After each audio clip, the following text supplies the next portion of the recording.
Volume 7, Chapter 311, The Dargon Part 1.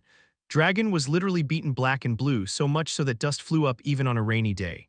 The Imperial Supreme Sword watched the scene with a peculiar look in his eyes. It was already amazing to see a living dragon, but to see that dragon being beaten. Every time Damien swung his club, the massive creature flew through the air and broken scales and teeth scattered. Dragons vanished a long time ago, yet weapons and armors made from their body parts are still considered the most powerful of all. As far as the Imperial Supreme Sword knew, a single dagger made from a dragon's scale was as expensive as an entire castle. The Imperial Supreme Sword looked at the piles of teeth and scales on the ground and calculated in his mind. How much is all this worth? Sir Damien, the red dragon, who had been beaten for a long time and laid flat on the ground. Damien stopped the club he was about to swing at the pitiful sight. This foolish creature became arrogant and cocky, unable to understand its position. I am truly sorry. The red dragon even buried its head in the ground. It seems you've finally learned some manners. Yes, it's all thanks to Sir Damien. Good, very good. Damien finally lowered his club with a satisfied expression. Your beating skills are extraordinary. It's just that there are too many arrogant ones, so my skills have naturally improved. The Imperial Supreme Sword recalled the scene where Damien threatened the elf commander-in-chief. He wondered if he was also in that category, but he didn't ask. Although I hear that your clubbing skills are so amazing that when you hit anyone, you leave no signs of hitting. That usually happens when you hit with controlled strength, but this time I was in a foul mood, so I didn't hold back. The Imperial Supreme Sword nodded involuntarily. There was something about the dragon's attitude that made him seethe with more anger. Hey, yes, the red dragon answered quickly, and he looked at the club Damien was holding with fear in his eyes, a dragon wary of a wooden club. The Imperial Supreme Sword couldn't help but chuckle. Why are the dragons looking for me? To hear the details of why the oath was broken. The council wants to meet for you because of this. Oath, what's that? What, you don't know? Then how did you break the oath? Oath was a new word for Damien, but the red dragon asked back as if it were strange. Isn't it because the oath was broken that the demons crossed over to the surface in large numbers? Damien's eyes widened at those words. Even then, he couldn't understand how the demons had crossed over to the surface so easily. What is a oath? What was it that kept the demons out? A oath is a very important and absolute rule. We dragons were also bound by that oath and couldn't come to the surface. The red dragon's expression grew serious. Damien's expression grew serious as well. Damien waited for the red dragon's next words, but the red dragon said nothing. So, yes, surely that's not all. Tell me more about this oath. I don't know any more than that, the red dragon said with an innocent face. I'm still young, so the elders of the council didn't tell me anything else. That's all I know. Wait, club, don't raise your club, don't hit me, I'm sorry. The red dragon cowered and ran away. Damien lowered the club he had raised. Where were you going to take me? We dragons live in a place called the Otherworld. It's another dimension modeled after the surface world. I was going to take you there. I see. Then go and tell those old farts in the council to come themselves if they want an explanation. It was still unclear whether the dragon was friend or foe. Judging from the dragon's coercive attitude, it was more likely to be a latter case. There was no way he was going to go to another dimension like the Otherworld. There was also the slight reason that he didn't like being ordered around. Sir Damien, the red dragon cautiously looked at Damien. See, could you please come with me? Are you crazy? Damien frowned and raised his club. The red dragon screamed again. But if I failed to bring you, the elders will kill me. Have you ever thought that you might die by my hand first? Damien glared at the red dragon with killing intent. The red dragon's face turned pale instantly. No. We need your mighty strength to drive away the demons, the red dragon muttered while cowering. At that moment, Damien hurriedly asked the red dragon, is there a way to track the demons? That was exactly what Damien had been worrying about. Damien had no way to find the demons. He could only wait for them to appear. Yes, there is, but I heard that elders have a way to track them. Let's go. At Damien's words, the red dragon looked bewildered. Really? Does it sound like I'm joking? When Damien asked again with a scary face, the red dragon hiccuped.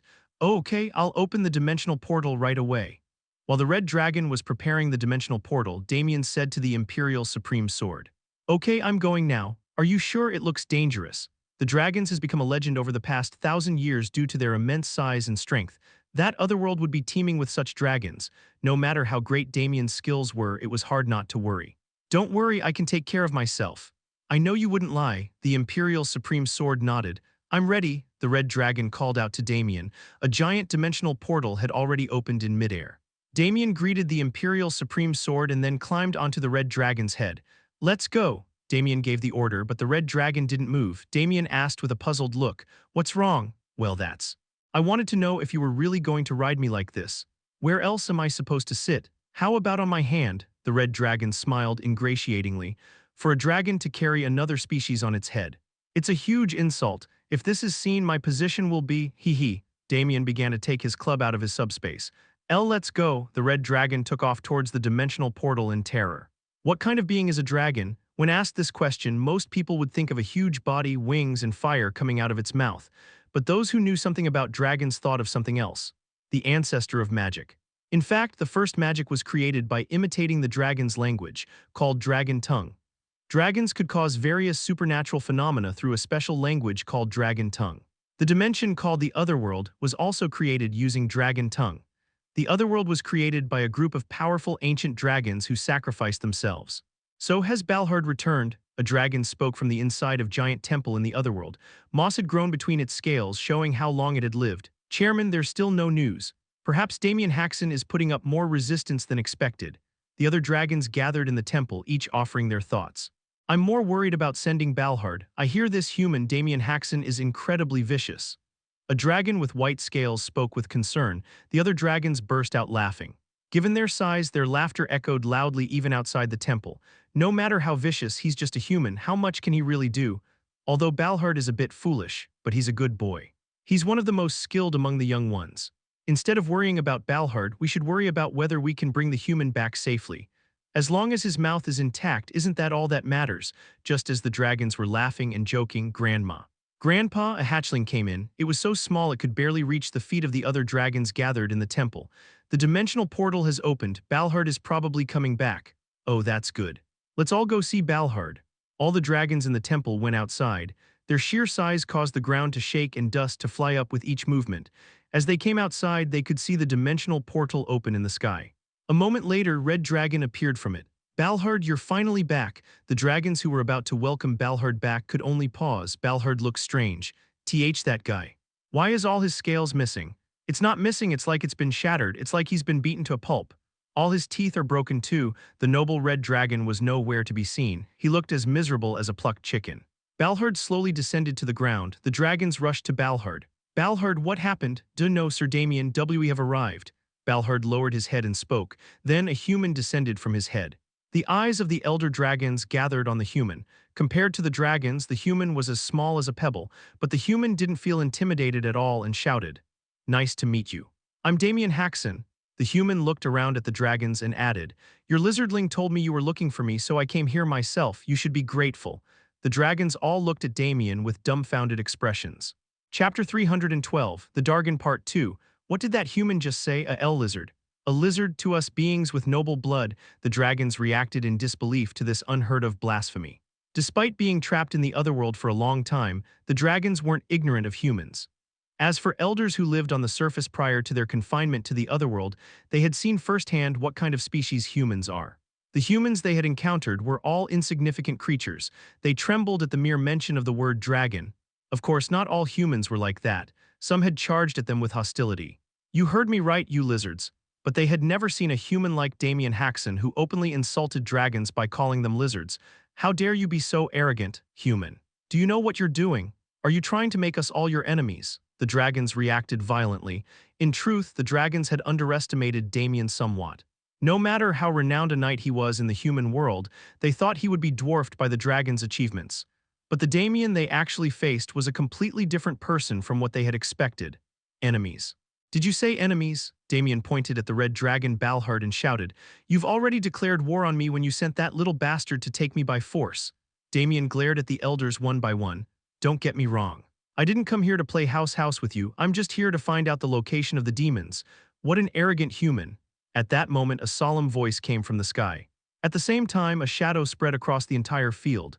A giant dragon descended with a huge storm. It was a red dragon with dull red scales. Damien's eyes changed slightly. The dragon in front of him had a much stronger aura than the other elder dragons. The elders' faces began to tense as the red dragon appeared. "Human, I'll ask you this. Were you the one who made him like that?" The red dragon pointed at Balhard and asked. Damien replied casually, "So what?" At Damien's answer, the elders began to murmur. "I didn't expect it, but that human really did make Balhard look like that. It's absurd. How could a mere human?" Although they were confined to the otherworld, the dragons were not ignorant of the surface world. They had their own ways of gathering information. Therefore, the dragons knew very well what kind of existence Damien Haksen was. A genius who had reached the master class at a young age, but even the master class wasn't enough to deal with a dragon, and Balhard was the strongest dragon among the young ones. How dare a being as insignificant as a human? Lay a finger on my son, rage contorted the dragon's face. Damien responded with a curious expression. That idiot is your son, no wonder you two look alike. In that instant, the red dragon flew into a rage. The mana in the environment resonated with his emotions, engulfing the entire world in flames. The flames engulfed Damien as well, yet they couldn't even touch a hair on his head. As soon as they neared Damien, they lost their heat and dissipated. This was thanks to the sapling of the world tree rooted in Damien's soul. The world tree held such immense natural power that spirits gathered around it. No matter how powerful the red dragon was, it was impossible for him to harm Damien with fire. A mere human can withstand my magic. The red dragon looked even more displeased. Human, my name is Typhon. You've probably heard of the storm dragon Typhon. Damien's eyes widened slightly. Typhon was one of the dragons said to have ruled the part of the continent in the past. He was a legendary monster with power on par with the evil dragon who was said to have had his head crushed by the church's first holy emperor. It's an honor to meet a legendary lizard in person, Damien said mockingly. Typhon's eyes turned bloodshot. To act that way after hearing my name, it seems you won't listen unless I speak to you in a different language. Typhon's body was engulfed in flames. Soon the flames subsided and a giant man appeared. He had a broad upper body and was full of muscles. It seemed like he could kill a person just by brushing past them. Polymorph. It was a legendary magic that allowed one to transform into any creature. No other mage could replicate it as it was a magic that only dragons could use. Human, consider yourself honored, I'll personally educate you.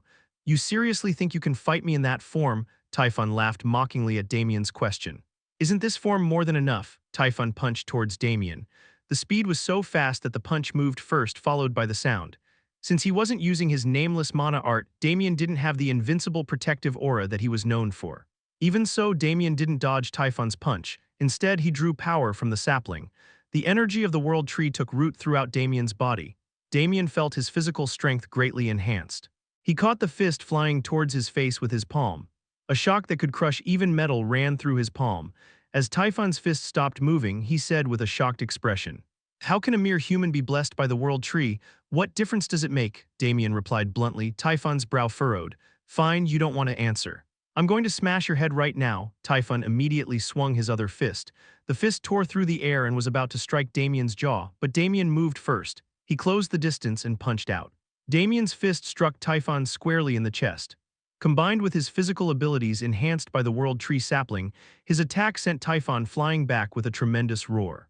Typhon crashed into the ground and created a deep crater. The impact was so great that the whole ground was shattered. What was that? Did Typhon just get pushed back? No way. How could a human, even in physical form, beat Typhon?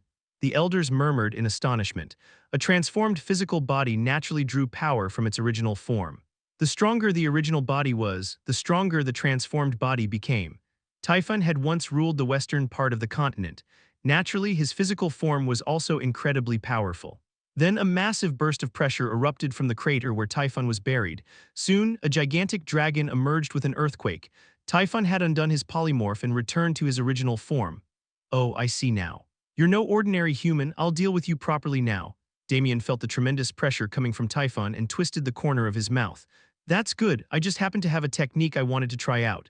In the past, Damien had fought against the thought form of the first holy emperor Bartholomew in the church. In that battle, Damien had copied Bartholomew's techniques and realm. Bartholomew was well known as the first holy emperor of the church and the first person to awaken divine power. But before that, he had known for another thing. Dragon Slayer. That's how optimized Bartholomew's techniques and realm were for killing dragons. It wasn't for nothing that Bartholomew could shatter an evil dragon's head with a single blow. Damien extended his hand. Mana began to gather and the aura blade took the shape of a giant hammer. The shape of the hammer was a bit peculiar. Instead of a flat head, it had a sharp point like a stake. "Human, you're courting death," Typhon charged towards Damien. The ground shook with every step he took. Just as Damien was about to charge towards Typhon, "Typhon, stop," a young voice called out from the sky. Damien looked up and saw something flapping its wings and descending. At first, Damien couldn't figure out what creature it was. Since it was in the otherworld, it was likely a dragon. But he couldn't help but doubt it. It looked very different from a dragon. First of all, it was covered in soft fur. Its wings were feathered like a bird, unlike a dragon's. Its head was small and its snout was short. Iris, why are you out here? Typhon shouted in a panic. Then the mysterious creature said in a cold voice. How can I stay inside when you're causing such a commotion, Uncle Typhon? Stop fighting immediately. Be but this human. The strange creature glared at Typhon and said firmly. Stop it, and so Typhon immediately retracted his mana and pressure. Damien couldn't help but be surprised. He never thought this foul-tempered dragon would obey so readily. Damien Haksen, I told the elders to bring you here, but I didn't expect a fight to break out. I'm sorry I couldn't stop it sooner. The strange creature stood in front of Damien and spoke. Though not as large as a dragon, the creature was still quite big. What kind of creature are you? Damien couldn't help but ask. The creature replied calmly, I'm Iris, a hatchling.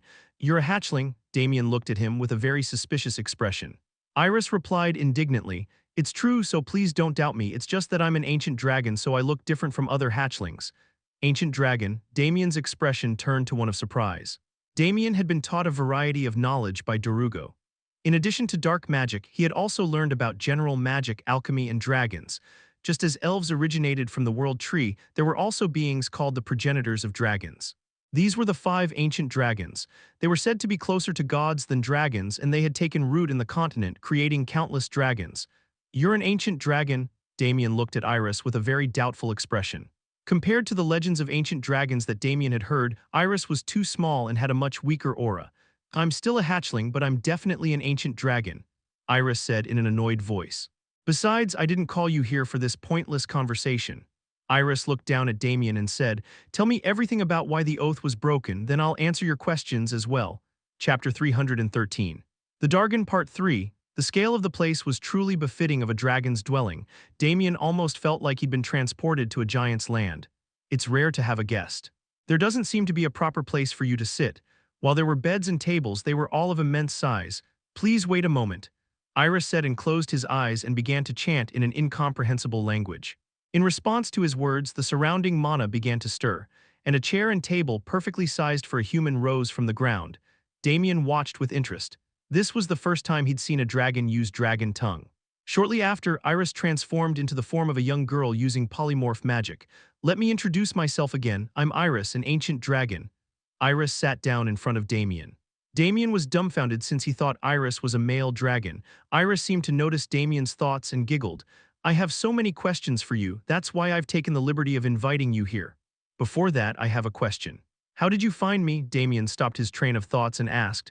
When he thought about it, there were too many suspicious points. Ulfheim was hidden by the world tree. Yet the dragons had found Damien's location far too easily, as if they had been watching him.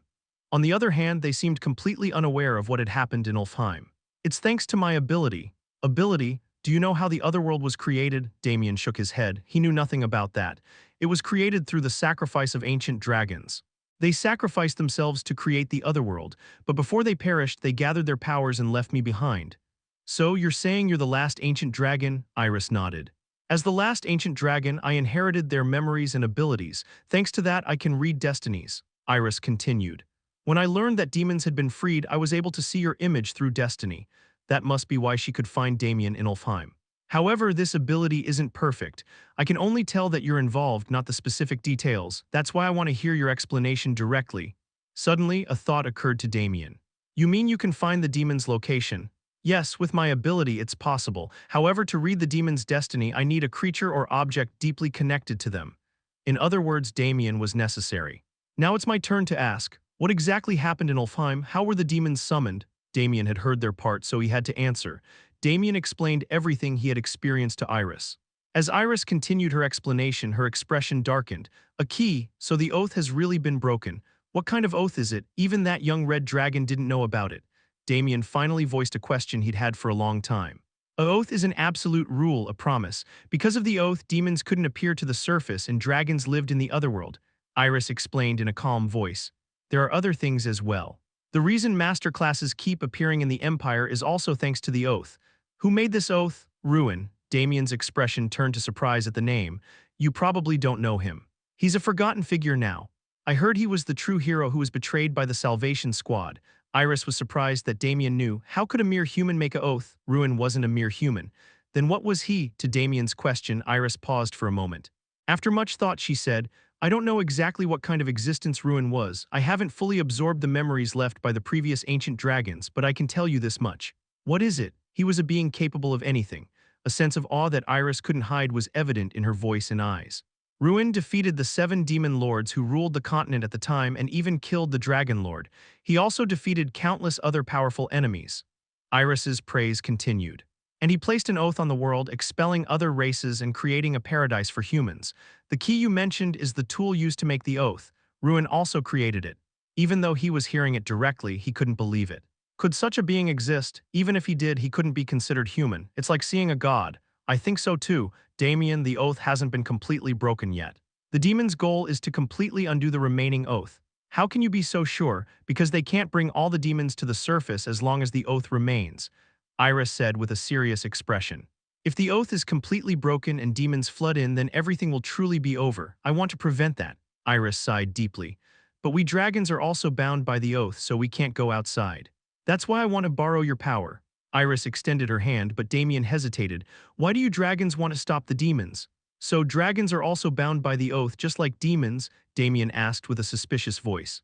It was strange that such a race like dragons wanted to help humans. In the past, dragons fought against humans, but eventually we cooperated with them in last. It was true.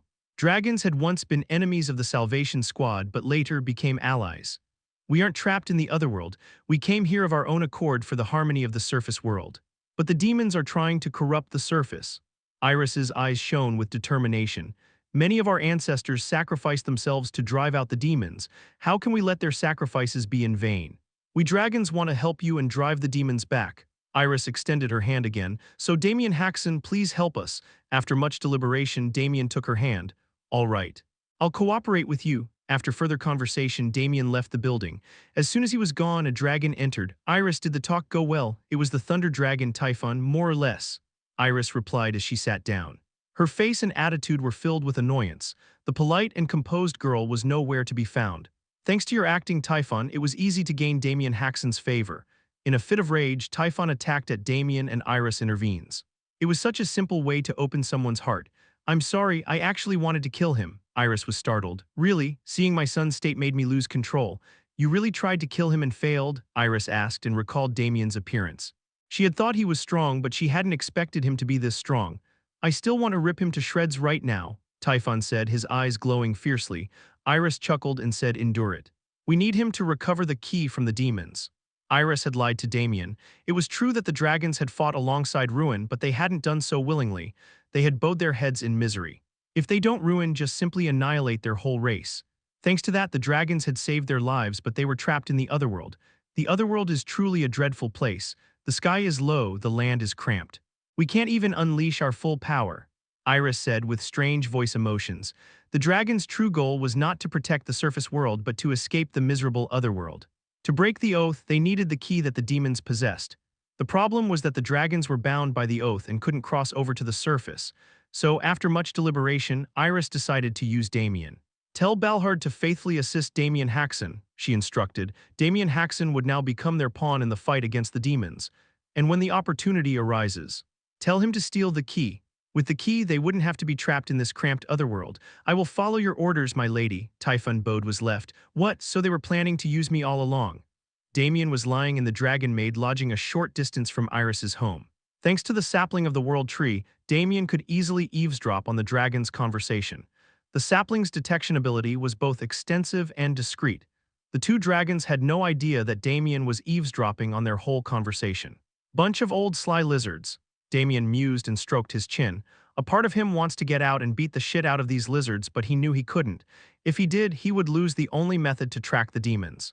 I'll play along until I find the demons, Damien thought to himself, but after that he wouldn't let this slide. His eyes gleamed ominously. Chapter 314, The Highest Mountain Part 1. Vahel was in a particularly good mood today. The task he'd assigned to his subordinate Laria was finally completed. He made his way down the corridor, humming a tune as he opened a door. Laria. Are you finished? A demon turned around at the sound of Vahel's voice. Uniquely, this demon had a mosquito-like proboscis instead of a mouth. It's done. Really, I really have high hopes for you. Your efficiency is truly impressive. Vahel gave a thumbs up, but Laria's expression remained unchanged. Here, Laria handed Vahel a golden orb. Vahel took it and said, this is all of Darugo's memories. Yes. Her mental barriers were strong, so it took some time. Ha, of course it would. She once was a Duke-class demon. He chuckled and looked down at Darugo on the floor. As a demon, Vahel could see how badly Dorugo's soul had been damaged despite her outward appearance. Laria belonged to a species of demon called Moskikiki. They had the ability to suck out memories by inserting their proboscis into a soul. While they could extract all memories vividly, the process was excruciatingly painful for the victim. "Stop, please stop, I'll tell you everything, I'll tell you." Dorugo was still writhing in agony as she was unable to escape the pain. Even though Dorugo had offered to tell everything, Vahel insisted that Laria continue the extraction. It was simple because he couldn't trust Dorugo's words. "Laria, just give her some basic first aid and then get some rest yourself." Vahel couldn't let Dorugo die. She was the perfect bait to lure out Damien Haksen. "I'll be going then." With Dorugo's memories in hand, Vahel stepped outside. He tossed the orb from hand to hand like a plaything. Even if he dropped it and lost all the memories, it wouldn't matter. He could just have Laria extract them again. "Where did you put my mother? Give her back." A loud commotion could be heard nearby. Vahel turned his head. Who are these insolent creatures? 4 undead creatures were seen struggling with his subordinates. "So these are the 4 undeads that Dorugo created." Vahel approached them with a curious expression on his face. "My lord. It's nothing important. These creatures were causing a disturbance, so we subdued them." Vahel looked at the 4 great demon kings who were glaring at him with murderous intent. "Vahel, where have you imprisoned my mother? Return my mother," the 4 great demon kings roared, but Vahel merely smirked. "Oh, your mother, she's alive, barely." The 4 great demon kings' eyes widened in shock. "You. I'll kill you." One of them lunged at Vahel, but his subordinates held him back. Let me go, I'll kill you." The 4 great demon kings struggled, but the demon's strength was too great. "Oh, what a hassle. I healed you and restored you, and this is how you repay me," Vahel said wearily. "You should be thanking me. If it weren't for me stepping up, your mother would have been torn to pieces long ago." The demon's hatred for Dorugo was deep. Some of his subordinates still wanted to kill her. "And yet I've kept you alive, these lowly undead." Despite their grandiose title, the 4 great demon kings were nothing more than undead in the eyes of the demons. They could be destroyed at any moment. "Let me warn you one last time, behave, or I'll tear your limbs off and leave you to rot in a warehouse, and I'll do the same to your precious mother." A chilling aura emanated from Vahel. The 4 great demon kings' faces hardened. "Understood," Vahel said, taking a step forward. He then put the golden orb containing Dorugo's memories in his mouth. Dorugo's memories and knowledge flooded into Vahel's mind. Reverse time, that's possible. To combine authorities like this, Dorugo was truly a genius. To betray his own kind with such talent. What a fool. So she was betrayed by Damien Haksen. She should have taken better care of him. Vahel paused his muttering. He replayed the recent memory in his mind. His expression grew serious. A slow smile spread across Vahel's face. "So Damien Haksen has a family, huh?" Vahel stood there, smiling for a long time. I want to play with Damien right now, but I still have so much to do." Vahel recalled a memory of Dorugo, one from the distant past.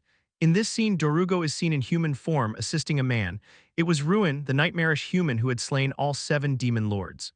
The scene was set on a mountain, so high that the entire land could be seen.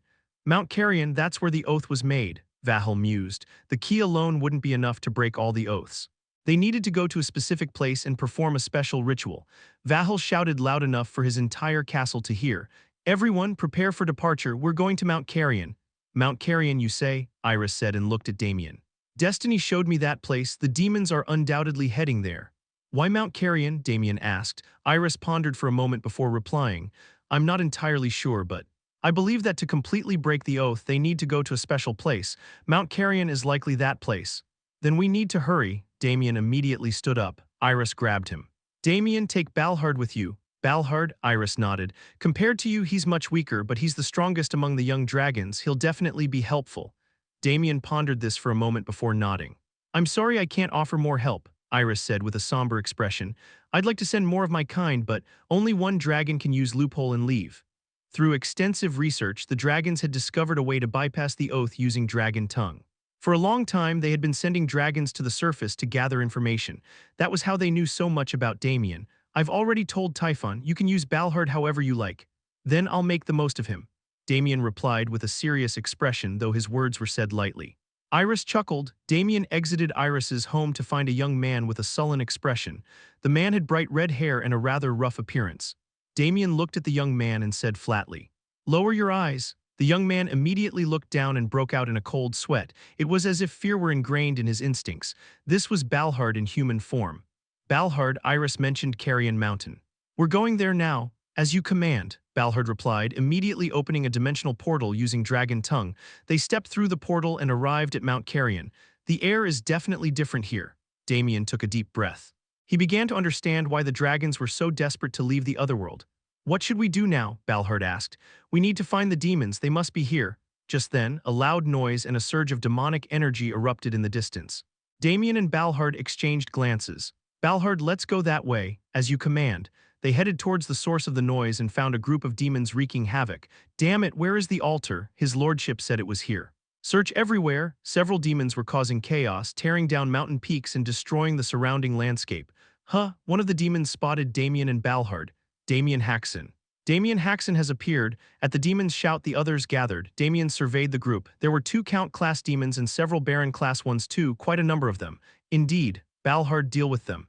Excuse me, Balhard looked at Damien incredulously. You don't want to fight them? Why should I fight such small fries? You deal with them. A look of humiliation crossed Balhard's face. It was humiliating for a dragon to take orders from a human. I told you to lower your eyes, Damien reminded him. Balhard immediately bowed his head. What, can't you do it? No, if you're scared, don't do it. It's not like you'll die. No. I can do it, Balhard roared, his eyes blazing with anger as he rejected Damien's command. He immediately reverted to his dragon form. A dragon? How did a dragon get here? Aren't all dragons trapped in the otherworld? The demons were all taken aback by the dragon's appearance. Normally, even if a dragon used dragon tongue to escape the otherworld, they couldn't use their full powers. But now that the oath was weakening, these restrictions were lifted, allowing Balhard to use his strength freely. You infernal scum. I'll burn you all to ashes. Balhard unleashed a torrent of flame, forcing the demons to scatter. One demon caught off guard was engulfed in flames and reduced to ashes in an instant. Be careful. It's not an ordinary dragon. The fastest one of you distract it. Demons charged at Balhard. Dare to challenge me? Balhard roared, engaging the demons in battle. A fierce clash between dragon and demons ensued. Oh, he's quite good, Damien observed from a distance as he watched Balhard fight.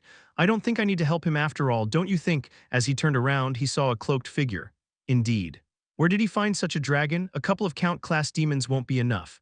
The figure was woman and replied nonchalantly. Damien nodded and asked, So what kind of demon are you? The woman shook off her cloak and revealing countless daggers hidden beneath. I'm Letitia. In Inferno they call me the Marquis of Blades. The daggers flew into the air. There were at least 30 of them. She grabbed 2 and infused them with mana. Damien Haksen, let me show you what a real fight is like. Consider it an honor, Damien chuckled. That's quite an honor. And he drew Dawn. The 2 magical blades clashed, marking the beginning of a new battle. Chapter 315, The Highest Mountain Part 2. 2 aura blades extended from a pair of daggers and flew towards Damien's neck. Damien parried the attack with Dawn.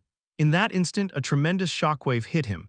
It felt as if he had blocked a heavy boulder instead of an aura blade. Dawn trembled as if it was going to break. Damien twisted Dawn and deflected the attack.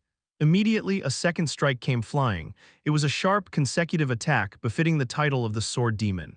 Damien blocked the second attack and retreated. Letitia didn't immediately attack. She maintained distance and spoke regretfully. You're completely different from the last time I saw you. Back then you were strong enough to knock a Thar out in one hit, but now you're not so good. Unlike last time, Damien was now facing Letitia as a human rather than a Death Knight. Human Damien Haksen had yet to catch up to Death Knight Damien Haksen, so it was natural for Letitia to perceive Damien as weakened. Lord Vahel told me to be careful not to provoke you too much. But at this rate, I can handle this on my own, can't I? You're incredibly arrogant for someone who's only clashed swords with me once. Damien twisted one corner of his mouth and said. Letitia laughed and replied. You seem very angry, but if you're a swordsman, you should show it with your skills. What's the point of just talking? If you want to see it so much, I'll show you. Just as Damien was about to conjure mana, he suddenly pointed at the daggers floating around Letitia and asked. Aren't you going to use those? Dozens of daggers were floating around Letitia. Even with so many weapons, Letitia was only using 2. Are you that curious? But unfortunately, I only use this against strong opponents. I don't think you'll be able to see it. Damien couldn't help but chuckle at the repeated provocations. If you're eager to meet your end, I'll be happy to introduce you. Damien awakened the magic that had been quietly dormant. First wheel, the mana began to rotate inside Damien's body. At the same time, the sapling of the world tree rooted in his soul lent its strength. Mana and spirit power merged as one. It fused with his body as one wheel. One unity. The moment it was completed, a blue light emanated from Damien's eyes. The next moment, Damien disappeared. Immediately afterward, a strike landed on Letitia's neck. Letitia's eyes widened. She quickly retreated and crossed her daggers. Dawn struck the X-shaped aura blades, causing Lidish's body to be pushed back. Huck! A look of shock appeared on Lidish's face. Damien didn't miss the opportunity. Damien closed the distance in the blink of an eye and swung Dawn. Lidisha raised her daggers to block the incoming attack. However, Lidish's strength was insufficient to deflect Dawn. The sword cleaved through her daggers and grazed her cheek. Her cheek split open and blood gushed out. Rage flared on Lidish's face. A mere human who won't live 100 years dares to injure me. You are courting death. Lidish's eyes turned red. Vast amounts of demonic energy erupted from her entire body. Her body also changed. Her eyes turned purple, 2 horns grew from her forehead, and tiger-like patterns appeared all over her body. I'll let you feel the difference in our power. Lidisha charged towards Damien. The ground shook with each step she took. Staring at the approaching Lidisha, Damien muttered again. Second wheel, the blue light emanating from Damien's eyes grew even deeper. Damien blocked Lidisha's strike head-on. The shockwave pushed the surrounding air away, creating a strong wind. The two of them stared at each other with their swords locked at the ready. Lidisha gritted her teeth and muttered, "You withstood my attack. It's just too light to dodge." Lidisha's eyes flashed with anger at Damien's mockery. "Who do you think you are, getting so cocky?"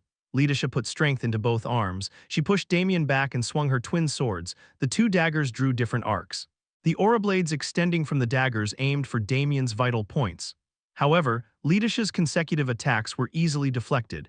It took Damien only a few swings of his sword to parry all of her attacks. "Given your boasts about your experiences, I expected fireworks. Instead, I got a damp squib." Lidisha's face twisted at Damien's mockery. "I haven't even shown you half of my abilities yet." Lidisha screamed and unleashed her swordsmanship. Countless techniques poured out. None of them were anything to scoff at, but none of the techniques could reach Damien. As if he could read her mind, Damien easily blocked all of her attacks. There was no way Lidisha could have missed that fact. Her face hardened rapidly. "Is that all you've got?" Damien asked Lidisha. "Then I'll set up your appointment with the death." Damien used Dawn to deflect Lidisha's attack. The trajectory changed sharply and the 2 daggers flew in different directions. Huh! At the moment Lidisha was taken aback, Damien took a large step forward. Damien instantly closed the distance and swung Dawn. Dawn sliced through Lidisha's neck. Ugh! Blood gushed out as her neck was half severed. Lidisha grabbed her neck and retreated. "You're tougher than I thought." Damien swung his sword with the intent to deliver a perfect strike this time. Fear of death appeared in Lidisha's eyes. "Ah, ag!" Lidisha coughed up blood and cried out. At that moment, the daggers floating in the air all flew towards Damien. Damien tried to parry all the daggers. Although there were many, he could handle them now that he was in the state of second wheel. However, the moment Dawn collided with the daggers, Damien had to immediately revise his plan. The power contained in the daggers was much heavier than he had expected. They were far stronger than when Lidisha wielded them herself. Damien had to stop and parry the daggers where he stood. With each collision between Dawn and the daggers, there was a loud explosion. Damien's body was pushed back slightly. "These are demonic swords that I parried moments before." Even Damien was astonished by the terrifying power of the demonic swords. It truly felt like fighting the sword demon. Meanwhile, Lidisha was focused on healing the wound on her neck. If Lidisha fully recovered, the battle would undoubtedly be prolonged. Damien had to go all out to finish it. Third wheel was completed within his body. The pressure emanating from Damien amplified in an instant. The next moment, lines were drawn in the air. Dozens of lines extended outward from Damien. All the daggers that touched the lines were cut in half. "What?" Lidisha exclaimed with a startled expression. The next instant, Damien kicked off the ground. He dashed forward in a straight line and slashed at Lidisha's neck. Purple blood splattered as Lidisha's head fell to the ground. Even at that moment, Lidisha didn't realize what had happened to her. For something so insignificant, even though her head was severed, Lidisha was still alive. It was thanks to the powerful vitality unique to demons. She could have survived if she quickly reattached her head, but Damien had no intention of letting that happen. "I want to ask what your plans are, but you won't tell me, will you?" Damien reached out towards Lidisha's head. He used dark magic to extract her soul. Kayak. As expected of a demon, Lidisha's soul was enormous. Damien tore her soul apart and absorbed her memories. Nothing special. Unfortunately, there was no great information. All he learned was that they had to find the altar to break the oath. And that even the demons didn't know the location of the altar. "I'll have to find the altar before the demons." Saying so, Damien turned his gaze toward the roaring red dragon who was standing on the corpses of the demons. "What? You're saying Damien came with a dragon?" Vahel couldn't hide his surprise upon receiving the report. "Asthar, isn't that amazing? A dragon. Damien Haksen brought a dragon with him." Vahel turned around and spoke. Behind him stood a demon with the head of a bull. "If you just give the order, I'll go and tear them both apart right now." Asthar said with a murderous look. He seemed to hold a grudge against Damien for knocking him out. What if you end up dead at Damien's hands? This time it will be different. Even Lidisha, a marquis like you, died at the hands of Damien Haksen. I'm not like that fool who just plays around. Asthar raised his voice. Vahil laughed, holding his stomach. Yeah, you're different from Lidisha. The title Sword Demon was both an honor and a burden for Lidisha. Although Lidisha was a demon, she was not born with power. Therefore, she had trained with a sword for over 1,000 years, and thanks to that, she was able to become a Marquis-class demon. However, a demon without power was not a demon. Despite being a Marquis-class demon, Lidisha was as weak as a Count-class demon. Just hold on a little longer, there's something more important right now. Vahil turned his gaze. There, Dorugo was tied to a tree with iron chains. Dorugo, quickly recall your memories. Try to recall the feeling of how you entered the altar. The altar. The place where Ruin made the oath was also absent from Dorugo's memories. Only Ruin knew how to enter that place. Dorugo hung limply without responding. A look of annoyance briefly appeared on Vahil's face. Hey, wake her up. A demon with a mosquito's snout. Laria stuck her snout into the back of Dorugo's head. At that moment, Dorugo's eyes burned. Aarg, if you had just listened to me, this wouldn't have happened. Kuak, Dorugo's screams continued. Kayak, hearing the distant scream, the 4 great demon kings bit their lips. Mother's screams are weaker than yesterday. She must be running out of energy. Epsilon looked around at his siblings and spoke. We can't watch this anymore. We must absolutely rescue Mother from this place. Even if it costs us our lives. The 3 siblings nodded. Epsilon continued with a heavy face. We absolutely need Damien Haksen for our plan. Chapter 316, The Highest Mountain Part 3. Red Dragon Balhard was barely able to hold back his rage. The demons are currently searching for the altar. The cause of his anger was the humans standing before him. Like most dragons, Balhard held humans in extreme contempt. It was only natural. Compared to dragons, humans were a weak race with frail bodies, mediocre magic skills, and feeble intelligence. Although his race had been defeated by the humans he so despised and forced to flee to the otherworld, it was all because of a person named Ruin. The mountain isn't that big.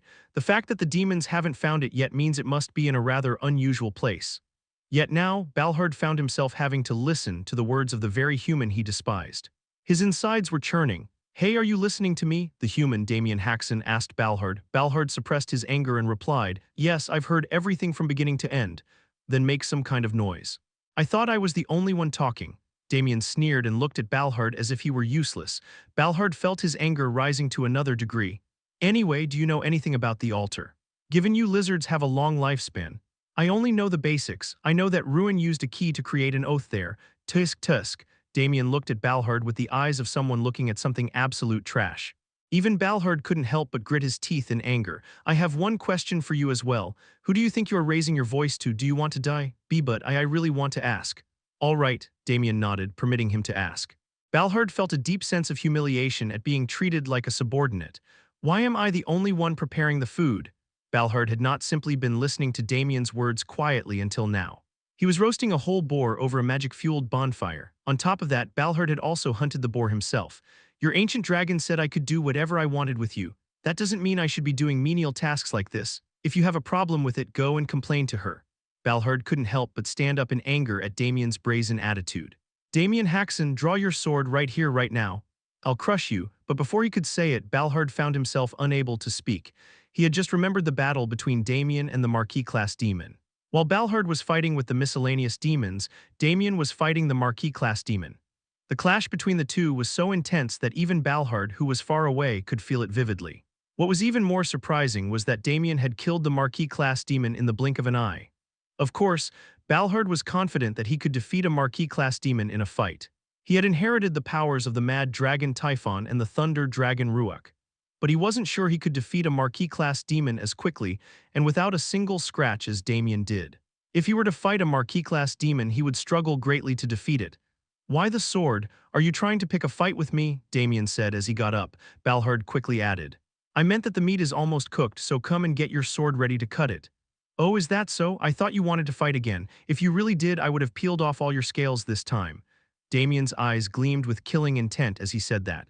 Balhard swallowed hard involuntarily. He thought to himself that he was glad he had held back. So, can I eat now? Just a moment. Balhard opened a subspace and took out a small bag. When he opened the bag, all sorts of spices appeared. Balhard made an incision in the roasted boar and began to evenly apply the spices. You're pretty skilled at this, Damien asked curiously. Balhard's skill was extraordinary enough to pique Damien's interest. I learned when I was raising a child. A child, your child, a dragon? No, it was a human, or rather a half-human, half-dragon. Damien looked at Balhard with a strange expression. You despise humans so much, yet you had a child with one. Balhard was at a loss for words at Damien's remark. It was true that he looked down on humans. It's more common than you think among dragons who are sent on missions to the surface. Dragons couldn't go to the surface due to the oath. But they used dragon tongue to create loopholes and send dragons to the surface. Only one dragon could be sent, and even then most of its power was sealed. Nevertheless, the reason they were sent to the surface was to gather various information. I wonder how your child is doing. Damien opened his mouth. The casual remark sent ripples through Balhard's heart. Balhard silently stared at the blazing fire. After finishing his meal, Damien took out Erebos. It was to review his battle with Lidisha. I need to get used to Erebos. The reason he took out Erebos instead of Dawn was because he still felt an unfamiliar sensation in his hand. Although he had used Erebos endlessly in his past life as a Death Knight, his body was different then. He was larger and his fingers were longer. So using Erebos with his human body felt strange. Damien swung Erebos and recalled his battle with Lidisha. I've grown much stronger than before, and my five-wheel harmonious art becomes even more perfect. While fighting Lidisha, Damien could feel how much stronger he had become. I defeated a Marquis-class demon without using the power of a Death Knight. Normally, it is said that only Grandmasters can face Marquis-class demons in battle. In that sense, Damien could be said to have acquired the strength of a Grandmaster. But she was weak for a Marquis-class demon. Compared to the Marquis-class demons Damien had encountered so far, Lidisha was too weak. That's why Damien couldn't be satisfied. If a Marquis-class demon stronger than Lidisha appeared, he couldn't be sure of victory. I need to reach the level of a Grandmaster. I need to have my own power. I can't rely on the power of a Death Knight forever. Right now, Damien was one step away from becoming a Grandmaster. He could reach the realm of a Grandmaster with just one more step. The problem was that half step. He had no idea how to take that step. It was like wandering around in the depths of the sea. The reason lay within Damien himself. He had too much information in his head. The only good thing that happened is I found a clue to reach the Grandmaster. It happened when he used the nameless mana art. Damien realized one thing when he was using dark mana. Dark mana originates from the suffering of the human soul, and normal mana originates from nature. The two energies seemed similar but were completely different. However, Damien saw a clue to combining the two energies. No, that wasn't all. Divine power stems from human faith, so maybe I can combine this too. He thought he might be able to combine energies that he thought were completely separate. Coincidentally, the five-wheel harmonious art, the mana cultivation method that Damien had recently created, was also centered around unification. I was already on this path and I didn't even know about it. Damien laughed bitterly. It wasn't entirely bad. A knight's strength was determined by how high a wall they could overcome. If he solved this problem and became a Grandmaster, Damien would gain immense power. But there's something else I need to solve first. Damien's worries extended beyond reaching a higher realm to the altar. The demon's goal is to find the altar. My goal is to kill Darugo and Vahil. But Damien currently had no way to find Vahil's location. Ultimately, Damien needed to find the altar. After all, that's where he would encounter the demons. Where is the altar? It was certainly hidden somewhere so that no one could find it. Otherwise, the demons wouldn't have failed to find it until now. Let's change my perspective. My goal isn't to find the altar, it's to kill Vahil and Darugo. Damien's real goal was to deliver them their deaths. The altar was merely a means to achieve his goal. I'll hinder the demons and prevent them from finding the altar. Then Vahil will eventually reveal himself.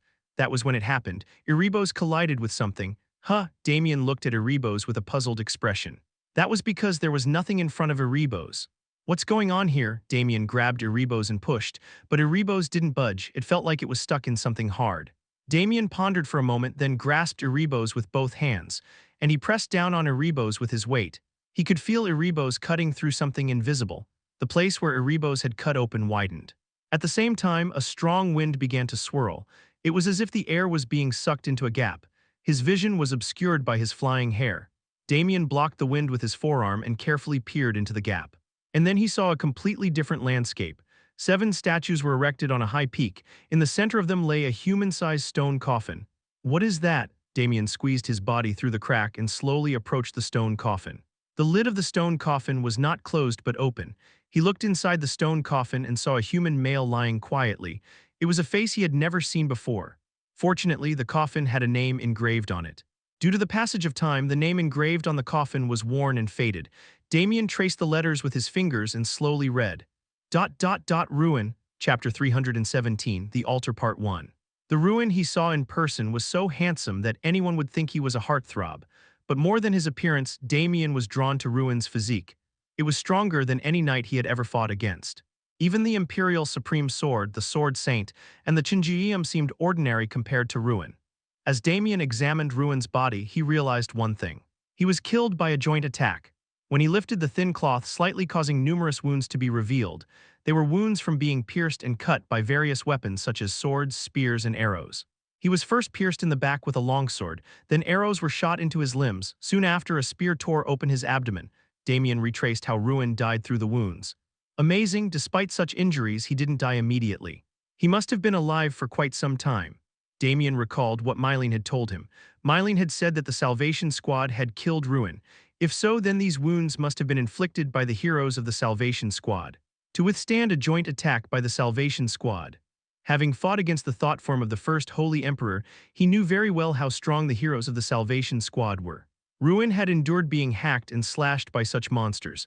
It said that the stronger a knight becomes, the stronger their body becomes, but this is beyond common sense. At that moment, something caught Damien's eye. Ruin's two hands were tightly clutching something. Surprisingly, it was a shard of Erebos. Shard of Erebos, Damien was surprised that he spoke without realizing it.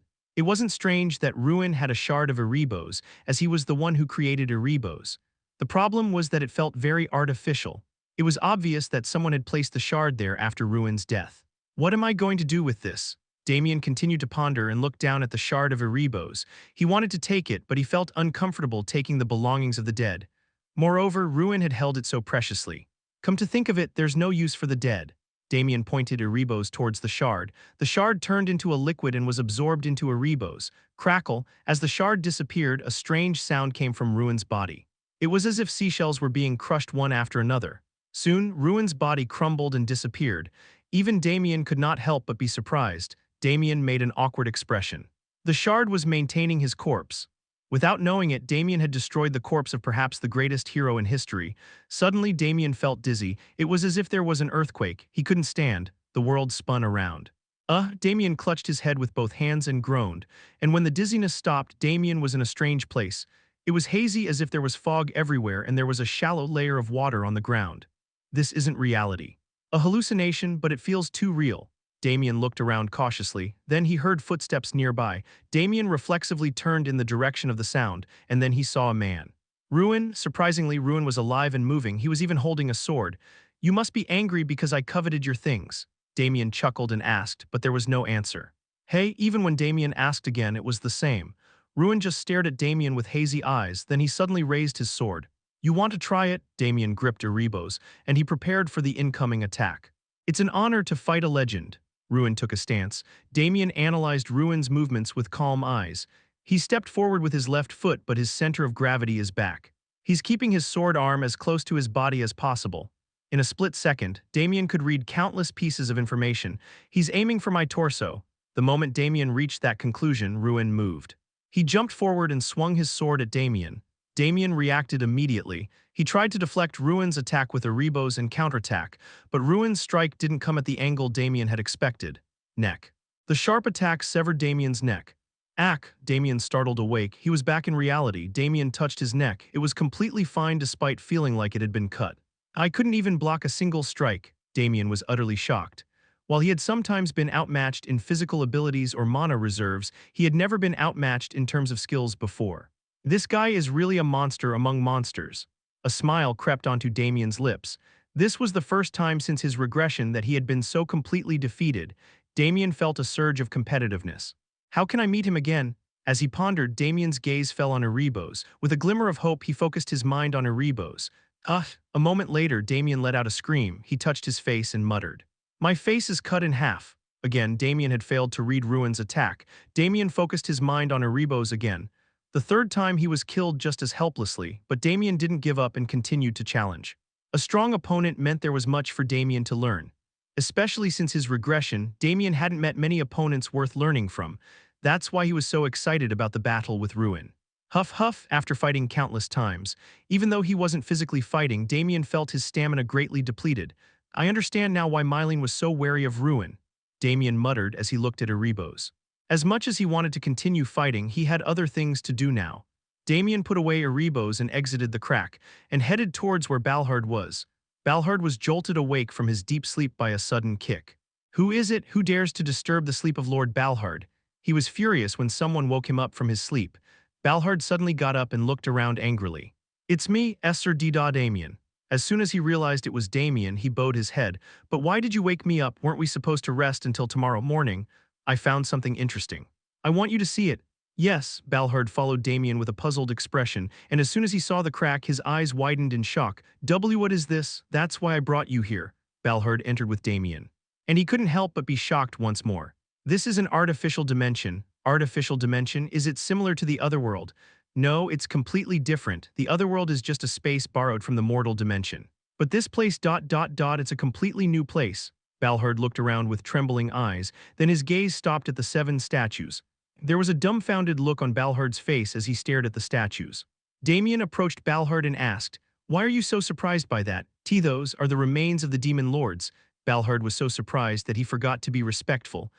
During the time when demons ruled the earth. The remains of the lords that the demons worshipped. I never thought these would still exist in the world. Balhard was too young to know much about that era, but he knew a lot about the stories of the demon lords from hearing them endlessly from the adults. Monsters that even powerful dragons feared, being so powerful that they were revered as ancient gods by humans. Damien, this is the altar, I'm sure of it. We found the altar before the demons. That's good. Of course it is. The altar itself is a very useful place. And besides, there are the remains of the demon lords here. Balhard couldn't contain his excitement. It was already a great feat to find the altar, but to have the remains of the demon lords as well.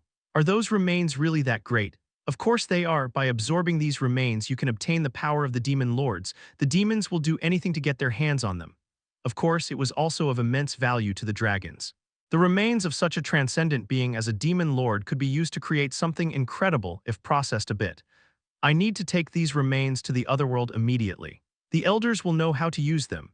Balhard's mind was filled with thoughts of using the demon lords' remains.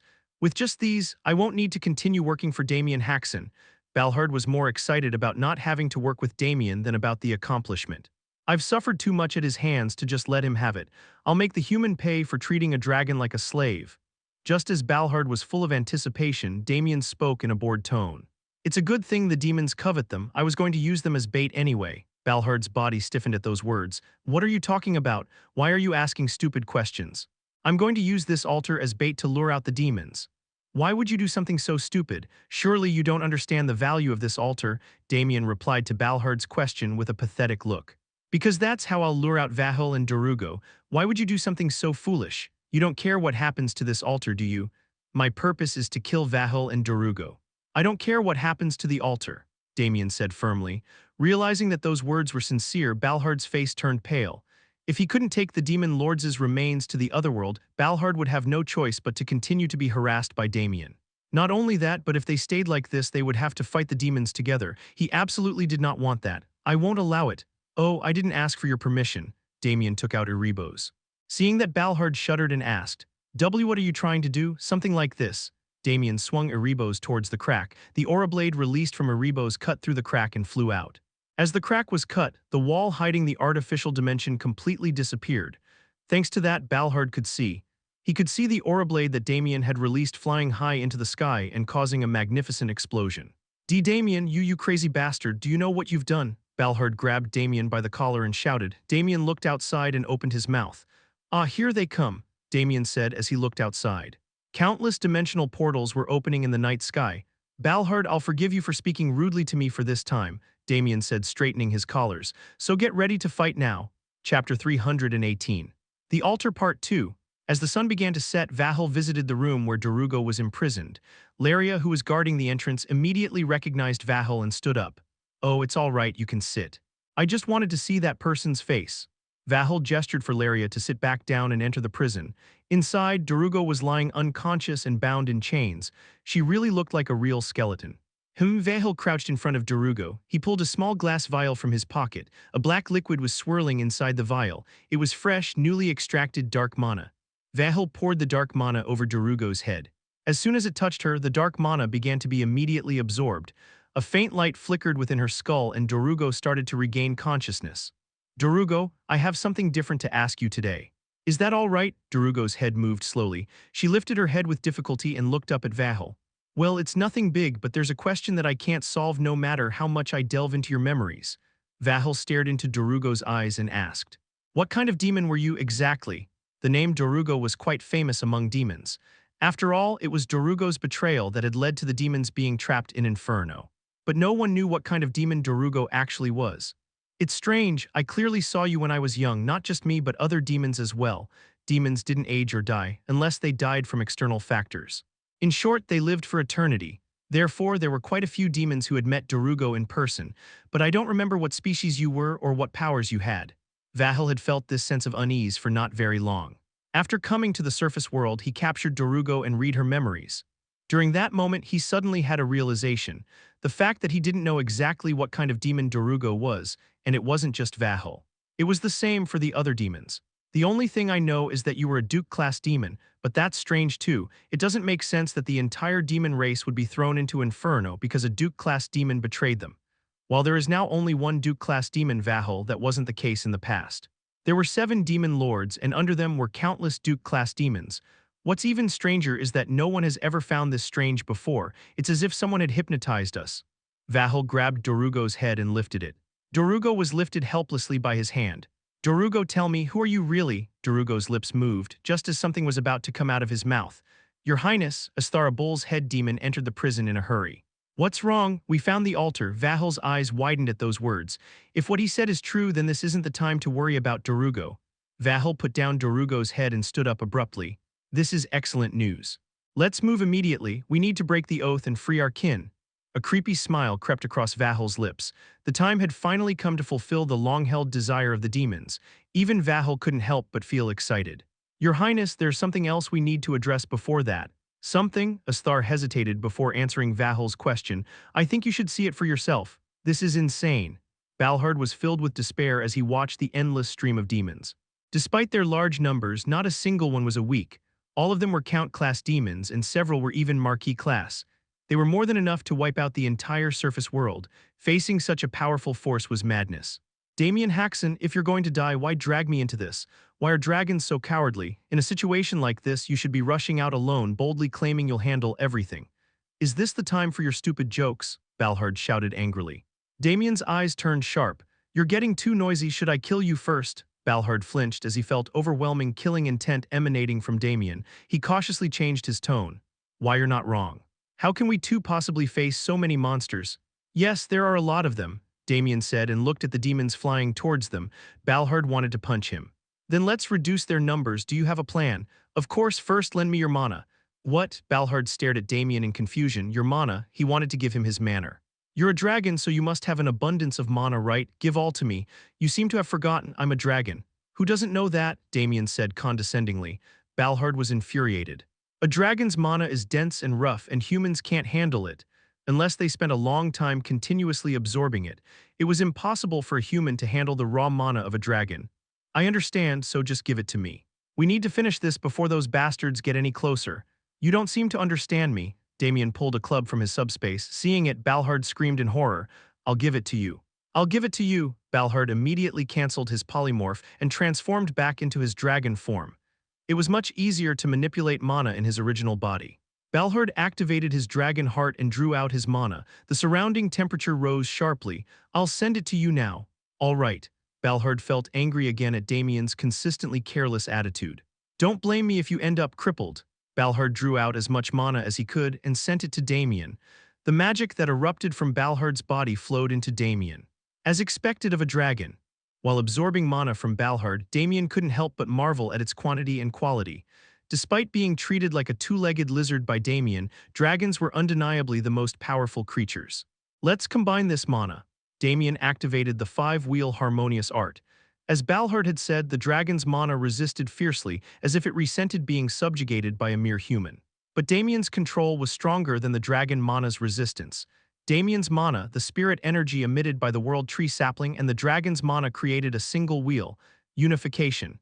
The 3 energies merged into one. Damien raised his club high into the sky. The unified mana gathered above Damien's head. Soon it began to take shape. A human is manipulating dragon mana so skillfully, Balhard muttered in astonishment, watching from the side. Being a dragon, he could tell, Damien was not wasting a bit of the mana he had given him. What is he trying to create? Soon the mana formed a complete shape. Balhard's face went blank when he saw it. A club. A club as large as a mountain peak floated above Damien's head. Bartholomew, the first Holy Emperor. Damien had once fought against his thought form and had acquired his skills in realm. Bartholomew's realm as a grandmaster was gigantification. The ability to gigantify was simple. The larger the thing is, the stronger and harder it becomes. Now let's give it a try. Damien swung the towering club downwards. The club was large enough to block out the sky and fell towards the ground. Hey, what's falling? At first, the demons didn't understand the situation. What is that? I feel an immense amount of mana. Isn't it just a mass of mana? Then just ignore it and break through. Even after understanding the situation, they didn't take it seriously. Originally, mana became stronger when its density was increased. Simply increasing the size like that was useless. Kill Damien Haksen, kill the dragon too. More than anything, the demons were excited at the moment. The speed is unusual, something feels ominous, but a few of them noticed that something was wrong. I think we should avoid it. But it was too late. The giant club struck the horde of demons. Ultimate bonk, whether they were flying in the sky or running on the ground, all the demons were struck by the club. Dozens of demons were crushed at once. Chapter 319, The Altar Part 3. Within a matter of seconds, all of the demons that had occupied the sky had vanished. All that remained were the cracked earth from the impact of the club and the scattered body parts of demons. Balhard stared in utter disbelief, his jaw hanging open as if frozen in shock. He knew that Damien could unleash such power thanks to his mana. It was because he had consumed a massive amount of dragon magna that he could produce such output. But in the end, mana was just fuel. How that fuel was used and how efficiently it was used depended on the user. Even Balhard, the original owner of that mana, wasn't sure if he could produce such power by consuming the same amount of mana. How long are you going to gawk? At that moment, Damien chided Balhard. Snap out of it, we're going to have a bloody fight now. Fight, sir, aren't all the demons dead? The honorific slipped out involuntarily. Balhard asked as politely as possible. There are some who survived. No sooner had Damien spoken than demons descended from the sky. There were only 3, but as soon as Balhard faced the demons, he felt a chill run down his spine. They were strong. They exuded aura so menacing that even a dragon like him couldn't help but have a serious expression. Moreover, they were completely unharmed despite the devastating blow they had just received. There were no visible wounds anywhere. Damien Haksen, I've been waiting for this day. I'll repay you for the humiliation you inflicted on me, the bull-headed demon roared. Damien tilted his head and asked, I've never seen you before. Have we met somewhere? Why, you don't remember me, the bull-headed demon raged. A fierce aura swept through the area. I am a star and I've come to reclaim my honor after the disgrace you brought upon me. Disgrace? Oh, now I remember. You're the one who was knocked out in one hit, aren't you? Damien sneered. So why are you showing your face again, or do you have no sense of shame? Killing intent erupted from a star. Balhard asked with a pale face. Sir Damien. Isn't it dangerous to fight now? Balhard shouted in alarm. Damien was in a state of greatly depleted mana and stamina after delivering that previous blow. It's suicidal to fight a demon like a star in my current state. Before he could finish, a shockwave hit his head. A demon as large as Balhard had swung its fist. Haha, let's play. Balhard steadied his swaying body. He immediately raised his fist towards the demon's abdomen and punched. The demon's body swayed, but instead of showing pain, he wore a sinister grin. It's been a while since I've tasted dragon. Balhard swallowed hard. This demonic energy, this durability. He was undoubtedly a Marquis-class demon. Marquis-class demons were so dangerous that even an adult dragon like Balhard would have to risk his life to defeat them. I'm Boz, what's your name? Balhard, a red dragon. Balhard had shown no intentions of retreating. The arrogance that came with being born a dragon drove Balhard forward. His dragon heart pumped wilding to produce mana. The mana he had just consumed was replenished in an instant. Haha. Today I'm going to savor some dragon meat. You're getting too cocky, you little worm from hell. Balhard lunged at the demon. The two behemoths collided. Shall we begin? Damien said and looked at the two demons. Both of them were far stronger than the demon Letisha he had fought before. Unless he used the nameless mana art to summon the power of a Death Knight, he couldn't afford to underestimate either of them with his human body. You insolent brat, I'll split your head open. Asthar, who had an axe in his one arm, tried to attack Damien, but the demon next to him stopped him. Asthar, calm down. What if you rush in recklessly again and get knocked out like last time? What? How dare you say that? Alter, shall I kill you first? Calm down, you bullhead. The demon with wings on its back raised both hands to stop Asthar. Your Highness also ordered us to work together, didn't he? I can handle him alone. Are you going to disobey His Highness's order? Asthar clamped his mouth shut at Alter's rebuke. And if you win, it's still a problem. If I let you fight alone, I'll be the one scolded by His Highness. Damn it, do as you please, but if you hold me back, I'll kill you first. I'll have to be careful not to die then. After their discussion, the two demons turned to Damien. Feeling the menacing aura emanating from the demons, Damien responded with a sneer. How long are you going to just chatter? Come on. Damien showed his middle finger to Asthar, causing his face to turn red with anger. All right. I'll crush that insolent mouth of yours right now. Asthar swung his massive axe at Damien. As a Marquis-class demon, the speed and power behind the axe was extraordinary. Damien focused on dodging Asthar's attacks. At the same time, he analyzed Asthar's movements. Damien Haksen, what's wrong with you? You're much slower than before. Asthar taunted Damien with a sneer. Killing you in such a weakling state would just be a waste of time. Hurry up and use your dark magic. I'm not stupid enough to use a battle axe to kill a chicken. But as soon as Damien mocked him, Asthar's face turned beet red. At that moment, Damien's eyes changed. He had sensed the brief opening created by the emotional disturbance. Damien immediately swung Dawn towards Asthar's neck. The aura blade emitted from Dawn created a giant blade. Gigantification. The realm of the first Holy Emperor Bartholomew unfolded. A sword large enough to split a mountain struck Asthar's neck. The giant sword slammed Asthar into the ground. The impact cracked the ground, but Asthar's neck was still intact. No, it was more than that. It was completely unharmed. Fragments of light were protecting Asthar's neck. Damn it! Asthar rose and the giant sword was pushed back. It hadn't even managed to cut through the armor. Is that all you've got? Asthar grasped the giant sword with both hands. Fragments of light gathered on Asthar's hands as well. Asthar exerted force and the giant sword shattered. Despite being condensed from an aura blade, it couldn't withstand it. My power is invulnerability. Nothing in this world can harm my body. The armor covering his neck began to expand. Soon, it enveloped Asthar's entire body. Damien Haksen, your sword won't even scratch me. Asthar discarded his axe and charged towards Damien. He swung his empowered fist. It was too dangerous to block. Damien retreated to avoid the attack. Asthar's fist plunged into the ground. The ground turned to dust with a loud crash. Where do you think you're going? Asthar shouted and continued to chase after Damien. Damien twisted his lips and said, Don't worry. I have no intention of running. He had already anticipated Asthar's movements. Damien narrowly dodged Asthar's attacks and swung Dawn. Numerous slashes rained down, targeting Asthar's joints. But only the sound of metal scraping could be heard. Asthar's body was unharmed. I told you it was useless. Asthar laughed loudly and became more aggressive.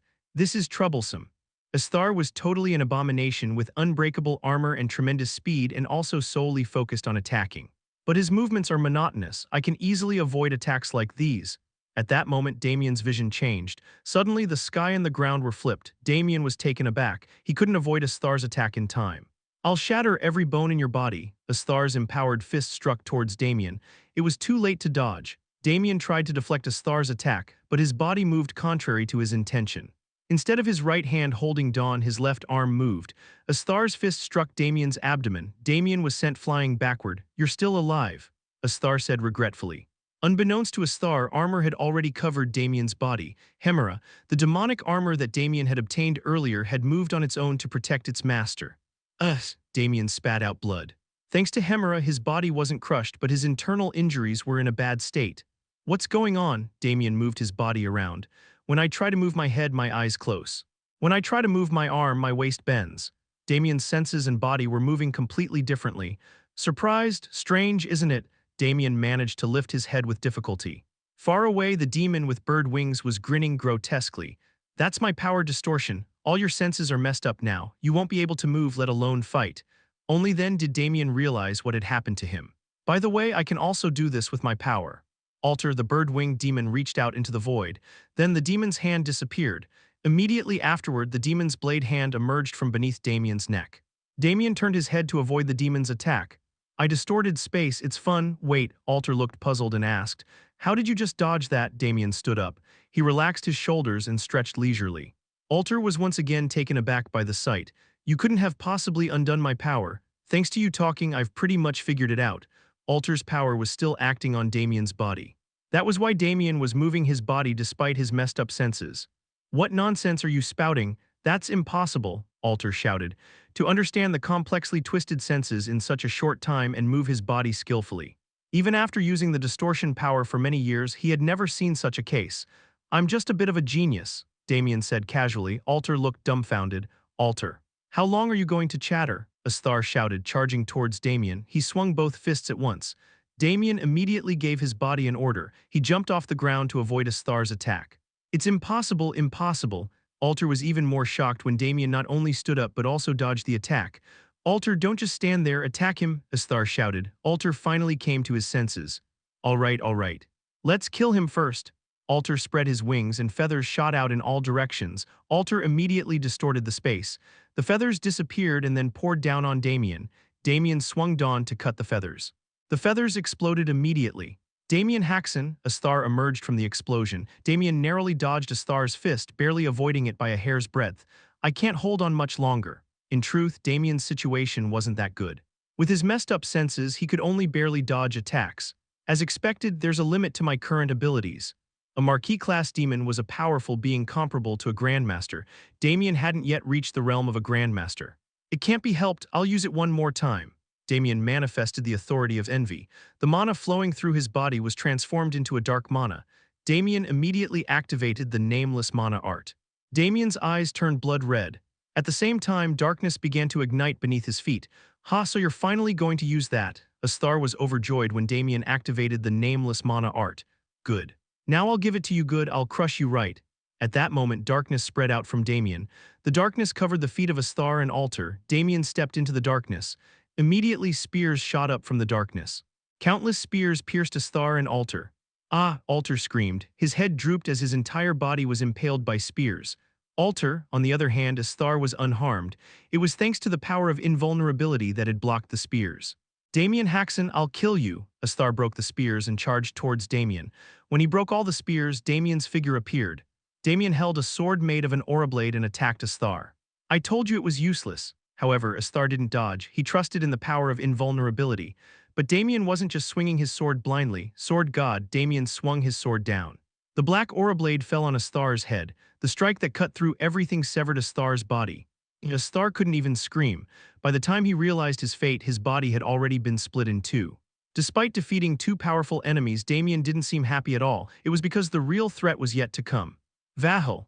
Damien stared at the dimensional portal floating in the sky and said, now it's your turn.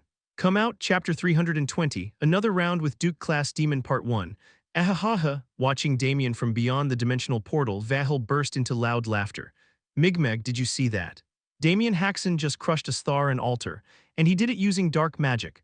Among demons, dark magic was considered as worthless as trash. Compared to the true power that demons wielded, dark magic was inferior in every way: output, purity, and endurance.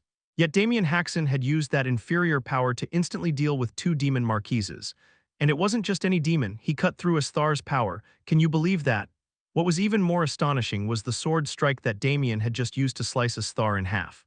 Asthar's power of invulnerability was a well-known even in Inferno. Simple, not very versatile, but immensely strong. Only Vahel had been able to restrain Asthar, who rampaged while clad in the power of invulnerability. Your Excellency, Migmeg, who was holding staff in one hand, spoke cautiously. I understand you're pleased, but it seems there's something that needs to be dealt with right now. Ah, yes. Now's not the time for this. Vahel finally calmed down and asked Migmeg, how bad is the situation of Asthar and Alter? Alter is barely breathing, and Asthar can be saved if treated immediately. Demon's vitality was so immense that it could almost be mistaken for immortality. Despite being impaled and sliced in half, they were still breathing. Is that so? Then hurry and save them. Treat them while I deal with Damien Haksen. Marquis-class demons were valuable assets to Inferno. Losing several counts class demons had already been a heavy blow, and Vahel couldn't afford to let the Marquis-class demons die as well. What about Boz? Migmeg pointed his finger toward the large demon battling a red dragon. Let him enjoy himself, Vahel replied playfully. At that moment, Damien, who had been waiting outside the dimensional portal, called out loudly, Are you not coming? Then I'll come to you myself. Wait, that would be troublesome. I'll be right there, so just hold on. The place where Vahel was currently standing was no ordinary location. It was a fortress created using one of Inferno's treasured relics, the Phantasmal Realm. Simply put, the Phantasmal Realm allowed its owner to create their own personal space. If Damien fought him here, the relic would inevitably suffer great damage, potentially even be destroyed in the worst-case scenario. Vahel lightly kicked off the ground and effortlessly passed through the dimensional portal, landing before Damien. There was only a short distance between them as they faced each other. While Vahel was grinning from ear to ear, Damien was radiating killing intent from his entire body. Where is Darugo? We've reunited after all this time, and the first thing you ask about is that bitch.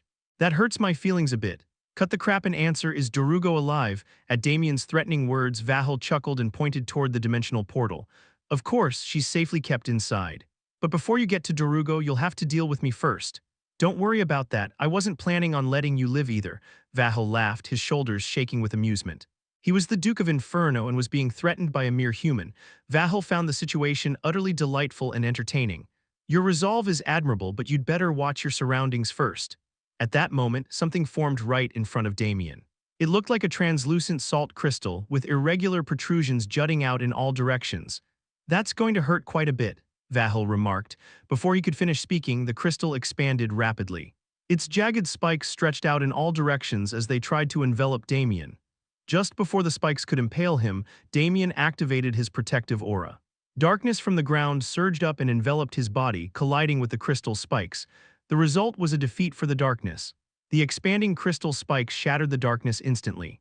In the end, Damien had no choice but to retreat to avoid being impaled by the crystals. He's far stronger than when I faced his clone. Damien had fought Vahel before. Back then, Vahel used the power of isolation to create various structures and attack Damien. These crystals must have been created with the same power of isolation, but they were far stronger than when he had faced Vahel's clone. This is not something I can block, I need to dodge. During his days as a Death Knight, Damien had focused on a combat style centered around defense rather than evasion. As a result, his protective aura had become so sturdy that it was often called invincible, but now even that energy field was woefully inadequate to stop the crystals. Oh, you dodged. Well, if you went down that easily, it wouldn't be any fun, Vahel exclaimed as he reached out toward Damien. Crystals sprouted from the ground where Damien stood, but he dodged them all by the narrowest of margins. At the same time, he summoned Erebos. Dawn couldn't withstand Damien's dark mana. Damien swung Erebos without hesitation and released Aura Blade. The Aura Blade split into dozens of smaller blades, each aimed at Vahel. However, the crystals emerging from beneath Vahel's feet blocked the Aura Blades. Aura Blades didn't able to put a single scratch on the surfaces of the crystals. No good. Half-hearted attacks like that won't work on me. Vahel was smiling broadly. Vahel's playful and relaxed attitude was incredibly irritating from Damien's perspective. He completely thinks he's above me. What infuriated Damien even more was the fact that Vahel was right. These kinds of attacks wouldn't work on him. The crystals Vahel created were not only incredibly durable but also formed at an alarming speed. I need a decisive strike, something that can take his head off in one blow. Dragging out a fight against a formidable opponent like Vahel was never a good idea. At that moment, Damien recalled his battle with Ruin. That fight had been a priceless experience for Damien. In short, it was like strolling through a treasure-filled warehouse. Ruin's eyes, movements, the positioning of his feet, the way he gripped his sword, everything about him was superior to Damien. As he died over and over, Damien desperately tried to learn from him. In the end, Damien succeeded in stealing one of Ruin's techniques, the very movement that had once taken his head in a single strike. It couldn't be described as merely fast. It was a technique that read the opponent's breath and movements, striking at the gap in their awareness. Since the moment he had encountered Vahel, Damien had been gathering as much information as possible, using all of his senses. As a result, he began to perceive the subtle movements and breathing patterns of Vahel. Suddenly deep in thought, "Are you?" Vahel noticed Damien's shift in focus with uncanny precision. "You shouldn't let your guard down like that. Shall I snap you out of it?" Vahel's demonic energy stirred. His breathing slowed slightly and the focus in his eyes blurred for a moment. Now, Damien moved. He kicked off the ground just as a crystal spike was about to emerge. Even when Damien was right in front of him, Vahel didn't notice. Damien had struck at the gap in Vahel's awareness. Damien replicated Ruin's movement perfectly and swung Erebos toward Vahel's neck. Sword God. The slash that cuts through everything cleaved Vahel's neck. Erebos tore through Vahel's skin and muscles, reaching the bone. But with a sharp sound, Erebos' advance stopped. It had failed to cut through Vahel's bone. Vahel looked bewildered with his neck partially severed. Despite the blood gushing from the wound, he didn't seem alarmed at all. "When did you swing your sword? I didn't see it at all." Damien instinctively realized that if he didn't act now, he would lose his chance. Gripping the hilt of Erebos with both hands, he channeled his nameless mana art and pressed down harder. Erebos pushed against Vahel's neck, but Vahel stood his ground without a care in the world. "Ahahaha!" Instead, he burst out laughing. "You're as entertaining as ever, you never fail to meet my expectations." As Vahel's laughter grew louder, his body began to transform. His eyes turned pitch black and his frame expanded rapidly with muscles bulging out prominently. 3 horns sprouted from his forehead. Damien Haksen, I apologize for underestimating you, Vahel said with red eyes gleaming. But now I will unleash all my power.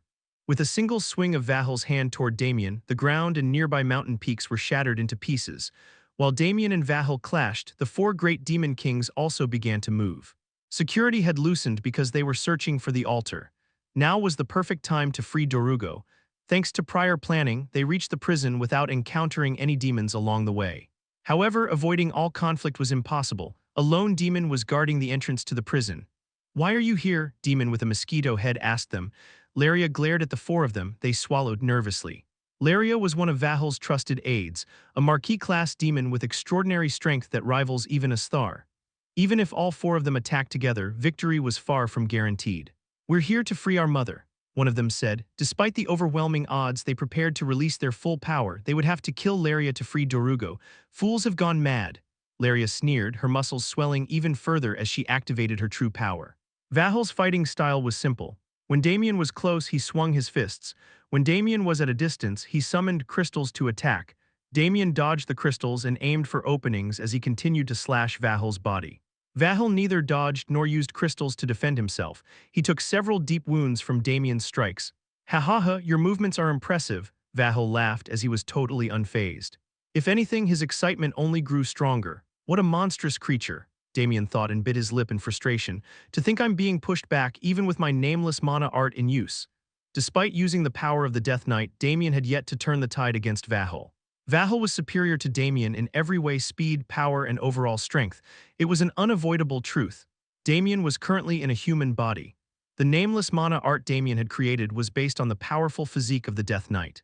Using it effectively with a human body was a near-impossible feat. "I need to increase the output." Vahel's strength was leagues beyond that of a Marquis-class demon. The gap between them was so large that even with all of Damien's skill, it was hard to close the distance. At that moment, the concept of the five-wheel harmonious art flashed in Damien's mind. If he could combine it with his nameless mana art, the stability and output would significantly improve. However, both techniques were so intricate and refined that merging them wasn't a simple task, not even for Damien. "Ha ha ha, even in Inferno, there was no one who could fight me like this, Damien Haksen." "Only you can fight me on equal ground," Vahel roared. He was clearly exhilarated by the battle. What was even more terrifying was that Damien had yet to see Vahel's limits. "I must end this here," Damien thought resolutely. But to kill Vahel, he would have to make a choice he didn't want to make. "I didn't expect to have to use this so soon."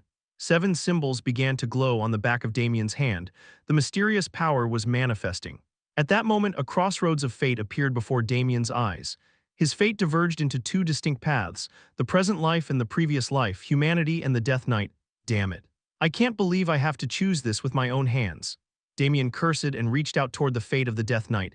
Chapter 321, Another Round with Duke-Class Demon Part 2. When the 7 combined, they could reverse the time. Damien had no idea how such a thing was possible. He only knew how to use it.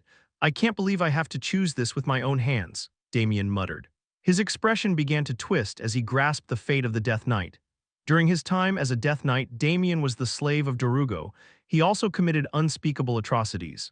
He had killed his own family with his hands and massacred countless soldiers, causing the whole world to plunge into despair and screams. Now Damien was about to return to that time. It was something unavoidable, yet utterly distasteful. It felt like diving headfirst into a decaying pit of filth. No, it was even worse than that. The revulsion swelled within him, but he had no choice. Vahel was a foe of that caliber. "I'll make sure you pay tenfold for how disgusted I feel." Damien swore and activated all the authorities. The 7 authorities connected and became one. "Damien, why are you just standing there?" "That's no fun," Vahel said, clearly expressing his disappointment at Damien's sudden silence. "I don't know what's going on, but one punch should snap you out of it." Vahel was eager to resume their exhilarating battle, certain that a good hit would bring Damien back to his senses. He took a step forward. In that instant, a sense of foreboding brushed the back of Vahel's neck. It was fleeting but intense, enough to erase the smile from Vahel's face. He suddenly stopped and his eyes were fixed on Damien. Nothing seemed to have changed, yet Vahel's instincts screamed a warning: don't act recklessly. It could have been a mere illusion, but Vahel never ignored his instincts. "I need to check this out." Suddenly, Vahel's eyes shifted. The red pupils split apart, transforming into compound eyes like those of a dragonfly. Vahel's view of the world changed in his new vision. He no longer saw reality but something else. A black background illuminated by countless orbs of light, as beautiful as the Milky Way. But Vahel wasn't captivated by that beauty.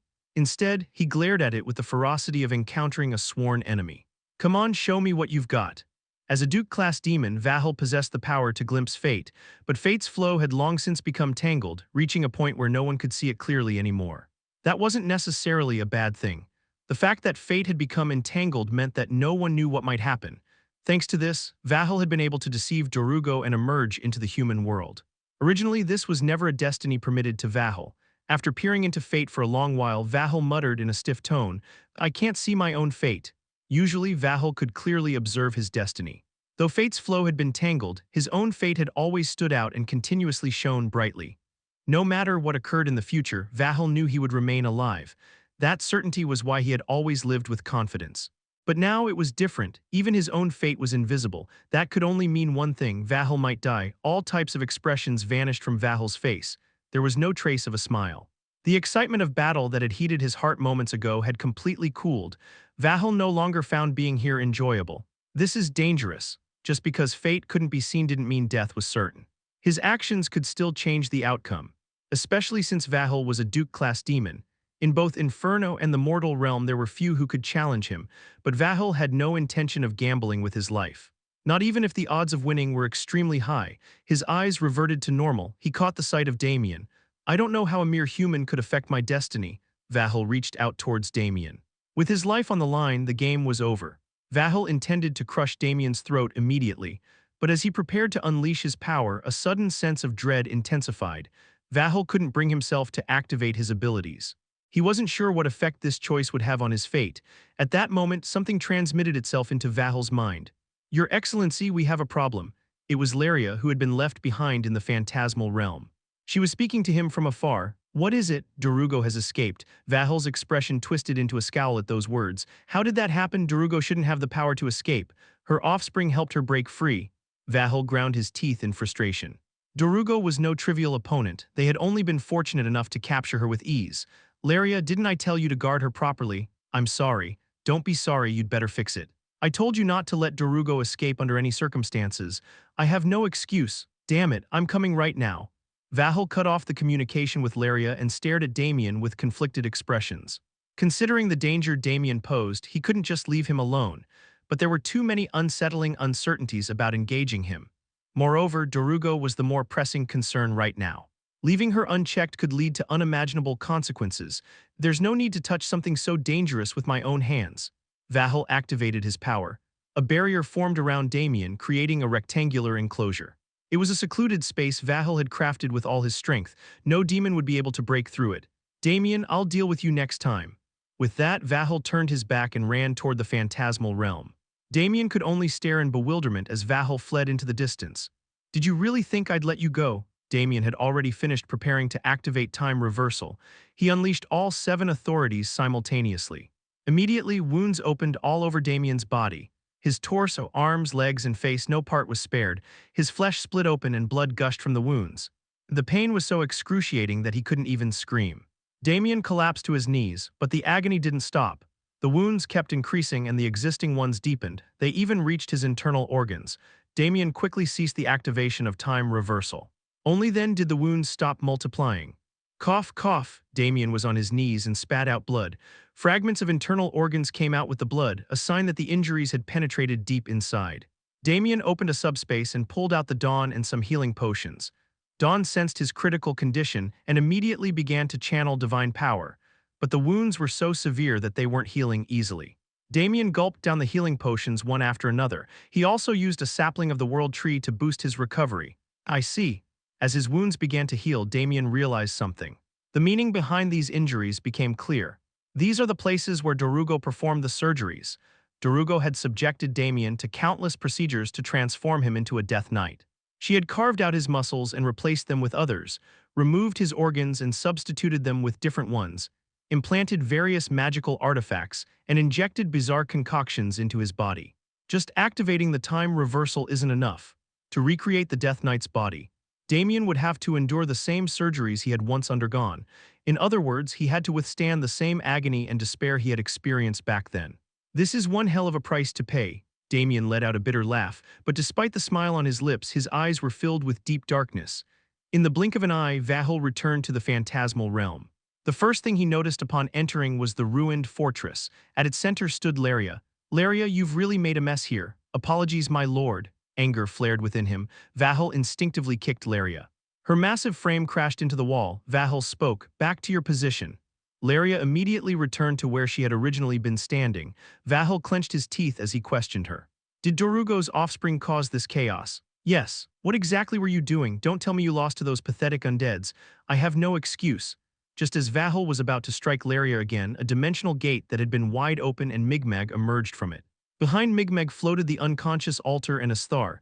Your Excellency, what happened? Dorugo escaped, tracked down where she has gone immediately. Migmeg's eyes widened in shock. Migmeg was clearly dumbfounded, but he quickly obeyed Vahel's command. He tapped the ground with the tip of his iron staff, sending an invisible wave rippling outwards. Your Excellency, I've found them. Where did they go? Vahel asked with a sharp tone. Migmeg promptly answered, they've headed for the imperial capital. Vahel couldn't help but scoff at Migmeg's words. The Empire, really. It was a choice he couldn't begin to comprehend. That only made Vahel more wary. The Dorugo he knew would never make such a careless decision. Could they be planning to pit us against the Empire? Your Excellency, what are your orders? A deep thought filled Vahel's mind, which caused him to become silent. Originally, Vahel had no intention of revealing himself just yet.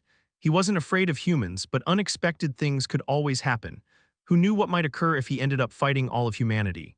To ensure caution, he had stayed hidden for as long as possible.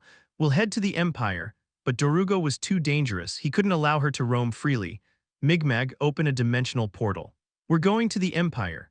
Chapter 322, another round with Duke-class demon Part 3. At the moment when Damien was fighting with Vahel, Balhard was locked in a brutal exchange of blows with Boz. Both Balhard and Boz had many techniques beyond just throwing punches. However, as if they had made an unspoken agreement, the two clashed using only their bare hands. As a result, Balhard was now barely able to stand. This disgusting bastard. With his half-swollen eyes, Balhard glared at his opponent. Compared to his own weakened state, Boz looked perfectly fine. Ha ha ha, as expected of a dragon. To take this many hits from me and still be standing. Boz was even more fired up, seemingly ready to charge at any moment. You're quite impressive for a demon, still holding on, I see. Balhard tried to bluff, but his situation was far from good. In his heart, he wanted to flee the scene immediately, but as a dragon, he couldn't afford to show such disgrace. Ha ha ha, I'm glad to see you're enjoying this as much as I am. Shall we continue our fun? As Boz slammed his fists together, causing a heavy shockwave rippled outward, Balhard's expression stiffened slightly. The two monsters glared at each other, and as if they shared the same thought, they both crouched, ready to leap. Just as they were about to spring into action, Boz suddenly scowled and shouted, What? Dorugo escaped? Balhard looked at Boz in confusion. Boz seemingly ignored Balhard's gaze and continued shouting into the air. What do you mean she escaped? You want me to come back immediately? Balhard immediately understood that Boz wasn't talking to him. Can't you wait just a bit longer? We haven't finished yet. It's the Lord's order, damn it, fine. I'll return right now. With a displeased expression, Boz withdrew his fighting spirit. The world grew silent in an instant. Dragon, will settle this next time. Balhard's face showed even more bewilderment. The enemy, who had been overflowing with fighting spirit just moments ago, was now suddenly leaving. Balhard couldn't believe the sudden turn of events. Ha ha ha, you look disappointed too. Boz laughed loudly. It seemed he had misinterpreted Balhard's expression. Sorry about this, see you next time. With that, Boz leaped toward a dimensional portal. Due to his massive size, it only took a few steps before he reached the portal. As soon as Boz entered, the portal closed behind him and the night sky returned to normal. Sigh. A wave of relief washed over Balhard after Boz was gone. He collapsed to the ground and let out a deep and relieved breath. Damn it, I'd heard that Marquis-class demons were strong, but I didn't think they'd be this powerful. Balhard recalled his battle with Boz. No matter how hard he hit, swung his tail, or even bit down, nothing worked. Boz didn't even bother to dodge. He took every attack head-on and then counterattacked Balhard. When we meet again, it'll be different. During the slugfest, Balhard hadn't used his dragon tongue or breath. Of course, Boz hadn't used his full power either, but Balhard didn't feel the need to remind himself of that. Right, what happened to Damien Haksen? Balhard headed toward the spot where Damien had been fighting. Damien was inside the massive square barrier. This is Vahel's power, isn't it? Could Damien be trapped inside? Balhard swung his fist to break the barrier, but it only trembled slightly and didn't break. What? He was already frustrated from his fight with Boz, and Vahel's barrier caused his temper to flare even more. Balhard opened his mouth and gathered his mana. Then he unleashed a fiery blast. The dragon's breath was the dragon's most powerful weapon. They unleashed it by gathering all of their mana and expelling it in a devastating torrent, but even with his breath attack, he couldn't destroy the barrier. Balhard stared at the barrier in disbelief. At this point, he wasn't angry anymore, he was deeply unsettled. He had heard that the powers of a Duke-class demon were formidable, but he hadn't expected this. How do I deal with this? As Balhard was pondering, the center of the barrier suddenly split open. The barrier shattered like a rock hitting glass. Damien came out from the crumbling barrier and stood with his sword drawn. Damien. Don't tell me you cut through Vahal's power, Balhard shouted in shock. He couldn't believe it. The same power that had completely withstood his efforts was cut down so easily by Damien. Even though he had seen it happen with his own eyes, it felt impossible. Your tone is a bit too informal, isn't it? Damien's voice was dark and cold. At that moment, Balhard realized instinctively that he had to tread carefully with Damien, or things would go very badly for him. I was just so overjoyed to see that you were unharmed. I made a mistake. Watch yourself from now on. Yes, sir, Balhard shouted loudly. Damien glared at him for a moment before turning his head away. What about the demons? They suddenly retreated through a dimensional portal and disappeared. Can you pursue them? With my current abilities, I'm afraid Balhard's voice trailed off, showing that he lacked confidence. Damien clicked his tongue in annoyance. But if we go to the otherworld, we might be able to find a way. The otherworld? I overheard the demon I was fighting. He said that Darugo had escaped. At the mention of Darugo, Damien's eyes widened. Darugo escaped? Yes, I believe the demons are planning to pursue her, and the only place Darugo could possibly flee to is the surface. The demons will surely appear there as well. Damien listened closely to Balhard's explanation. The elders know how to monitor the entire surface, so it would be best to return to the otherworld for now. Then let's head out immediately. At Damien's command, Balhard quickly began preparing to open a dimensional portal. But soon after, a look of discomfort spread across Balhard's face. What's the problem? Well, there's a thick residue of demonic energy lingering around here. It'll take some time to open the portal. Opening a dimensional portal was no easy task.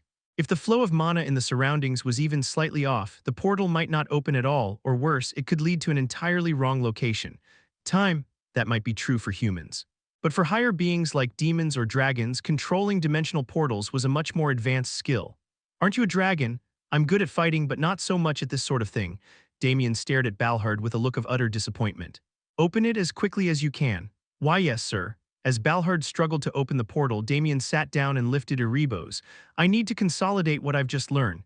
Damien recalled the single sword strike he had unleashed during his fight with Vahal. Though he hadn't managed to sever Vahal's neck, the technique itself had been flawless. With my current strength, I might actually win. Focusing his mind, Damien found himself drawn into the Erebos. When he looked up, Ruin was standing before him. Ruin still gazed at him with those vacant eyes. Good to see you again. Damien waved his hand casually as he spoke, but Ruin didn't respond. He assumed a combat stance. Seems I'm the only one happy to see you. That's a little disappointing. With a shrug, Damien also took his stance. Both stood silently, gripping their swords and glaring at each other. Ruin was the first to move. Just as Damien had seen many times before, Ruin charged at him and aimed for his neck. Last time, Damien couldn't even see the strike before losing his life. But this time was different. His battle with Vahal had sharpened his understanding of the technique. Damien bent forward and dodged the slash while simultaneously cutting across Ruin's waist. Ruin's body split in two and collapsed to the ground. Damien took a deep breath. Even though it had been just a short moment, the sheer focus it required had drained his energy. This time I won. The opponent who had given him so much trouble was now defeated with ease. Damien realized just how much stronger he had become. A satisfied smile spread across his face. Ruin's body dissipated into smoke and vanished completely. In the distance, a new Ruin appeared. What are you planning to show me this time? Damien asked playfully, even though he received no response. Ruin raised his sword high. Light, darkness, and a swirling blue mist began to converge around the blade. Damien could hardly believe what he was seeing.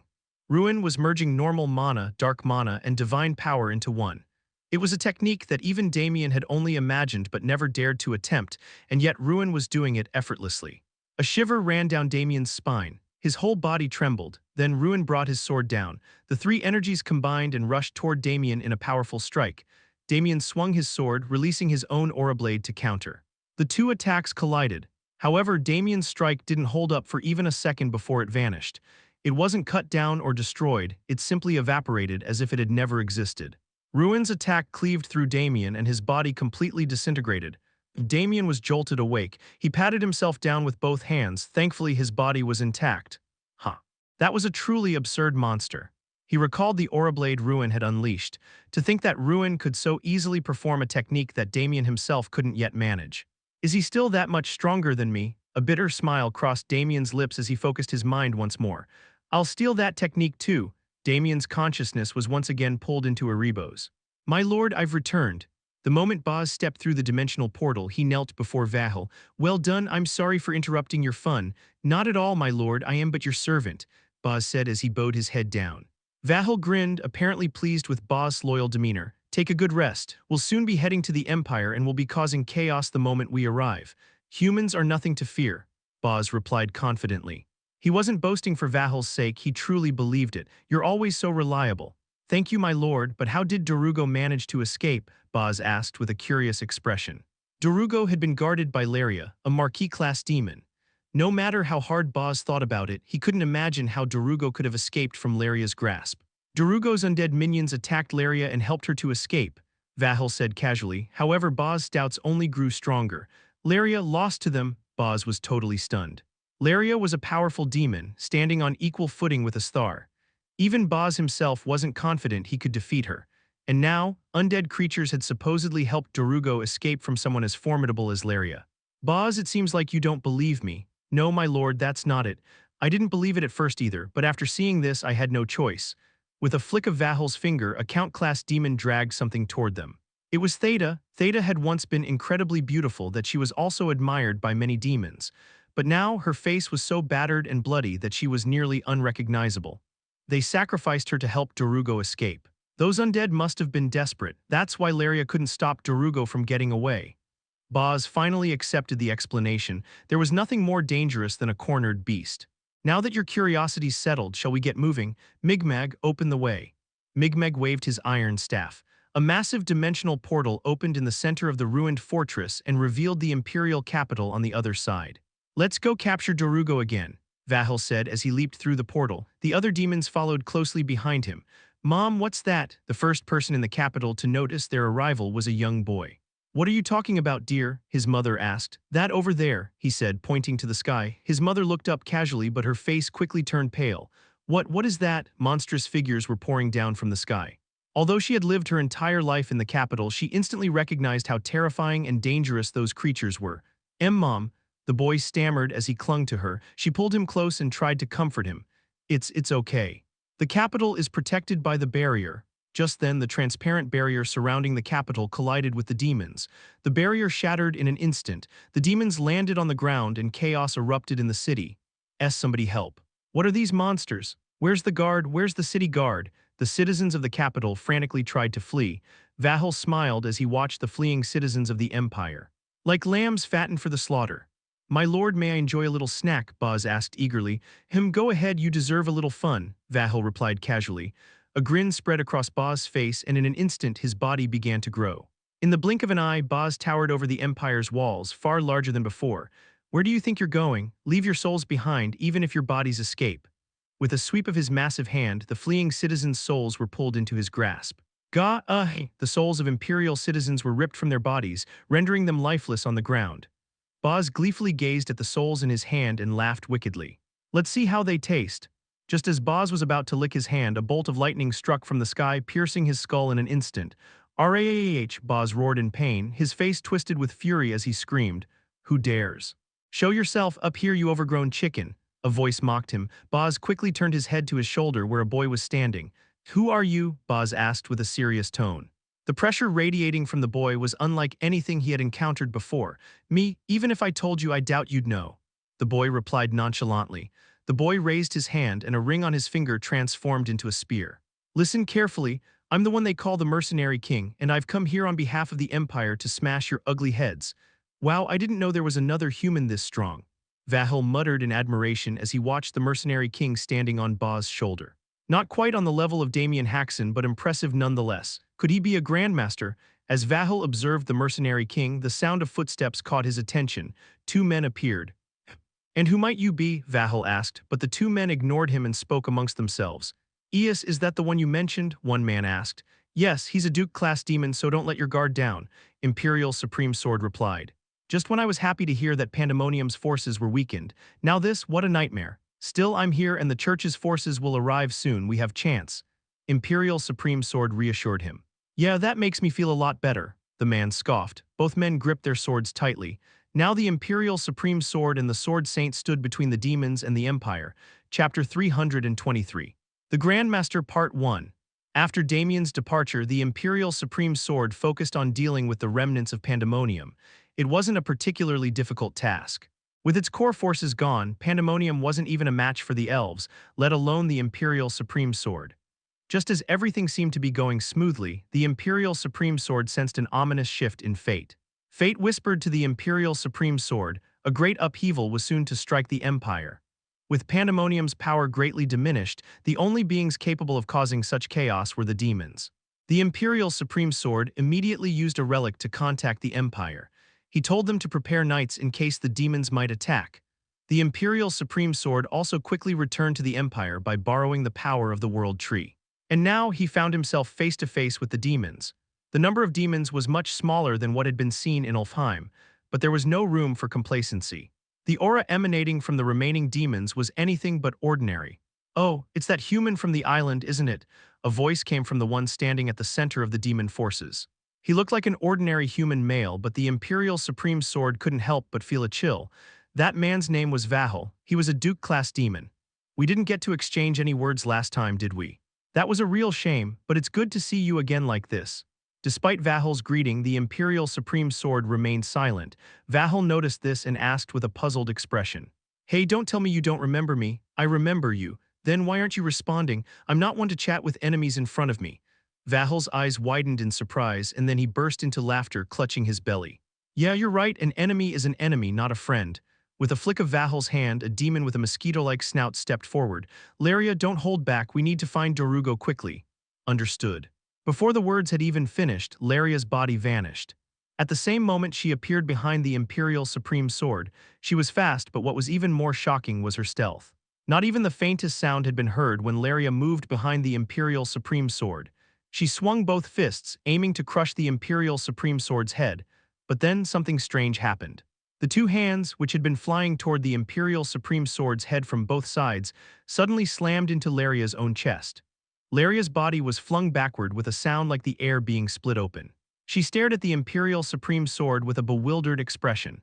"Huh, are demons usually this fast?" The one who spoke wasn't the Imperial Supreme Sword. It was the Sword Saint standing beside them. "I almost ended up watching my friend die right in front of me." "Was that your doing?" Laria asked, glaring at the Sword Saint. The Sword Saint responded with a wry smile. "And what if it was?" Laria's eyes narrowed as she glared at the Sword Saint. In the next moment, Laria vanished. She reappeared right in front of the Sword Saint and swung her blade. But just like before, Laria's hand struck the ground instead of the Sword Saint. Laria wore a surprised expression and saw the Sword Saint's sword flash towards her head.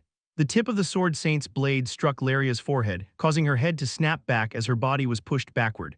"Disgusting, for something that looks like a mosquito, you're tough," the Sword Saint remarked with a grimace. As he said, only a small trickle of blood flowed from Laria's forehead, leaving her otherwise unharmed. "How did you twist the angle of my attack?" Laria was equally shocked. Just moments ago, she had put all her strength into her strike, but it had veered off course, as if swept away by a powerful current, striking the ground instead of the Sword Saint. "That's just my realm," the Sword Saint replied nonchalantly. The level he had reached as a realm was called 10,000 flow perception. 10,000 flow perception was a state of perceiving all flows in the world and being able to alter them. Normally, using 10,000 flow perception required direct contact with a blade, but after reaching the level of a Grandmaster, even that limitation had vanished. "Now I understand why my seniors warned me to be cautious of Grandmasters." Laria's entire body twitched. Her muscular limbs began to shrink rapidly and wing-like structures emerged from her back. "So you weren't just mosquito-like, you're an actual mosquito," the Sword Saint muttered as Laria flapped her wings once, releasing pinkish powder in all directions. Seeing this, the Sword Saint instinctively moved back, but the moment his feet touched the ground, a wave of intense dizziness and a throbbing headache struck him. "Did you really think simply moving away would save you?" "How foolish," Laria's voice echoed from above. "My power is contamination. Any living creature near me will be tainted and rot away." The Sword Saint looked down at the ground beneath him. Weeds that were once sparsely growing on land had turned yellow and were melting into a liquid state. "It doesn't matter if physical attacks don't work, I'll kill you like this." Laria flapped her wings powerfully, sending a gust of wind imbued with the power of contamination toward the Sword Saint. "Looks like they're already fighting over there." Vahel glanced at the battle between the sword Saint and Laria. Guess it's about time we start too, huh? As Vahel spoke, the Imperial Supreme Sword raised his sword. Migmeg, who stood behind Vahel, spoke. Your Excellency, allow me to handle this. You're not exactly good at fighting, or you stay back and watch. But, besides, I'd be bored just standing around. Vahel stretched his arms and began walking toward the Imperial Supreme Sword. All right then, let's see what you've got. Before he could finish his sentence, an invisible slash cut toward Vahel's neck. The Imperial Supreme Sword had used his heart sword to materialize a slash. But the strike didn't even graze Vahel's skin. It was blocked by a translucent barrier covering Vahel's body. Oh, I almost got cut there. The Imperial Supreme Sword showed no disappointment. Considering Vahel was a Duke-class demon, even if the slash had succeeded, it was unlikely it would have killed him. The Imperial Supreme Sword pushed off the ground, dashing toward Vahel while unleashing more heart sword attacks. The manifested slashes cut across Vahel's body in the Imperial Supreme Sword's mind, but Vahel immediately used his power of isolation to shield himself. Such light attacks won't work on me. As soon as the distance closed, the Imperial Supreme Sword swung his sword. Yet again, it was deflected by Vahel's power without making a dent. I told you it won't work. Despite Vahel's mocking, the Imperial Supreme Sword didn't stop and continued his relentless attacks. He slashed with his heart sword and struck directly with his sword. Vahel's body was assaulted from every angle by the Imperial Supreme Sword strikes. You're more stubborn than I thought. Vahel stood in place. He was not lifting even a finger and effortlessly deflecting the Imperial Supreme Sword's relentless barrage. No matter how much the Imperial Supreme Sword attacked, Vahel didn't even lose a strand of hair. The gap between their powers was that significant. Even so, the Imperial Supreme Sword did not cease his assault. He wasn't attacking mindlessly, he was gauging the strength of Vahel's power. There's no difference in intensity. Every part of his defense is equally strong. His plan to target a weak spot had failed. Now only one option remained: to overwhelm him with brute force. The Imperial Supreme Sword conjured a single image in his mind. He imagined countless blades raining down on Vahel. Vahel's expression shifted as he noticed something was off. What are you trying to do? The Imperial Supreme Sword materialized his vision. A torrent of countless slashes poured down on Vahel. The number of strikes was infinite, so numerous that they couldn't be counted or even tracked. The slashes surged forward like a tidal wave. Even Vahel couldn't hide his shock. The relentless barrage of slashes struck his entire body. Stop it already, Vahel shouted, summoning crystals of isolation around him. The crystals expanded, their spikes shooting out in every direction. They destroyed buildings and shattered the ground. And yet the slashes did not stop. As long as the Imperial Supreme Sword maintained his mental image, the Heart Sword would continue to strike. Then suddenly the barrage of slashes came to an abrupt halt. Vahel looked around in shock. What? Why did it suddenly stop? At that moment he saw the Imperial Supreme Sword standing directly in front of him, gathering an immense amount of mana. The Imperial Supreme Sword's blade was now enveloped in a massive aura, the condensed mana forming a devastating aura blade. The Imperial Supreme Sword envisioned a new image. He visualized the most powerful strike his body could muster, a single blow that would cut Vahel's body in half. As soon as that image took shape, the Imperial Supreme Sword swung his sword. In that instant, the entire capital shook. Fucking hell, Damien cursed and sprinted.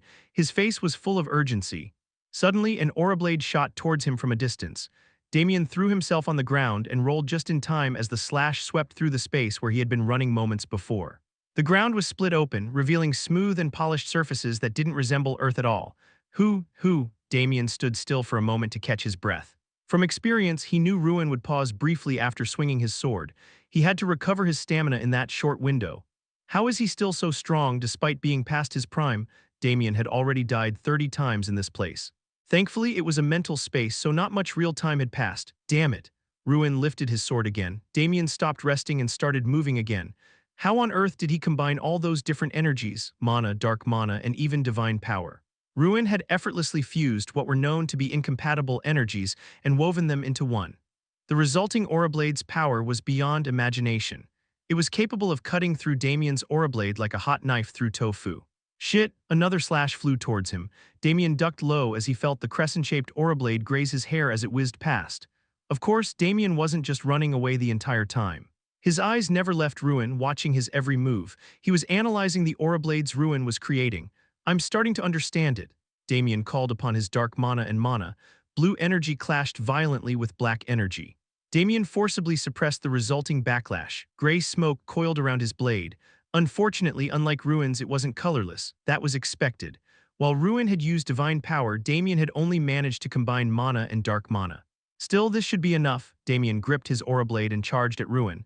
Ruin responded immediately with a slash. Despite his vacant expression, his movements were razor-sharp. Damien swung his sword to counter the strike. The two aura blades collided, but Damien's aura blade only held for a brief moment. Ruin's blade pierced through Damien's aura blade, cutting it apart. Ha! At that moment, Damien let out a laugh as he twisted his longsword. He used the Realm of Sword Saint 10,000 flow perception. He redirected Ruin's aura blade in a different direction. This is the end. Damien slashed at Ruin's neck with his longsword. Ruin's head separated from his body and both fell to the ground. Phew, that was exhausting.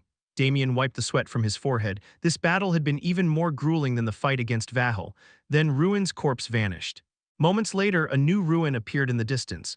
Damien turned to him and spoke. "What are you planning to show me this time?" "Wow, you're really something. You've managed to kill me twice now," Ruin's voice rang out. Damien was too shocked to respond. "Haha, it looks like what I said really surprised you." Ruin laughed cheerfully as he spoke.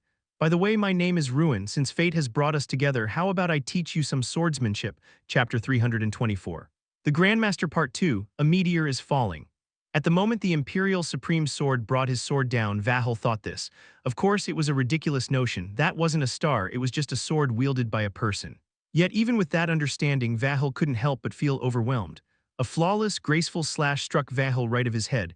The shockwave alone shattered nearby buildings. The ground split in half, a whirlwind raged. But even after unleashing such an incredible technique, Vahel remained unscathed. No matter how strong the attack of the Imperial Supreme Sword, it couldn't pierce through Vahel's power. Wow, that was pretty dangerous. Vahel pointed at his own head as he spoke, his tone and expression as relaxed as ever. "So even this isn't enough," the Imperial Supreme Sword said. Despite his powerful attack having failed, his expression remained unchanged. His opponent was a Duke-class demon, one often called the actual King of Inferno. He had already known it wouldn't be easy to defeat him. "You don't seem too surprised. Do you have more to show?" "You guessed correctly. You have yet to witness the Empire's full strength." "Full strength?" Vahel let out a mocking laugh. "Other than you three, nothing else seems impressive." Full strength? Right now, countless knights were standing by in the Imperial Palace. However, they couldn't intervene in the battle unfolding before them.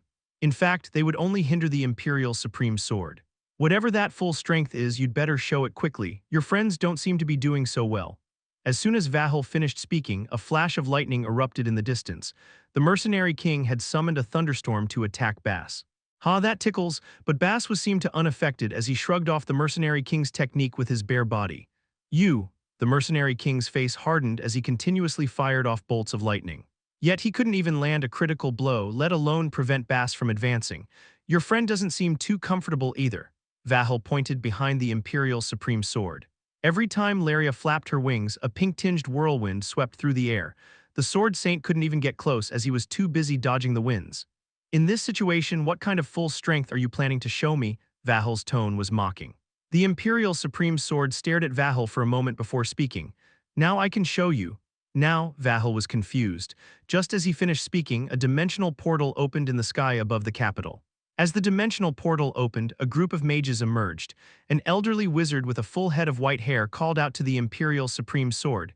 "Eos, you rascal! How dare you work this old man to the bone like this?" One of the 5 great magic towers of the Empire. The most powerful among them was the White Magic Tower. Tower Master Jurg Axel raised his staff high into the air. "But I still brought what you asked for safely." The dimensional portal expanded, and a group of people poured out from it. They were all dressed in pure white robes, so bright that the sunlight reflecting off them was almost blinding. The Church, a colossal organization that rivaled the Empire in military strength across the continent. They had crossed through the dimensional portal and arrived in the capital. My, what a disgusting horde of sinful creatures." A beautiful woman covered her mouth as she spoke. She was Radiant Light, one of the 5 great elders. "Everyone looks busy, so let's get started." Radiant Light raised her hand, and the priests who followed her simultaneously unleashed their divine power.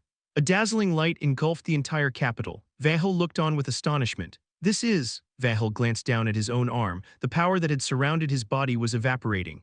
"A barrier that weakens the power of demons," Vahel murmured. "A barrier strong enough to affect even a Duke-class demon." Vahel stared at the priests with a look of disbelief. "You have yet to see everything." The Imperial Supreme Sword spoke in a low voice. No sooner had he finished speaking than a golden pillar erupted from the Imperial Palace. The golden light enveloped the entire capital and Vahal's body staggered. For the first time, the composure on Vahal's face wavered. He looked at the Imperial Supreme Sword with a face full of disbelief. According to legend, when the first emperor of the Empire built the capital, he forged a certain pact. The Imperial Supreme Sword spoke as he looked at Vahal. To bring a terrible calamity upon those who invade the Empire and to bestow blessings upon those who protect it. The golden light surrounded the Imperial Supreme Sword, amplifying the pressure radiating from him. You've prepared something quite entertaining, haven't you? Vahal's lips twisted into a grin. Then I suppose I should show you something in return. And at that moment, a distant explosion echoed. Immediately, a fist collided with Vahal's face. Vahal's body was hurled backward. As soon as he slammed into the ground, he lifted his head.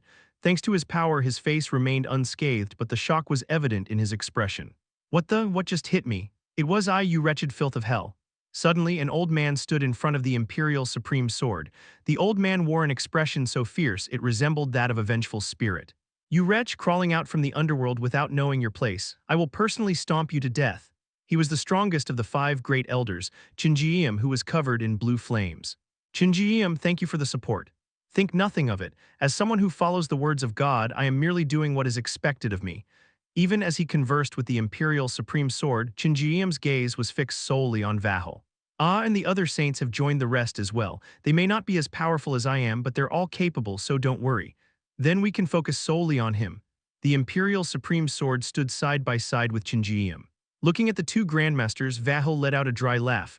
This won't be easy, will it? How are you able to speak? Damien asked with cautiousness. Don't tell me you were pretending to be mindless this whole time. Oh no, not at all. So don't make that scary face. Ruin shook his head with a sigh. I'm just a lingering thought left behind after my main body died, but the shock of my death was so overwhelming that my emotions became mixed up. That's why my mind became tainted. When a person dies, they always leave behind a remnant of their thoughts. The stronger the power they held in life, the stronger the remnant becomes.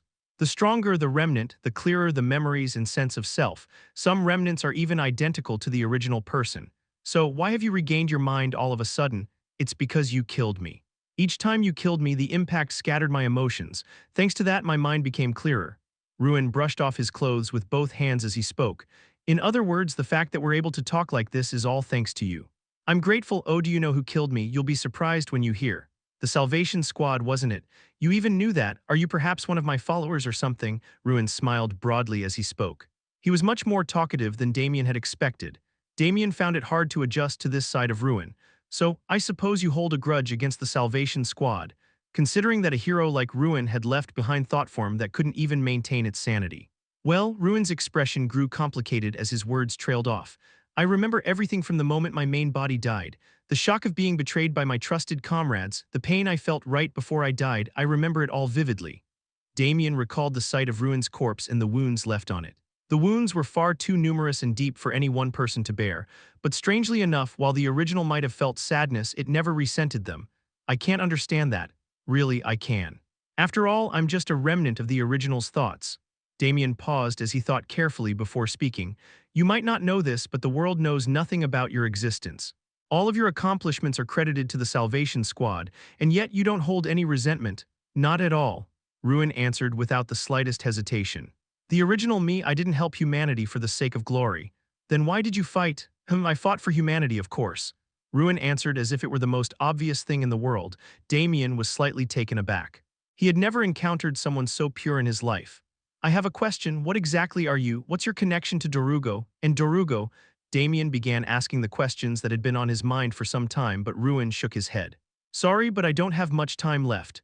What? I can feel the emotions taking over again. Damien looked into Ruin's eyes. The once clear eyes were becoming clouded again. Just 2 deaths weren't enough to fully regain my sanity, I suppose. Then at least tell me who Dorugo really is. More important than that, I have something to tell you. It's crucial advice, so listen carefully. Ruin pointed to the sword in Damien's hand. You're far too trapped within the mold.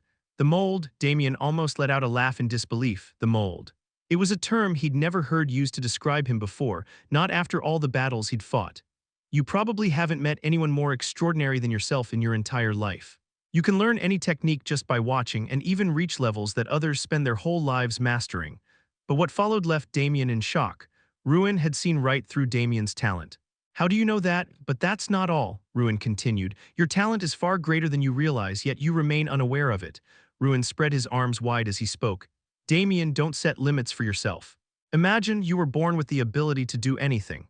Then he added, of course, that doesn't mean you can literally do everything. Your body can only handle so much. No matter how much of a genius you are, a child can't wield a sword properly, right? It's like how a weak bow can't fire a powerful arrow. Ruin gently tapped Damien's shoulder with his fist, giving him advice.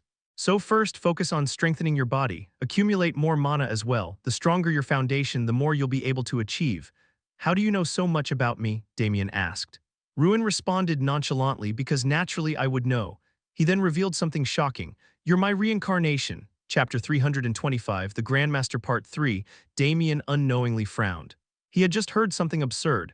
I'm your reincarnation. Strictly speaking, it's not a complete reincarnation. You didn't inherit the original soul. What do you mean by that? If it's reincarnation, it's reincarnation. What did he mean by not inheriting the soul? The original self split himself to create something. The oath placed on the world and the Erebos you possess were created in that way. Ruin split himself for the sake of humans. In the end, only one part remained. That's the talent you possess. Are you saying I inherited that talent?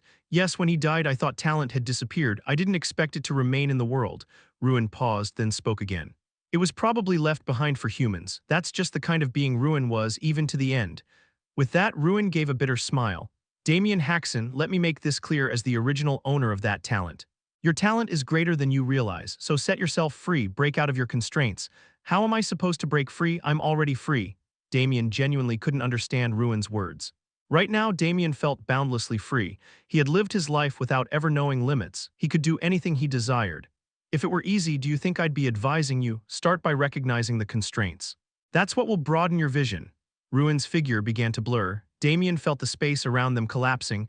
If you don't understand yet, just eat well and sleep well. The stronger your body, the more you'll be able to achieve. Ruin disappeared with those final words. Damien was pulled back into the real world. Back in reality, Damien stared at Erebos for a long while. Even after meeting Ruin, his questions remained unanswered. If anything, he had even more questions now. So the more you die, the clearer your mind becomes. If that's the case, he would just have to kill Ruin enough times for him to stay lucid.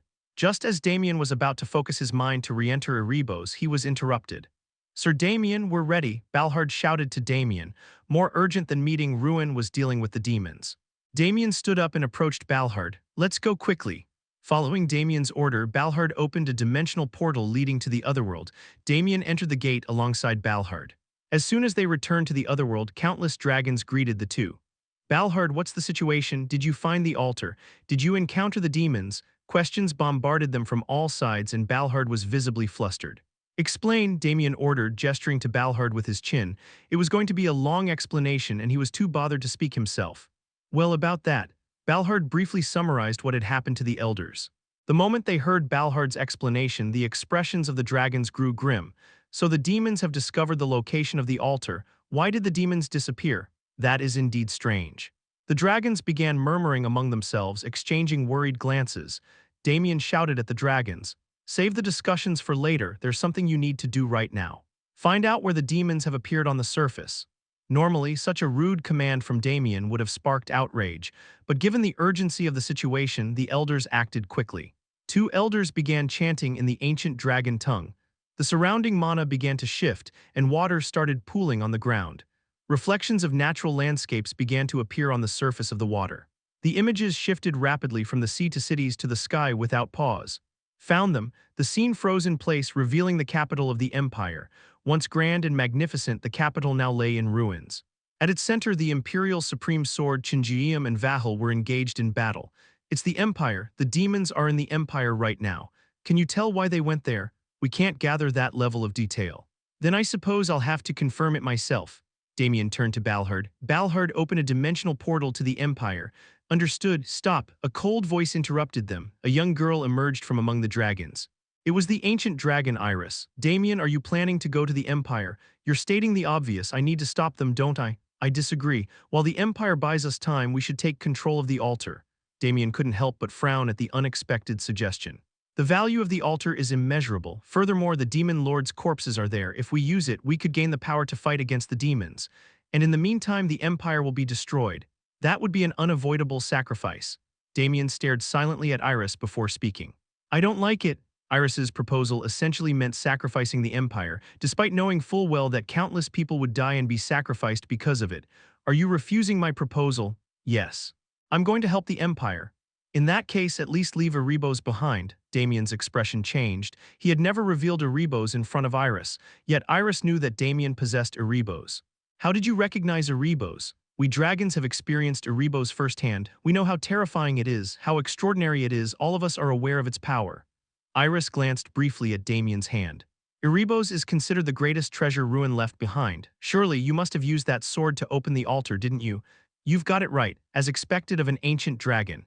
If you leave Erebos behind, we'll use it to open the altar and find a way to expel the demons.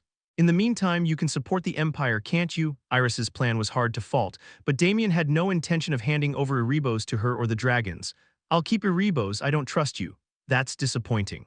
I thought you shared the same goal as us, don't you? The same goal? Are you referring to your plan to betray me? At Damien's accusation, Iris involuntarily fell silent. Don't try to dodge it. I overheard you and others on the first day. You were planning to betray me and steal the key from the demons. The key Ruin had created. With it, one could either fulfill or break the oath. The dragons intended to use the key to lift the oath binding them. How could I trust you with Erebos after that? I see you were already aware. Iris sighed briefly and then her eyes sharpened. In that case, we'll have no choice but to take it by force. Before Iris even finished her sentence, the elders began chanting in the dragon tongue. With each word of dragon tongue, an overwhelming pressure weighed down on Damien's shoulders. Your true strength only emerges when you use dark mana, doesn't it? Iris spoke in a calm voice. We've cast a barrier over the entire otherworld that suppresses and eradicates dark mana. Damien let out a hollow laugh. He hadn't expected them to prepare something like this. To think things would end this way. Very well then, take Erebos from him. The remaining dragons, excluding those maintaining the dragon tongue, began to move. Dragons were the mightiest of all creatures, and among them the elders, those of immense strength, now harbored hostile intent toward Damien. Well. Damien glanced at the dragons surrounding him and chuckled dryly. I figured you had something up your sleeve, but I didn't expect something this crafty. A barrier that suppressed dark mana, it was certainly a clever move. It was certainly a threat, one even Damien had to acknowledge. He reached into the air, and as the tattoo on his wrist vanished, Erebos appeared.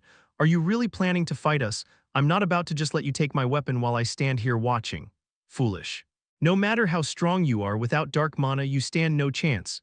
Iris's expression remained calm, but her voice brimmed with confidence. I'm still pretty strong even without dark mana. We know that. But you can't handle all of us at once. Damien chuckled. She was right. Without using the power of the Death Knight, Damien was still a masterclass knight. One or two elders might be manageable, but all of them together. It was impossible without dark mana. So you guys have chosen death. Are you going to hand over Erebos now? I'm not about to let you take it from me so easily. Damien placed his palm against Erebos' blade. Iris watched him and spoke with clear disdain. Are you planning to use Erebos' power? What if I am? Foolish, have you already forgotten what I told you? We know Erebos very well. We've already prepared countermeasures. Though her face remained expressionless, Iris's voice radiated confidence. You might think you know Erebos well, but there was something the dragons didn't know.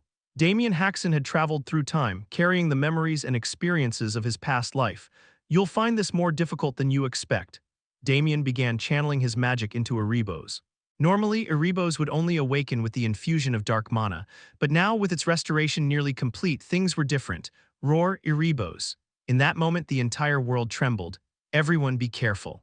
Erebos has awakened, Iris shouted as soon as Damien unleashed the power of Erebos. Waves of energy radiated from Damien, spreading outward. Anything that came into contact with the waves vanished without a trace, and the waves soon reached the spot where the dragons stood. Use Dragon Tongue to push back Erebos' power. Once you get used to it, counterattack immediately. But just then, the waves abruptly stopped, and instead of continuing to spread, they started to retract. The unexpected phenomenon left Iris and the dragons bewildered. The energy began to compress around Erebos' blade. You've never seen anything like this before, have you? Damien said, looking at Iris's stunned expression. This is how you really use it. Damien ran his fingers along Erebos' blade, and from the condensed wave, a thin line of energy shot forth. The line hit the ground, and at that moment the earth split open in a jagged tear. Iris felt a shiver run down her spine. By compressing the wave, its power had multiplied, and its speed had become far too fast. No dragon tongue could stop it now. As Damien raised Erebos high into the air, the sense of dread Iris felt intensified. Everyone, get out of the way! Damien drove Erebos into the ground. From the point where the blade struck, hundreds of lines shot outward in every direction. The unleashed lines pierced through the dragon's bodies, leaving no room for escape. Chapter 326, The Grandmaster Part 4, All dragons in the Otherworld move according to the will of the Elder Council. This is not simply because the Elder Dragons are old. It is because they are all living legends who have experienced the surface world. In the past, the Elder Dragons ruled the surface and were regarded as walking disasters. Intelligent races gave them titles like Evil Dragon, Mad Dragon, and Celestial Dragon, fearing and avoiding them. In a continent once filled with monsters, the only race capable of opposing dragons were demons. Gah. But now, these once mighty Elder Dragons could do nothing but scream in agony. Their entire bodies had been pierced by lines extending from erebos. It was an unbelievable sight. A dragon's scales were the strongest armor and capable of deflecting any attack. Their muscles were tough as woven rare metal. Their bones were so solid that even an aurablade had difficulty cutting through them. Yet the lines effortlessly penetrated their scales, piercing through the muscles and bones beneath. Grrr. What was even stranger was the Elder Dragon's reaction that followed. Compared to their size, the lines seemed so thin. It looked like they could shake them off with a simple movement. Yet like fish speared on a harpoon, the Elder Dragons trembled violently in agony. Erebos' power had the power of annihilation. The pain they felt as they were being annihilated wasn't just physical but something their very souls experienced. And the pain of the soul is incomparably greater than any physical suffering. Grrr. That's why the dragons couldn't even flinch. They were paralyzed. Moreover, these lines were Erebos' power itself. Since their bodies had been pierced by them, they couldn't move carelessly. Everyone, Iris murmured in shock. Among the dragons present, Iris was the only one unharmed.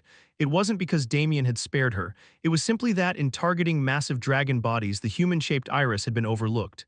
This technique. I don't remember anything like it. And of course, she wouldn't. This was a technique Damien had learned in his previous life during a battle against the Imperial Supreme Sword. In his previous life, the Empire's Imperial Supreme Sword had fought Damien, wielding the Divine Sword Elda. The Divine Sword had fallen from the heavens during the War of Destruction. The sword's origin and source were unknown, but it possessed a power just as formidable as Erebos. In order to defeat the Imperial Supreme Sword, who wielded the Divine Sword, Damien had no choice but to push Erebos' power to its absolute limits. The technique of compressing his power into thin lines and launching them like threads was something he mastered at that time. Iris, Damien called her name. Iris flinched and turned to face him. You know a lot about Erebos, don't you? Then you must also know that I'm sparing you all right now. Erebos' power could annihilate anything. If Damien released the threads, the compressed power would expand and the dragons would vanish entirely. However, Damien had only pierced and immobilized the dragons with the threads. Killing them would be easy, but there was still something he needed the dragons to do. You want something from us, don't you? Before we get to that, there's something you need to do first. Tell me. You must swear in dragon's tongue that all the dragons of the otherworld will obey me. Iris's face stiffened for a moment, then relaxed. Not possible. Swearing the oath of obedience in dragon's tongue, that's impossible. Damien moved the threads, causing those embedded in the elders' bodies to vibrate. Arg, the dragons screamed in unison and Iris clamped her mouth shut. Don't play dumb, I know it's possible. Among the knowledge Darugo had imparted to Damien was information about dragons and dragon's tongue. Dragon's tongue was so powerful that even the dragons themselves couldn't escape it. If they swore obedience in dragon's tongue, they would be bound as slaves for the rest of their lives. Decide right now, will you submit to me or will you lose your entire race here and now? Damien's tone was firm. A deep look of conflict crossed Iris's face. Fine, we will do as you say. Lady Iris, no you can't, one of the elder dragons shouted at Iris. It was a blue dragon with azure scales. Damien immediately released the thread, piercing the blue dragon's shoulder. As soon as the thread was released, Erebos' power spread and the blue dragon's entire shoulder was blown away. Gah!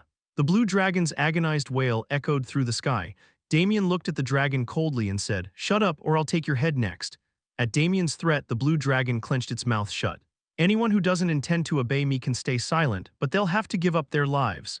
Damien glanced at the remaining dragons and spoke, "The choice is yours." So what will you do? A deep hesitation spread across the dragons' faces. In the end, all the elder dragons swore obedience to Damien. Damien could feel a connection to their souls forming with each oath they made in dragon's tongue. "So, are you satisfied now?" Iris was the last to swear and spoke with a face full of hostility. "No, this is just the beginning. Open a dimensional portal to the Empire immediately." The reason Damien had spared the dragons was to use the dimensional portal. Opening a dimensional portal required immense knowledge and experience, something even Damien couldn't do himself. While he possessed the knowledge obtained from Darugo and could probably open one with time, he didn't have that luxury at the moment. Are you really planning to go to the Empire? Don't make me repeat myself, Damien said, glaring at Iris. His killing intent made Iris's expression harden. Without further hesitation, Iris used Dragon's tongue to open a dimensional portal to the Empire.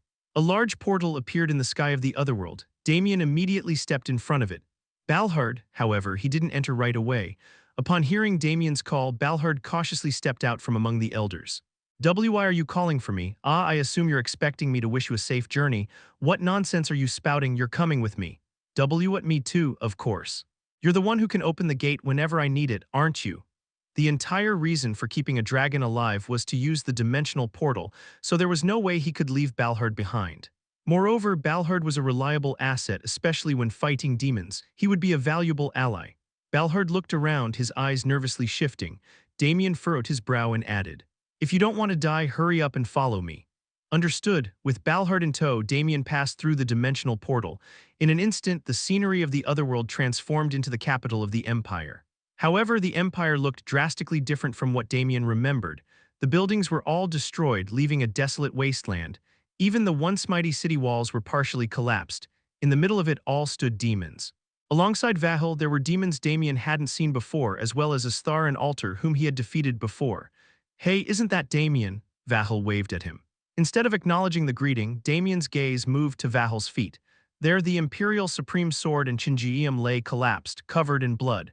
A few minutes before Damien's arrival, the Imperial Supreme Sword and Chinjiam relentlessly pressed their assault on Vahel. This was the first time the two of them had teamed up, but they moved as if they were one. Chinjiam unleashed bursts of blue flames, pounding Vahel's entire body with unrelenting blows. True to his title as the fastest martial artist, his movements were so swift that they left afterimages. The Imperial Supreme Sword precisely targeted the openings Chinjiam couldn't cover. His heart sword rained down on Vahel from every direction. The combined attack of the two Grandmasters was overwhelmingly violent and relentless. Haha. This is quite the spectacle. Yet Vahel effortlessly withstood every single attack. With his arms reinforced by the power of isolation, he blocked Chinjiam's punches and took the heart sword strikes from the Imperial Supreme Sword on his bare body. Despite the barrage, Vahel's body didn't suffer so much as a scratch. "For a piece of hellish trash, you're pretty strong." Chinjiam was totally frustrated and yelled. Veins bulged on his forehead. "Thanks for the compliment. You're pretty strong yourself," Vahel replied, casting a brief glance away. In the distance, he noticed Laria and Boz were also fighting. They too were being overwhelmed in a 2-on-1 battle. "Those two, weren't they supposed to be among the 5 great elders?" Vahel said and pointed to the people attacking Laria and Boz. "They're not grandmasters, yet they're fighting impressively." Even considering that the demons had been weakened by the miracles invoked by the priests and the Empire's covenant, the 5 great elders were demonstrating remarkable combat prowess. So much so that Laria and Boz were barely holding their ground. "But something's strange. There are 4 of you, right? So why are you called the 5 great elders? You sure talk a lot for someone in a fight," Chinjiam shouted, showing he was clearly irritated. "Well, I'm just curious," Vahel replied with a sheepish grin. "Then rejoice," Chinjiam said with a dangerous glint in his eyes. "What for? You're about to find out firsthand why we're called the 5 great elders." Before Vahel could even respond, someone appeared behind him. Even with his sharp senses, Vahel hadn't felt the presence. He was shocked and turned to see an elderly man standing there. The man looked as old as Chinjiam, with a frail, thin body and skin lined with deep wrinkles. But Vahel couldn't shake the ominous feeling that radiated from this man. "Oh dear brother, I'm not the type to step directly onto a battlefield," the old man groaned. "Silent Knight, this is no time for jokes," Chinjiam barked. "Don't rush, I'm ready," Silent Knight replied calmly. As he reached out, he grabbed the air and suddenly pulled. In an instant, thin threads wrapped around Vahel's entire body. "What is this?" No, these weren't threads. It was darkness drawn out and woven into strands. Silent Knight, one of the 5 great elders and the head of the sect known as the Raucous Shadow, had joined the fray. Silent Knight's power was nullification. The priest and paladins of the Raucous Shadow sect could erase mana, powers, and everything else using their divine energy.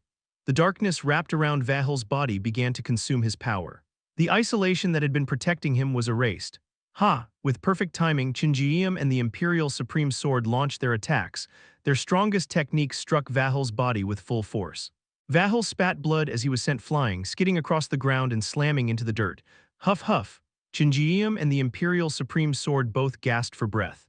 Is it over? Silent Knight muttered, staring at the spot where Vahel had crashed.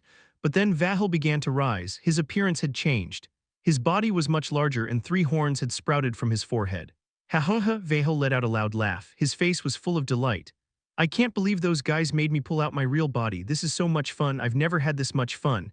His glowing red eyes turned toward the trio. As a reward, I'll get a little serious now. Vahel extended his hand. At that moment, a rectangular pillar shot up from the ground beneath Chinjiam's feet. Chinjiam quickly crossed his arms to block, but it wasn't enough. Both of his arms snapped, and the pillar struck him squarely in the solar plexus. Erg! Chinjiam's body was sent soaring into the sky before crashing down. Silent Knight was flabbergasted and shouted in alarm. Brother, just then something strange appeared in front of Silent Knight's eyes.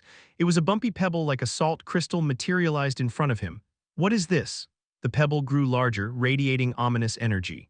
Before Silent Knight could react, the spikes crushed him. You two should have at least been able to dodge that, Vahel said with a smirk. Finally, Vahel turned his gaze to the Imperial Supreme Sword. You. I hope you're a bit different. Without a word, the Imperial Supreme Sword lifted sword, but the result was no different from the others. He too fell at Vahel's hands, overwhelmed by his monstrous power. Are you worried about them? Vahel nudged the Imperial Supreme Sword with the tip of his boot, a smirk playing on his lips. Don't worry, they're still alive. That's a relief. Damien activated the Authority of Envy without hesitation. The mana in his body rapidly transformed into dark mana. As he used nameless mana art, his eyes glowed fierce with crimson light. Of course, you're the most fun. Vahel muttered with a short sigh of admiration as he watched Damien prepare. I've got someone I need to find soon, but leaving when someone as entertaining as you is right in front of me, that's impossible. In the blink of an eye, Damien moved. Vahel also launched himself forward as well. Both of their figures vanished from sight, only to reappear with an explosive collision in midair. A shockwave of power rippled outward, the intensity of their clash reverberating through the ground and sky. The sheer speed and force of their attacks caused the air around them to warp, and the ground beneath them cracked under the pressure. Vahel grinned widely. He was clearly thrilled by the fight. He blocked Damien's attack with his forearm, feeling the surge of dark mana course through his body. That's it, show me more. Damien's expression remained cold. He was solely focusing on the battle. His hands moved swiftly, forming dark streaks of energy that sought to envelop Vahel. The clash of powers had only just begun, and neither of them showed signs of holding back. Chapter 327. Awakening Part 1. Vahel charged at Damien as he enveloped both his hands with the power of isolation. An opaque gauntlet formed over Vahel's hands. Ha ha ha, Vahel threw a punch at Damien. Damien didn't dodge and instead swung his sword. The gauntlet and Erebos collided. The impact pushed both of them back. Immediately, they both launched off the ground, closing the distance and attacking each other again. Vahel's fists and Damien's sword clashed repeatedly, neither side yielding an inch. Why the sudden switch to bare-handed fighting? Damien asked in the midst of the fight while blocking and attacking simultaneously. Vahel laughed joyfully as he responded, I'm just so happy to meet you. If I don't fight like this, I feel like my heart will explode. Disgusting, Damien muttered. Ahaha, don't be so cold. You're hurting my feelings. Suddenly, Vahel leaped into the air, swinging his leg in a wide arc. Energy surged, creating a massive slash. Damien blocked it with his Erebos. Damien twisted Erebos and deflected the slash's angle, sending it soaring into the sky. Oh, that's quite the technique. Vahel was impressed. He hadn't expected Damien to handle his attack so effortlessly. Think you can dodge this too? Before he finished his words, crystals of isolation began forming around Damien. The crystals rapidly grew, enveloping Damien with their sharp edges, breaking the ground around him. But Damien had already moved. In the blink of an eye, he was right in front of Vahel. Oh, Vahel's expression changed. As expected, you're impressive. Looks like I can't go easy on you anymore. Vahel swung his fists repeatedly, aiming to break Damien. Thanks to his overwhelming physical strength, every punch tore through the air and cracked the ground. But that wasn't all. Simultaneously, Vahel used the power of isolation. Pillars shot up from the ground, and crystals of isolation formed in the empty space around them. Vahel's fists came from the front, while the crystals attacked Damien from all sides without pause. There were no openings. Every movement and attack worked like gears in perfect sync, but the truly amazing one was Damien.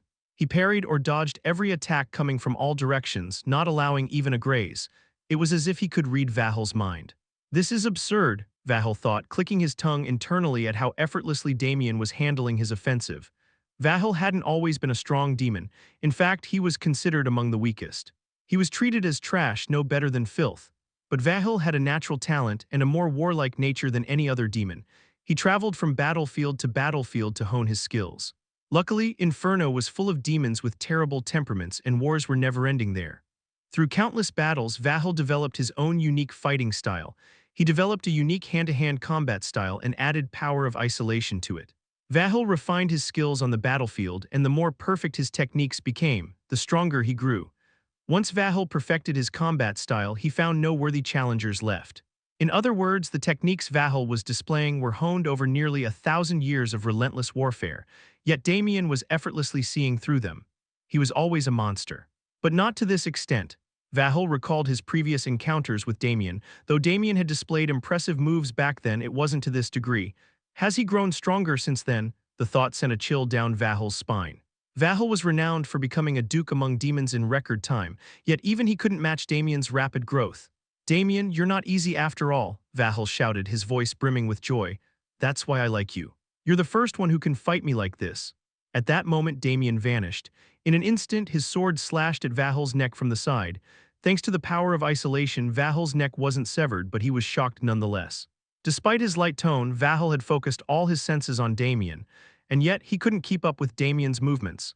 Even though he experienced it firsthand, it was hard to believe. Vahil conjured square pillars beneath his feet and Damien was forced to retreat. "You used a similar technique last time, didn't you? Seems like you've mastered it even more now." Vahil rubbed his neck. Damien rested his erebos on his shoulder and responded, "You sure talk a lot." "I'm just having too much fun," Vahil replied with sincerity. Vahil had reached the pinnacle of Inferno too early. He was so overwhelmingly strong that no one dared challenge his authority. As a result, Vahil spent centuries bored with nothing to do. Then he finally found someone who could fight on equal terms with him. How could he not be thrilled? Of course, it wasn't entirely equal. Vahil, after all, was holding back his powers. Otherwise, his newly found plaything would break too quickly. Considering how much stronger he's gotten in such a short time, this could get even more fun. Vahil wanted to draw out Damien's full strength, not for any grand reason, just because it would be more entertaining. Oh right, Vahil suddenly remembered the information he had received from soul-searching Dorugo. "You have a family, don't you?" In that instant, Damien's eyes widened. Seeing Damien's visible agitation, Vahil inwardly celebrated. "Your father and mother are both alive, and you have an older sister and a younger brother. Your family is all in the western region of the Kingdom of Apple, aren't they?" The more Vahil spoke, the more Damien's anxiety grew. "Damien, you'd better stop me here, otherwise I plan to kill your family." Vahil was deliberately taunting him. "Are your siblings married by any chance? If so, I'll find their families too and kill them all. And I won't let them die peacefully. I'll make sure they die in excruciating pain no human can endure." Despite the provocation, Damien remained silent. Vahil felt a bit deflated. "Are you thinking I'm just saying this to provoke you, that I'm not serious?" Suddenly, Vahil's mouth clamped shut. It wasn't by his own will. His mouth closed on its own. Soon, cold sweat began to run down Vahil's face. It felt like a blade was pressed against his heart. "What's happening?" Vahil asked himself but couldn't find an answer, though there was no need to. "What did you just say?" Vahil turned his gaze toward Damien. In that moment, a chilling terror washed over him. An intense, murderous aura was pouring out of Damien. It manifested around his body so thick that Vahil could barely make out Damien's face or form, but his eyes, those were clear. They were cold, emotionless, and unnerving, as if they were glass marbles.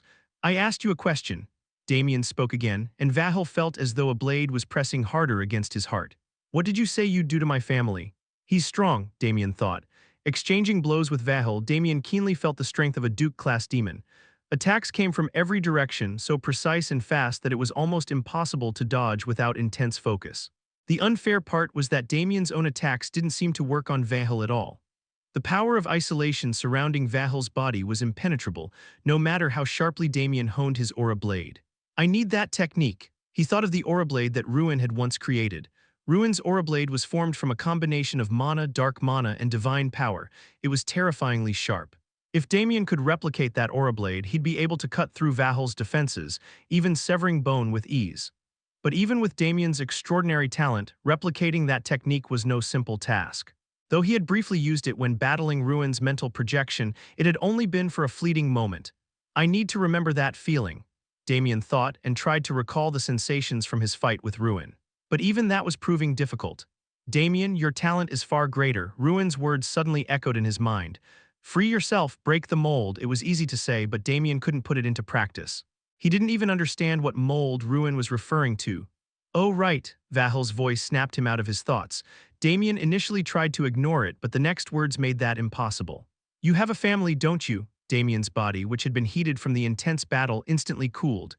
Your father and mother are still alive, along with your older sister and younger brother. They're all in the western region of the Kingdom of Apple, aren't they?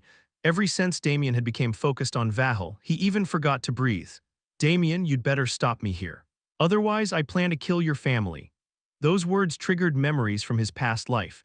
When he had stabbed his father's abdomen, the sensation of it, the sight of his mother cursing him, the corpse of his headless brother, and his sister being torn apart by the undead. Have your siblings gotten married? If they have, I'll hunt down their families as well. I won't let them die easily. I'll make sure they suffer unimaginable pain, pain so excruciating that no human could withstand it. His thoughts flashed to a nephew he had yet to meet. The child hadn't even been named. Maybe you think I'm just saying this to provoke you. His mind brought forth the image of his pregnant sister, the joy-filled faces of his family one after another.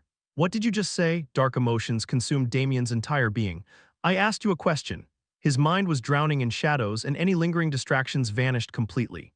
What did you say you would do to my family? In his pitch-black thoughts, only one idea surfaced. Kill him, kill him, kill, by any means necessary, kill that demon. He would start by ripping off his legs so he couldn't escape. Next, he'd crush his arms so he couldn't fight back. He'd grind his face into the dirt so that the demon would regret everything he'd ever done. He would make him crawl on the ground, overwhelmed with the guilt of his crimes. Damien opened a subspace and brought out all the potions stored within and smashed them on the ground. As the potions shattered, their essence flowed freely, and Damien absorbed every drop of it. Next, he seized the divine power enveloping the entire capital and began to absorb it. The massive amount of divine power surged into Damien's body. Mana, dark mana, and divine power. The three forces fought against each other, attempting to destroy one another in their clash. But Damien operated both five-wheel harmonious art and nameless mana art simultaneously. The two mana techniques fused together, activating a new, combined form of power. Soon, the three forces Damien absorbed merged and blended into one. They harmonized, transforming into an incomprehensible and immense power. At that moment, a colorless aura blade enveloped Erebos. Erebos roared as if it would tear the world apart. In this instant, Damien had reached the level he had long sought, Grandmaster. The human Damien Haksen had finally caught up to the Death Knight Damien Haksen. Chapter 328, Awakening Part 2. Vahel's face lost all trace of its earlier amusement as he locked eyes with Damien Haksen. The moment he had mentioned Damien's family, the atmosphere around him shifted drastically. No, it wasn't just the atmosphere that changed. The ominous presence Damien now radiated had intensified. Instinct sounded an alarm. His rational mind sent out a warning, urging him not to recklessly challenge the enemy before him. But Vahel didn't heed his instincts or reason. He chose a different emotion, pleasure. His already intriguing plaything had become even more entertaining. That realization brought him immense joy, almost too much to bear. You seem to care a lot about your family. Well then, I should show some consideration too. I'll make sure to kill them right in front of you. I'll let you witness every moment of their deaths from start to finish. Suddenly, Damien moved his arm and swung the Erebos in a wide arc. Vahel's expression turned puzzled. The two of them were still far apart, so there was no way the sword could hit anything but empty air. Why would you waste your energy on something so pointless? Without warning, the world split diagonally. Half of Vahel's vision was engulfed in darkness. A sharp pain surged from one of his eyes as if it had been scorched by a burning iron. Vahel stepped back while clutching his eye. His eyeball had been cut in half. How? His mind swirled with questions, but the most perplexing one was how Damien had managed to cut through his power of isolation. Vahel's entire body was protected by this power, and his eyes were no exception. In fact, his eyes were among his most vulnerable spots, so the power of isolation was concentrated there.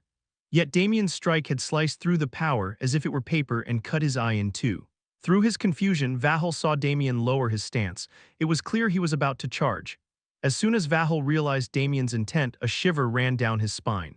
Instinctively, Vahel unleashed his power of isolation with all his might, pouring every ounce of his strength and focus into it. Up until now, the crystals Vahel had created using his power always took the form of angular shapes. It was a method that allowed him to draw out fights and savor them longer, but this time was different. The image Vahel summoned in his mind was that of blades. Blades are sharper and deadlier the thinner they are. But to maintain durability, blades are usually made thicker. Vahel was different though. The blades he forged from his power of isolation were impossibly thin, yet they would never break or dull, no matter how fragile they seemed.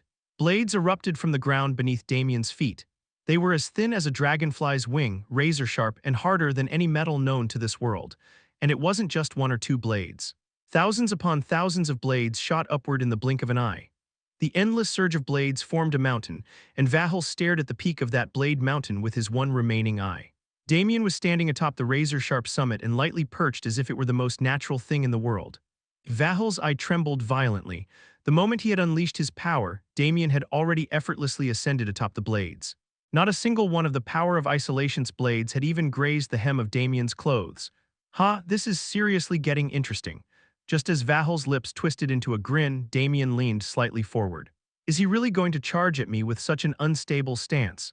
Vahel's ominous premonition quickly became reality as Damien launched himself off one of the blades. The isolation blades bent significantly before snapping back into place and sending Damien flying forward. Vahel erected walls of isolation around himself in haste. He encased his entire body within thousands of protective barriers. Second wheel, Damien quietly muttered, simultaneously kicking off the air once more. As his body accelerated, the isolation walls Vahel created shattered like glass. The instant Damien closed the distance, he brought his sword down in a vertical slash.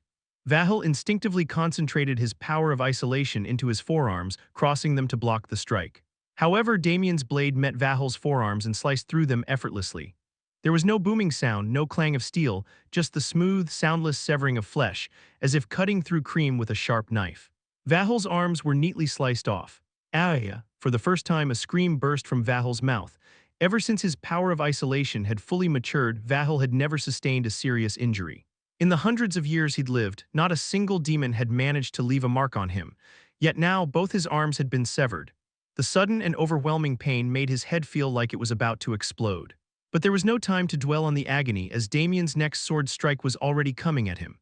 Grrr! Vahel quickly invoked his power of isolation once again. A flower bloomed between two. It was not a real flower, but a mass of shattered fragments forged from isolation power. The flower exploded, sending off sharp shards that shot toward Damien at terrifying speed. In that instant, countless lines were drawn through the air, slicing through the incoming shards as if they were nothing. "You insane bastard!" Vahel couldn't stop himself from shouting. The number of shards he had unleashed was easily in the tens of thousands, and Damien had cut down every single one of them. How was that even possible? "Fine, I'll admit it, you're no ordinary opponent. You're a true adversary worthy of my full power." Vahel gathered all his remaining strength. His body began to mutate once more. His frame grew larger, his muscles bulged, and his teeth sharpened into those of a wild beast. Rough fur sprouted all over his body, and his legs bent backward like a mountain goat's. In no time, his severed arms and his injured eye had completely regenerated. With his newly grown arm, Vahel reached for a rusty key. It was a key forged by Ruin to break his pact. "I will free myself from this accursed oath." Vahel turned the key in the air, and suddenly the binding oath with the first emperor, one that had haunted Vahel for so long, was broken. His weakened powers surged back, and his presence became even more terrifying. "I'll crush you." Vahel stretched his arms toward Damien. Enormous blades start to descend toward Damien's head. Not just one or two, but several massive blades. They were large enough to split mountains and seas. What was truly shocking was their speed. Despite their immense size, they moved faster than the wind. Birds flying in the sky were instantly sliced in half before they could escape. At that moment, Damien spoke once more. "Third wheel." Damien gripped his Erebos with both hands. A colorless aura blade began to spin. He swung the spinning aura blade wide. It unleashed a storm of force that collided with the isolation blades. One by one, Vahel's blades start to shatter and their fragments scatter to the ground. For a moment, Vahel was left in a daze. How could someone destroy his power that he unleashed at full strength so effortlessly? Fourth wheel. Damien disappeared from sight. In the next instant, he reappeared behind Vahel. Before Vahel could even react, Damien swung his sword. The aura blade shot out and sliced through Vahel's forearm. "Grrrr!"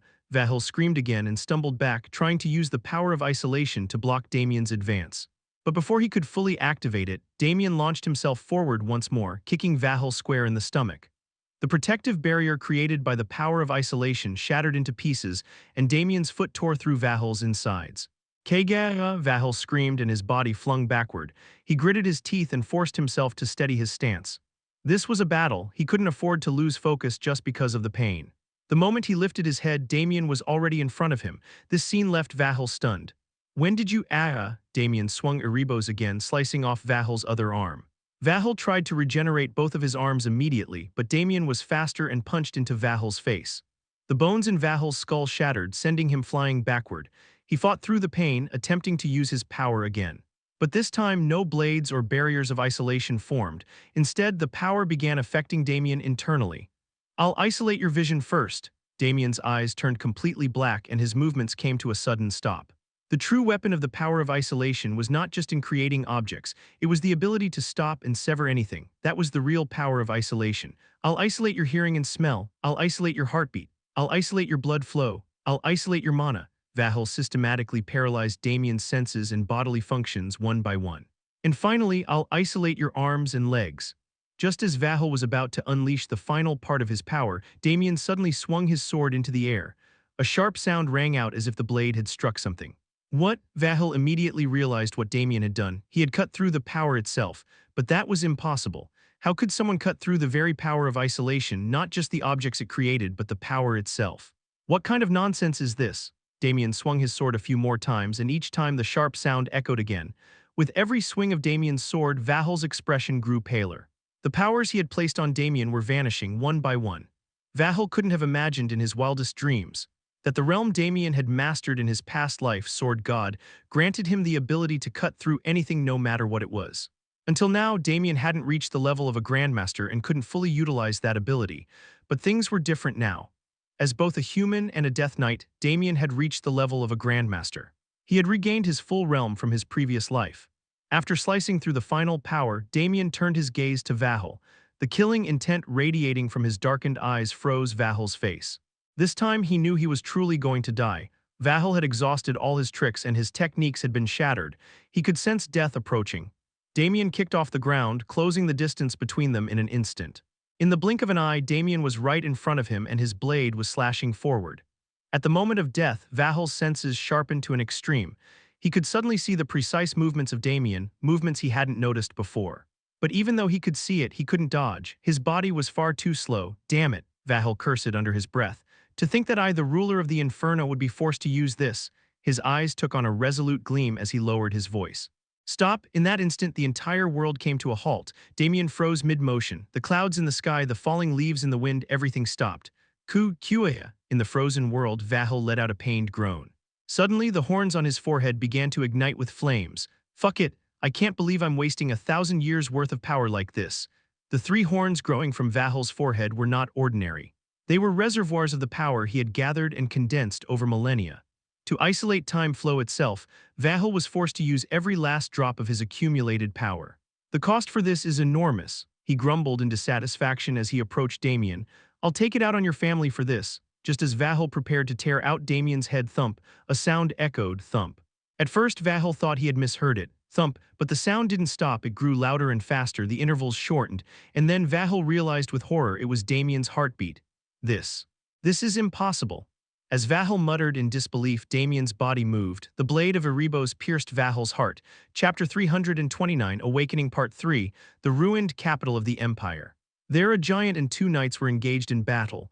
White lightning continuously struck the giant.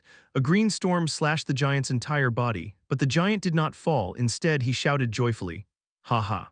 Both of you are beyond my expectations. To think you could push me this far." Suddenly, the lightning and storm stopped. Soon, a boy and a woman appeared atop a building. "Don't tell me you're already exhausted." The gigantic demon Boz looked down at the two and said. The boy and the woman were too out of breath to respond immediately. Boz then spoke with a regretful expression. "Oh dear, it seems I pushed you too hard. I should have given you a break. As expected, I'm such a fool." Boz tapped his head lightly with his large fist. Seeing this, the boy frowned and asked the woman, "Hey, Green Wind. Are all demons just fools like him?" "Yes, filthy scum from Inferno like that. Don't expect much from idiots who defy the god." At the pair's harsh remarks, Boz laughed loudly. Due to his large stature, his laughter was also loud enough to cause an earthquake. "That's harsh. I was fairly praising you. Receiving praise from you doesn't make me happy." "I agree. Unless you offer your neck nicely, maybe I'd reconsider." "I can't do that. I want to live for a long time, to conquer the surface and devour many humans." The two had no choice but to scowl at Boz's words. "Indeed, a being we can't associate with. Mercenary king, if you create an opening, I will cut off his head." "Oh, have you rested enough? Fine by me." A grotesque smile emerged on Boz's face. He was excited by the prospect of resuming the fight. "Boz." At that moment, a familiar voice was heard. Boz lowered his head. He saw the bull-headed demon Asthar looking up at him. Asthar, are you already healed? Don't worry about me. When do you plan to stop playing with those guys? Asthar said with a displeased expression. Wouldn't it be nice to enjoy this much fun? Shut up, we're not here to play. We came to follow His Excellency's orders.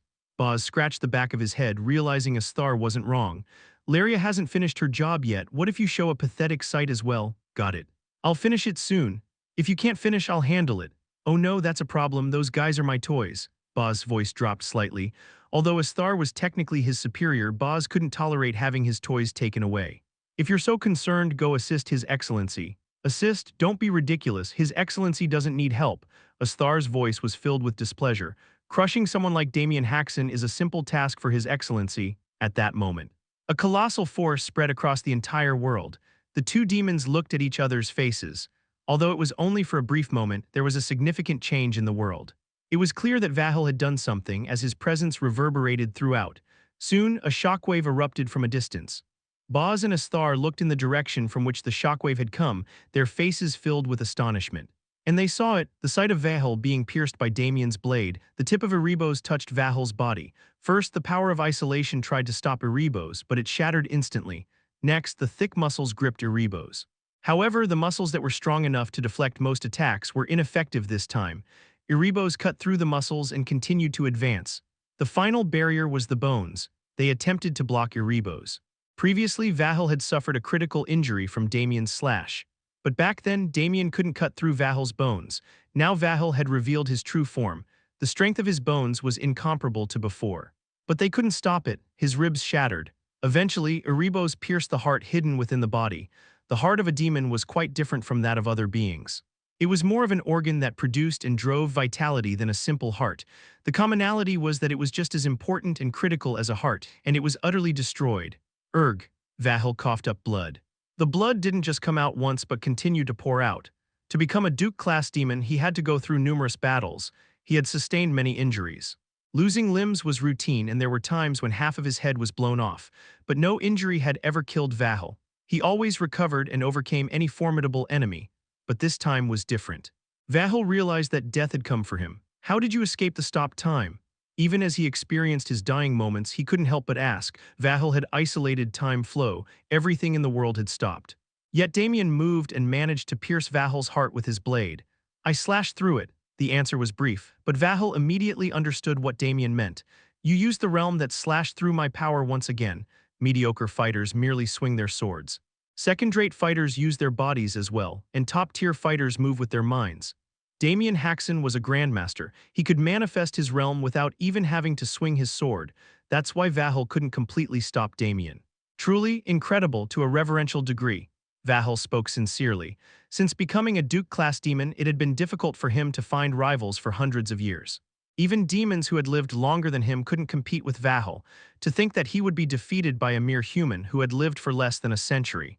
The more I think about it, the more absurd it feels. To become so strong so quickly. Suddenly, Vahel thought of Ruin, the hero who drove out demons and monsters from the surface and built the world of humans. All demons hated Ruin. They had documented him in great detail as a result.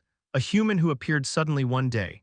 In just 1 year, he had united all the wandering humans, and within 3 years, he had built a formidable force capable of standing against demons. The demons of that time recorded Ruin like this, a human who lives a day as if it were 100 years, a mysterious being who becomes a monster with each encounter. From Vahel's perspective, Damien's talent was no less than that of Ruin. Haha, so this is how they all felt, no wonder they were so afraid. Vahel's head slowly drooped. He was about to face complete death. Lord, Your Excellency. His subordinates were running toward him, calling out, I'll save you, just hold on a bit longer. Vahel looked at his subordinates with a puzzled expression. Even though he hadn't treated them poorly, he didn't expect them to act like this. Indeed, there are still some pests to deal with. Damien tried to pull the sword out of Vahel's chest. Vahel quickly grabbed Damien's wrist with his remaining arm. What are you doing? Damien glared at Vahel and asked. Vahel smiled and then shouted, Do not come any closer. At Vahel's shout, his subordinates halted in their tracks, their faces reflecting their confusion at the command. If you come here, you will only meet a futile death. Think of the future and retreat. The pain made it extremely hard for him to shout, yet Vahel suppressed the pain and roared. Return to Inferno, deliver my message, tell them there is a monster on the surface. As long as this monster lives, they should never dream of reclaiming the surface. His subordinates' faces were filled with hesitation. Vahel sighed inwardly. He never thought their loyalty would be this frustrating. "Do you think I'll let them go?" Damien said in a cold voice. Vahel gave a bitter smile. "Of course not." Vahel squeezed out all the remaining vitality. He unleashed his final power. The arm holding Damien's wrist began to turn into metal. Damien quickly tried to pull his sword out of Vahel's body, but it wouldn't budge. Damien raised his foot and stomped on Vahel's torso, trying to break the body and free his arm. However, Vahel's torso had already transformed into metal. It withstood Damien's stomping. "I will use my body as collateral to isolate you here. Even you won't be able to break through this easily." As Vahel's neck and face slowly turned into metal, his entire face soon transformed completely. It was the moment when Duke-class demon Vahel vanished from the world. "Your Excellency," the bull-headed demon Asthar shed tears from his eyes. "You cannot go like this," Asthar charged at Damien. Damien extended his free hand towards Asthar. At that moment, an invisible slash cut Asthar. Asthar's torso split open. "Arg!" Asthar screamed and rolled on the ground, but he got back up again. "Your Excellency." Asthar tried to rush in again, but before he could, Laria held him back. "Migmeg, open a dimensional portal. Don't stop me. We must save His Excellency." Migmeg, open the gate immediately. As Migmeg struck the ground with his iron staff, a massive dimensional portal opened. All the demons leaped into the gate. "Your Excellency." With Asthar's final cry, the demons disappeared into the dimensional portal. Chapter 330, Father and Child Part 1. Just before the demons all entered the dimensional portal, Damien manifested his mental sword. The slash from his imagination materialized in reality. The formless sword attempted to cut both the demons and the dimensional portal simultaneously. However, the mental sword Damien created was suddenly blocked by a wall that appeared. A rectangular wall formed around Damien. "He persists in hindering me until the end," Damien said, looking down at Vahel. Although Vahel was already dead, his power still lingered in the world. Unless Vahel's body was destroyed, his power would not disappear, and it was clear it would continue to bind Damien. Damien concentrated mana into the hilt of Erebos. Colorless aura spread out from Erebos. Simultaneously, Vahel's body began to disintegrate. Only then did the walls confining Damien vanish. However, by that time, the demons had already escaped. Damien clicked his tongue briefly. "I must return to the otherworld immediately." Opening a dimensional portal to Inferno wouldn't be easy. Surely the demons had moved somewhere on the surface. By returning to the otherworld, he could locate and capture them. Damien tried to summon Balhard to open the gate to the otherworld. At that moment, blood spurted from his mouth. Cough, cough, doubling over, Damien continuously coughed up blood. It wasn't just from his mouth. Blood also flowed from his eyes, nose, and ears. Damien inspected his body. His muscles, internal organs, and even his veins were gravely damaged. He felt like a cracked pottery piece on the verge of shattering. Every breath brought overwhelming pain. Wiping his mouth with his sleeve, Damien muttered, "So that's why Ruin told me to strengthen my body." When Damien reached the Grandmaster level, he combined the 5-wheel harmonious art and the nameless mana art into one. Thanks to this, Damien could wield greater power than he had during his Death Knight days. The problem was his physical body. Unlike his time as a Death Knight, the human body was extremely fragile. Despite being strengthened with numerous elixirs and sapling from the World Tree, operating both techniques simultaneously with such a body naturally led to its destruction. "I was too absorbed to realize." Damien collapsed to the ground. The pain made it difficult to maintain his composure. "Balhard," Damien shouted loudly. Then Balhard appeared as the air distorted. "You called for me." Immediately upon arriving in the capital through a dimensional portal, Damien ordered Balhard to conceal himself. This was in case demons attempted to interfere with Damien and Vahel's battle, so Balhard could launch a surprise attack. However, the battle ended swiftly and Balhard didn't get a chance to participate. "I'm going to lose consciousness now." "Excuse me, you must protect me with your life, understood?" Balhard's eyes showed a rebellious glint. It seemed that following Damien's order was quite humiliating for him. The problem was that Balhard had sworn an oath of obedience to Damien. "I will follow your orders." "You've got quite the expression there." "Be prepared when I wake up." "Pardon, no, it's just how I look naturally." Silence. Damien opened a subspace and consumed a healing potion. Then he activated the World Tree sapling before closing his eyes. Damien fell asleep immediately. Balhard silently watched over him. He was an extremely dangerous human to let live, not just because of his inherent strength, but also because of his unpredictable nature. If he had to kill him, now would be the time. But Balhard couldn't make any threatening moves against Damien. Once he had made an oath, Balhard had no choice but to obey Damien's commands. Throwing away his life to break the oath was also not an option. An oath made with dragon tongue was not so easily broken. Damn it, Balhard muttered a curse under his breath. Suddenly, he sensed people approaching. Turning his head, he saw humans glaring at him. Am I seeing things? It looks like a dragon, the sword saint remarked, holding a half-broken sword. His body was stained black in various places, evidence of the corruption from Laria's power.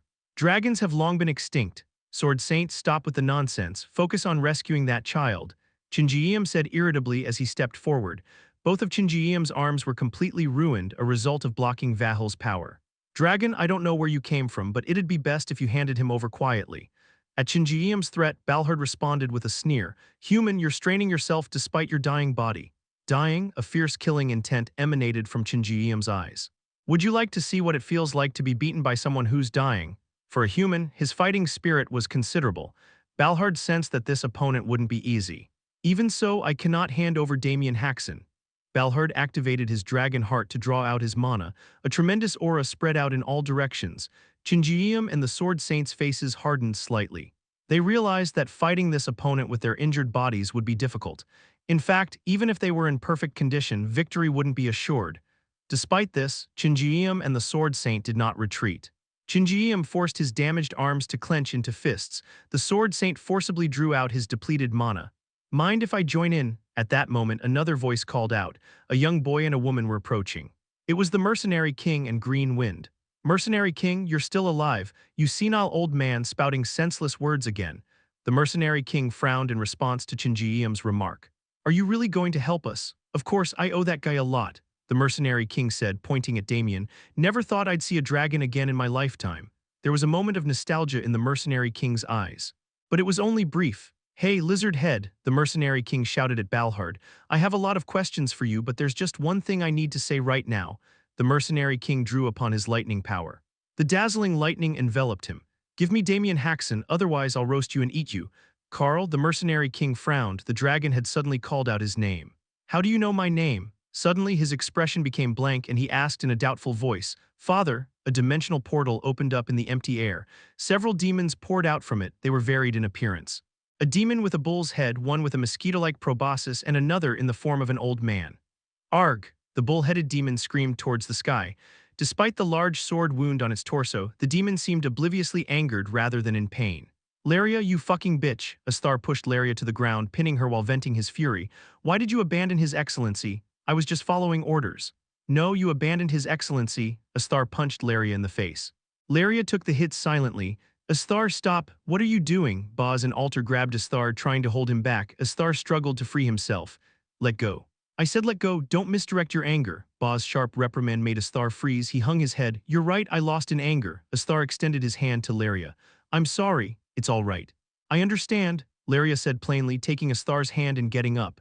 As his anger subsided, Asthar's perspective widened. He looked around. Where are we? We're at Carrion Mountain.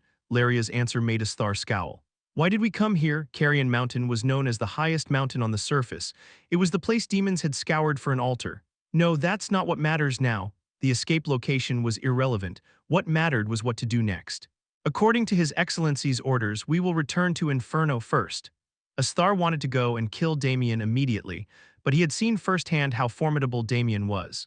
He had watched as the Duke-class demon was killed as easily as a bug by Damien's strength, a power far beyond Asthar's capacity to challenge.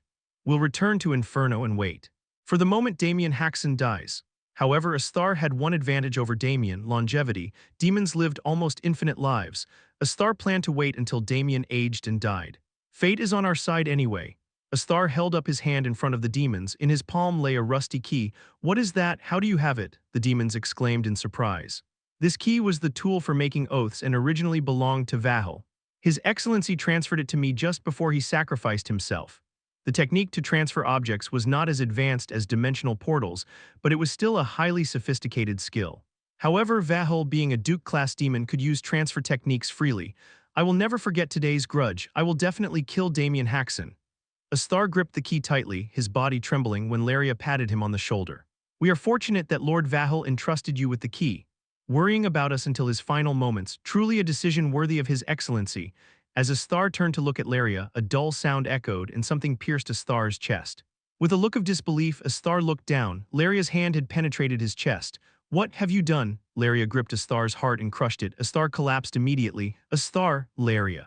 Have you gone mad? Boz and Alter tried to attack Laria, but before they could, large holes appeared in their chests. Migmag, the demon with the iron staff, had used the dimensional portal to pierce their bodies. Both demons collapsed without even being able to scream. Laria and Migmag looked down at the fallen demons. Despite the gaping holes in their chests, the three demons were still alive but barely clinging to life. "It's over," a voice came from the forest. Laria and Migmag immediately knelt down on the ground. From the direction in which the two demons knelt, someone appeared, a robed skeleton. It was Darugo. Chapter 331. Father and Child Part 2. Laria, bring the key.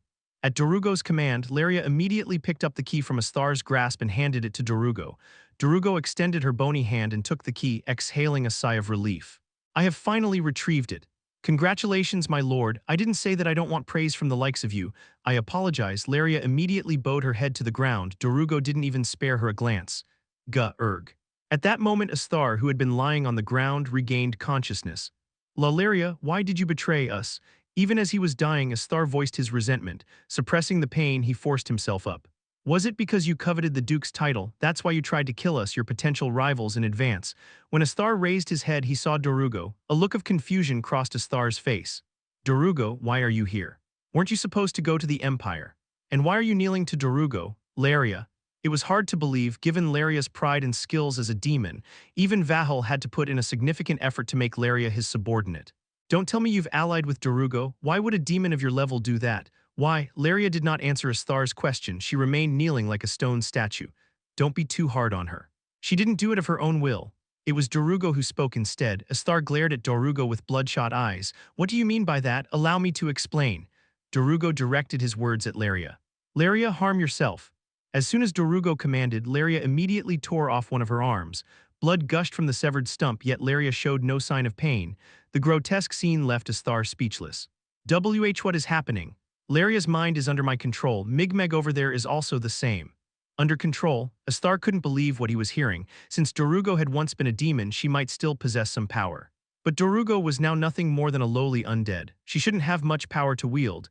And yet he claimed to control a Marquis-class demon with such meager power. It was absurd. It wasn't an easy task.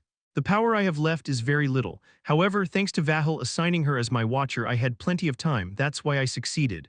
"Nonsense. An undead like you controlling a demon is impossible." "If I were an ordinary undead, it indeed would be." Darugo looked up. By now, the sky was painted with the hues of sunset. "Do you know what kind of demon I am?" The sudden question made Astar furrow his brow. "What rubbish. Calm down and tell me, what kind of demon am I?" "You are?" Astar hesitated. He knew Darugo was a demon who had betrayed her kind, but he couldn't remember exactly what type of demon she was.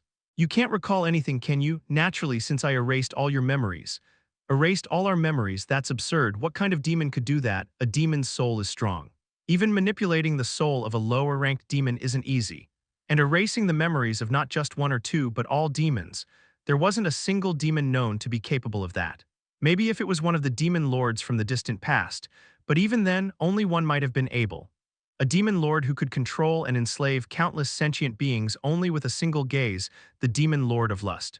No way, an unsettling hypothesis flitted across Astar's mind, but Astar found himself having to dismiss his gut feeling. It was too implausible. "That no way is correct." Darugo's eyes changed. Their color shifted from red to purple. "My real name is Lilivai. I was once called the Demon Lord. During the era when demons ruled the surface, there were 7 lords among them. Being called Lord highlighted their remarkable powers. Even if all demons combined their efforts, they couldn't surpass the power of a single demon lord. Duke-class demons, considered the true rulers of the Inferno, were mere children compared to the demon lords. That's impossible. All the demon lords are dead, but those were tales of the distant past. The demon lords had lost their lives in battles against ruin and humans. Even if what you say is true, why would you do such a thing? The demon lords were the rulers of the world. If they desired, they could have all the pleasures and treasures the world had to offer, but Darugo had erased her past. That is, she had foregone her position as a demon lord. "To be with ruin," Darugo said quietly. "He was a hero to humanity. How could a demon lord stand by his side? So I decided to erase my past." Darugo's eyes changed slightly as if reminiscing longingly about something. "But no matter how great my power, it was impossible to manipulate the memories of all sentient beings who knew me. So I decided to give up my physical body." She sacrificed her body to increase the power of authority. Darugo abandoned the body of the demon lord to live alongside ruin. Thus, I discarded my demon body and became human. Though I lost all my powers and authority, I didn't regret it because I could be beside ruin. Darugo's eyes deepened slightly as if recalling a happy time. Even if what you say is true, that's impossible. Damien Haksen already holds all the authorities of the demon lords. Asthar had heard it directly from Vahel. Vahel said that Damien possessed all the authorities of the demon lords and used them to reverse time. Then why could you guys still be able to flee from Damien Haksen? Darugo's question made Asthar pause. The more he thought about it, the stranger it seemed. Damien possessed not just one but all 7 authorities of the demon lords.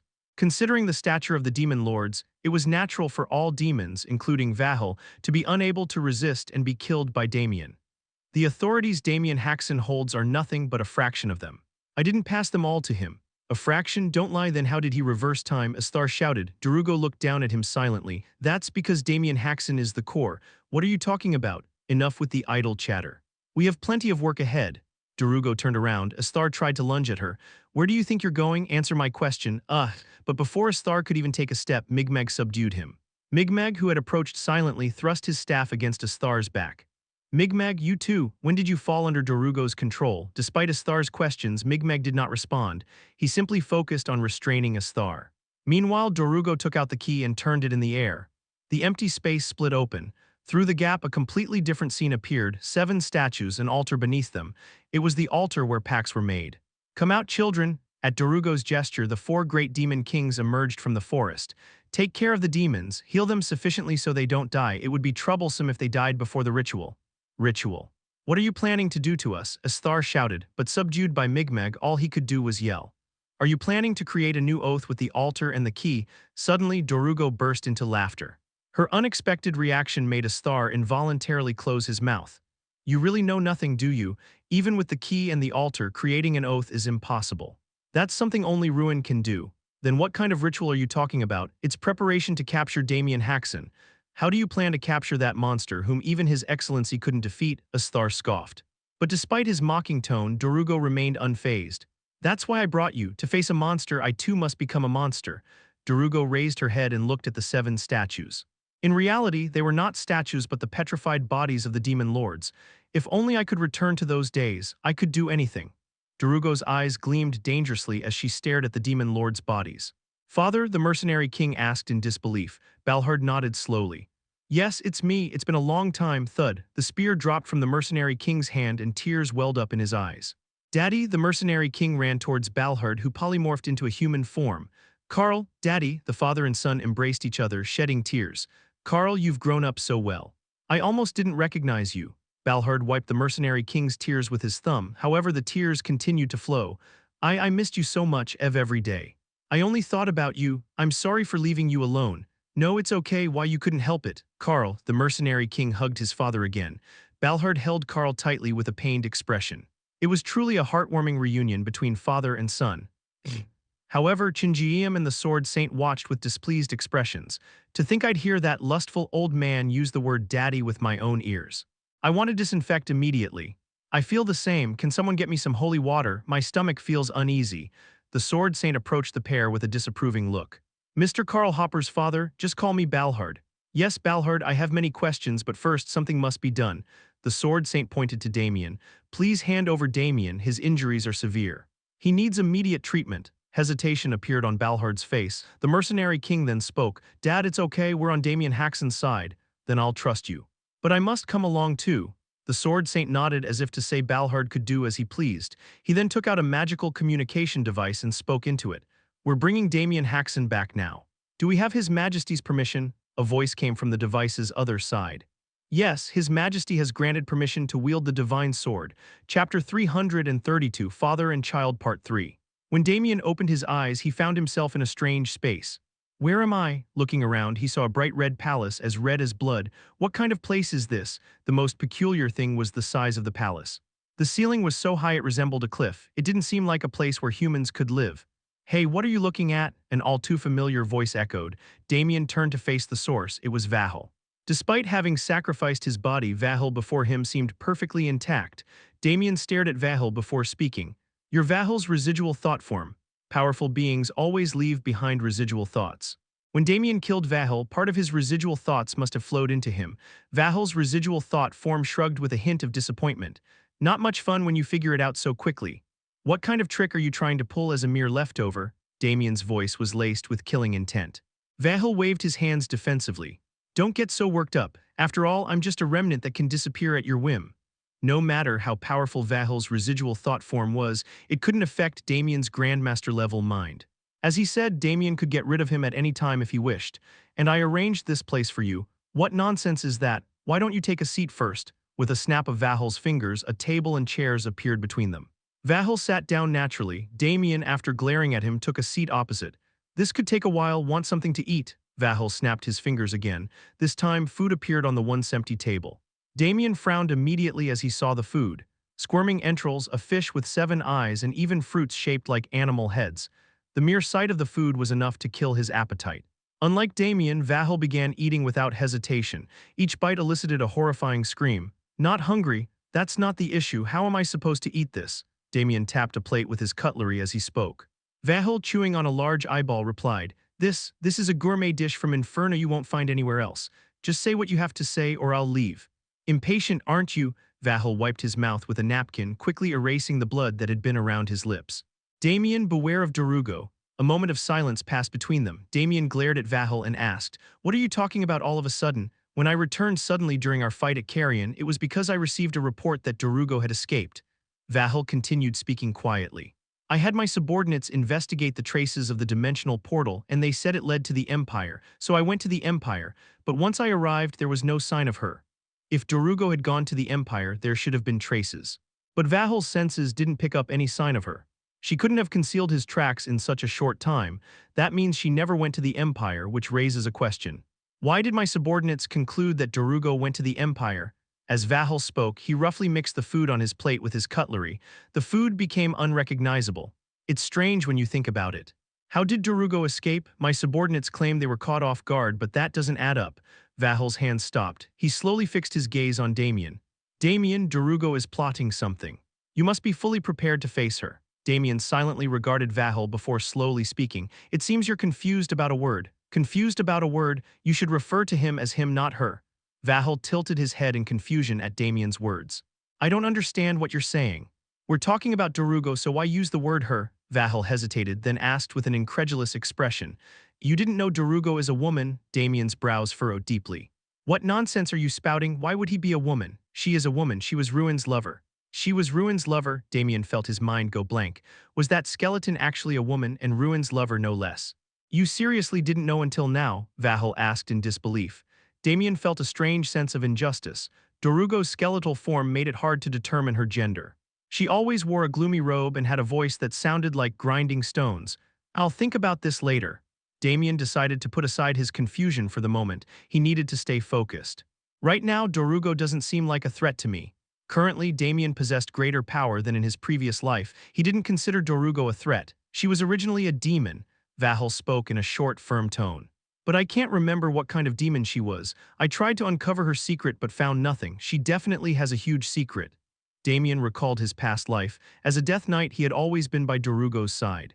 Even so, he didn't know what kind of person Darugo was or what past she had. Moreover, Darugo is obsessed with you. She's willing to pay any price to get you. Vahel's voice turned eerie. A being like her will not leave you alone. She will undoubtedly do something unimaginably horrific. Vahel's body began to burn from the fingertips. He couldn't maintain his residual thought form any longer and started to collapse. Why are you telling me this? Huh. Isn't it obvious? It's a matter of pride, Vahel said with a laugh. I can't stand to see the guy who killed me fall to someone like Darugo. With those final words, Vahel's thought form completely vanished. Right after Vahel's thought form disappeared, Damien slowly opened his eyes. Over a week has passed, and why hasn't he woken up yet?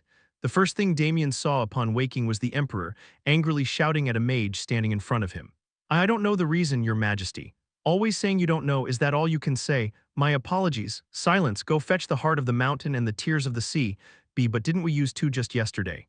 There's barely any left. Squandering such precious treasures that the Empire has only acquired in small quantities over its entire history is. Does it matter that such treasures are important when the hero of the Empire has not awakened? Bring them at once if you don't want to lose your head. Why yes, Your Majesty. Damien rubbed his eyes with the back of his hand. He seriously wondered if he had misheard. Your Majesty, Damien cautiously called out to the Emperor. The moment he heard the voice, the Emperor hastily turned to Damien. Damien Haksen, you've awakened. A broad smile spread across the Emperor's face. "We were so worried because you didn't wake up, thank goodness." "Truly, thank goodness." The Emperor's eyes even welled up with tears. Damien looked at the Emperor with a sour expression. He always felt overwhelmed by this man. "Where are we?" "This is a secret part of the Imperial Palace. Only a select few are allowed to enter." That explained why only the Emperor and one mage were present. Damien glanced around the space. For a secret area, it was quite spacious. Then something caught Damien's eye. In the center of the secret room stood a sword, stabbed into the ground. The blade was smooth, but the hilt appeared rough, seemingly carved out of any random piece of wood. It looked like an unimpressive sword. Yet upon seeing it, Damien felt a shiver run through him as if struck by lightning. The Divine Sword. The legendary weapon wielded by the Imperial Supreme Sword during the War of Destruction was right before his eyes. Yet it made no sense. The Divine Sword was known to have mysteriously fallen from the sky at the end of the War of Destruction. Why would such an artifact be in the Imperial Palace's secret chamber? "Your Majesty, what is that?" At Damien's question, the Emperor looked troubled. It was astonishing. The Emperor had never shown such an expression when dealing with Damien. "I'm not sure how to explain. That is the most closely guarded secret of the Empire." A secret? That sword was used by the first Emperor, He was a member of the Salvation Squad and accomplished many feats. However, Damien knew the truth about the first Emperor. He was a traitor who had betrayed Ruin and stolen his achievements. The first Emperor instructed that this sword must never be shown to the outside world. So it has been stored here through the generations. "Why did you bring me to such a place? This sword has the ability to nullify harmful effects." The Emperor continued his explanation. "Those who battled demons may carry unknown curses on their bodies. That's why everyone who participated in the recent battle was brought here for treatment." A nullifying ability. Damien had experienced it in his previous life. In other words, this was indeed the divine sword he knew. "May I take a closer look?" "Of course." Despite it being a treasure of the Empire, the Emperor readily granted permission. Damien approached the divine sword. He reached out and stroked the hilt. "Why are you hesitating?" In that moment, Damien could read the residual thought contained within the hilt. "You feel like a burden. What are you talking about? You're doing great. Last time we won the battle because you covered the flank. You will become even stronger, I guarantee it. Here, I made this for you. This will be your sword from now on." Within the residual thought, Damien could hear Ruin's voice. Damien looked at the sword with a shocked expression. The divine sword was a weapon Ruin had created by splitting his own essence. It was almost like Erebos' sibling. The next moment, the memory shown by the residual thought changed. The smiling Ruin disappeared, replaced by a blood-soaked, crying Ruin. "Why? Please, just say something. Why did you do this to me?" Damien slowly withdrew his hand from the hilt. His voice trembled as he muttered. "So this is the disgrace the first Emperor tried to hide." When the Salvation Squad betrayed Ruin, the first sword to pierce his heart was this one. Chapter 333, The Past Part 1. Damien couldn't take his eyes off the divine sword. It was a sword he'd grown tired of seeing in his past life, but now that he knew the truth, it felt different. The Ruin Damien had met in person was an unstoppable force. Thinking that this magnificent being had been driven to death by a weapon gave Damien chills. Why did the Salvation Squad betray Ruin? Damien pondered this question. Based on everything he'd observed about Ruin's character so far, he didn't seem like someone who would earn such deep resentment. Despite that, Ruin was betrayed by the Salvation Squad and completely forgotten. The answer must be here. Damien gripped the hilt of the divine sword again and the memories flowed into him. The scenery changed. Before he knew it, Damien was standing on a beach. He could feel the salty scent of the sea and the cool ocean breeze. It was far too vivid to just be a memory. In the distance, he saw Ruin, who was drenched in blood. Ruin's condition was dire. His entire body was covered in wounds, multiple daggers lodged in his thigh and back. It was a pitiful sight. Cough. Ruin slumped on the sand and coughed up blood. The hot, crimson liquid spilled onto the ground. Silently, a dozen men and women looked down at Ruin. "Ruin, I won't say I'm sorry." One of them finally spoke. He was of average build but strikingly handsome, with bright golden hair that shone like a brilliant pumpkin. No one had to explain it. Damien understood instantly. That man was the first emperor of the Empire. "You are too great. If you remain, the people will only revere you. All the glory and power of the world will be drawn to you." Even though he was the first to stab a knife into Ruin's back, there wasn't the slightest trace of guilt in the Emperor's voice. "I know we cannot allow that. We don't want to just stand by and watch." Ruin didn't respond. It wasn't that he didn't want to speak, but he physically couldn't. He was barely clinging to life. Instead, Ruin's eyes moved and scanned the members of the Salvation Squad. None of them could meet Ruin's gaze. They all avoided eye contact. Only the first Emperor held his gaze. He faced Ruin boldly and without hesitation. "If you want to resent us, then do so. I will accept any reproach or insult." The first emperor raised the divine sword. Its blade glowed in piercing blue light. The emperor didn't strike immediately. He stood still and looked down at Ruin. Their gazes met. Damien, who was standing beside the emperor, also looked into Ruin's eyes. He was stunned by what he saw. There was no resentment or anger in Ruin's eyes, only a profound sadness. Ruin seemed to pity the one trying to kill him. Damien couldn't understand it, neither could the emperor. "What is that look in your eyes?" The emperor's voice grew slightly louder and his previously emotionless tone now trembling. "Do you not understand your situation? I betrayed you. I'm the one who brought these people here. I'm the one who ruined everything for you." The first emperor shouted with a face filled with frustration. By his tone, it almost sounded like their roles were reversed. "You were always like this, acting like you were some god, always so noble, so pure, that's how you behaved." The emperor grabbed Ruin by the collar, snarling at him from just inches away. "Say it, say you hate me, say you want to kill me." But Ruin only looked at him with bitter and sorrowful eyes. In the end, it was the emperor who broke first. He let out a beastly roar and swung the divine sword. With a chilling sound, blood sprayed. Ruin's head fell to the ground. Even after killing him, the emperor's rage didn't subside. He screamed at Ruin's lifeless body. It took a long time before the emperor finally quieted down. He was exhausted and collapsed to the ground. "Delhite, well done." One of the members of the Salvation Squad spoke up. It was Bartholomew, the first Holy Emperor. "Now even that weapon has lost its master." The first Holy Emperor picked up the weapon Ruin had been holding.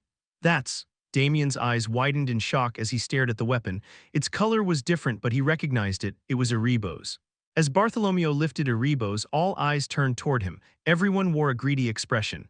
"Adelhite, as promised, we will take care of Ruin's belongings. You don't have any objections, right? Do as you please." The first emperor's voice was weak. Bartholomew smiled with satisfaction. "Then we should first decide who will claim Erebos, this weapon." Suddenly, Erebos let out a heaven-shaking roar.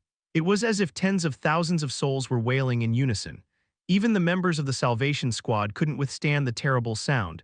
They all covered their ears in pain. During that moment, the surface of Erebos began to crack. The fractures spread across the blade and the hilt. Then Erebos exploded and shards scattered in every direction. What? Erebos is disappearing. The members of the Salvation Squad scrambled to grab the pieces. Only a few shards ended up in their hands, but most of the fragments flew far away. The members could only watch in shock as they scattered. In the midst of chaos, no one noticed. No one except for Damien, who saw some of the shards being absorbed into the divine sword. Damien watched as the divine sword absorbed Erebos. "So that's why in my previous life, Darugo was never able to complete Erebos." In his past life, Darugo had scoured the entire continent, but had never managed to gather all the pieces of Erebos.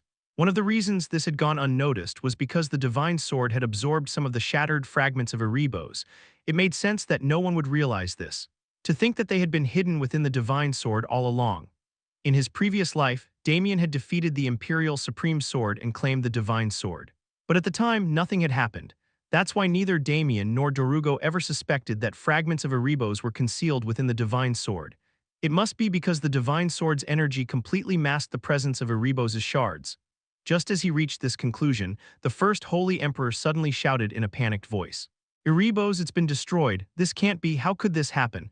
The first Holy Emperor trembled as he stared at his now empty hands. Ruin's curse, it must be Ruin's hatred that affected Erebos. His fear quickly spread to the rest of the members of the Salvation Squad. They looked down at the pieces of Erebos they had managed to grab, causing terror etched on their faces.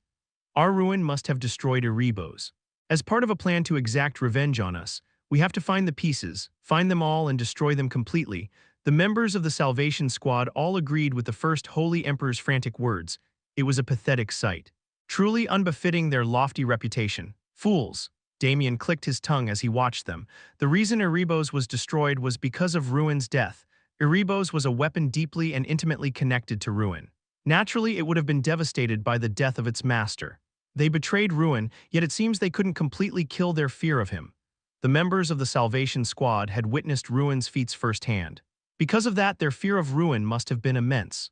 In a way, the Emperor is impressive too, leading these terrified people to betray Ruin. That takes nerve. Damien turned his gaze toward the first Emperor. The Emperor was oblivious to the commotion around him and continued staring at Ruin's lifeless body. His face looked strangely sorrowful. Just as Damien was about to observe the Emperor more closely, everything froze.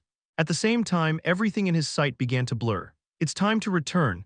A sensation of floating, like being suspended in the air, swept over him. At that moment, Damien was pulled back into reality. "Damien, are you all right?" As he returned to reality, he was met by the concerned face of the current emperor. Damien stared at the emperor's face. It was the spitting image of the first emperor's face which he had seen through the memory. "You suddenly went quiet, you startled me. I was just gathering my thoughts for a moment," Damien replied and lowered his gaze back to the divine sword. Fragments of Erebos were hidden inside the divine sword. There was a possibility he could fully restore Erebos. "Come forth, Erebos." Damien summoned Erebos from the mark on his wrist. He brought it close to the divine sword. As expected, there was no immediate reaction. But it wasn't time to give up yet. "I need to draw out the fragments sleeping within the divine sword." Damien had grown stronger than he had been as a Death Knight. His both physical and spiritual senses were far sharper than they had been in his previous life. Because of this, he could detect the energy of the fragments absorbed by the divine sword. Damien infused the divine sword with his mana and pulled the fragments out. Darkness began to flow from the divine sword. The darkness moved as if seeking its rightful place and flowed into Erebos. Soon, the broken parts of Erebos began to mend. A new metal surface emerged at the tip of the blade where it had snapped. The metal wove together and formed a complete blade. Damien looked at Erebos with deep satisfaction. Erebos had remained broken since Damien's previous life now finally returned to its complete form. Laughter involuntarily escaped his lips. Damien held the hilt of Erebos. He could feel the terrifying power sleeping within the weapon. In truth, Erebos had been near completion already.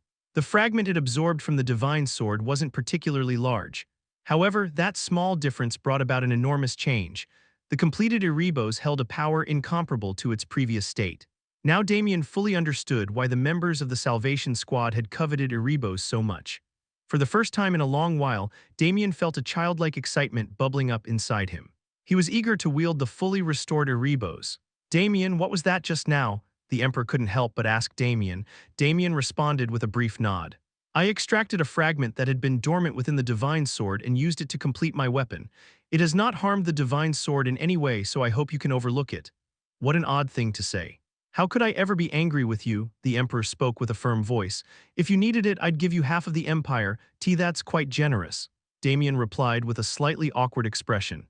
While he was relieved that the Emperor was letting it go, the response was a bit excessive. "Do you think I'm joking? I'll prove how serious I am at once." "Wait, what's happening over there?" The Emperor pointed behind Damien. Damien turned around to look. Divine Sword was floating in the air. Despite Damien not using his ability to command it, the Divine Sword hovered in midair. Not only that, it was circling around him. "What the? Why is it doing that?" Damien was baffled by the situation. The Emperor cautiously spoke up. "It seems it has taken a liking to you." "Pardon?" Damien looked at the Divine Sword in disbelief. Suddenly, the Divine Sword halted abruptly in midair and began shaking its hilt wildly, almost as if it was nodding. For Damien, this was a rather awkward predicament. It was certainly a welcome thing for a powerful weapon like the Divine Sword to acknowledge him as its master. However, the Divine Sword was the weapon of the first Emperor, a treasured artifact of the Empire. For such a weapon to choose Damien, who wasn't even a citizen of the Empire but a knight from another land, that could easily offend the Emperor. "Well, that's fortunate, take it with you."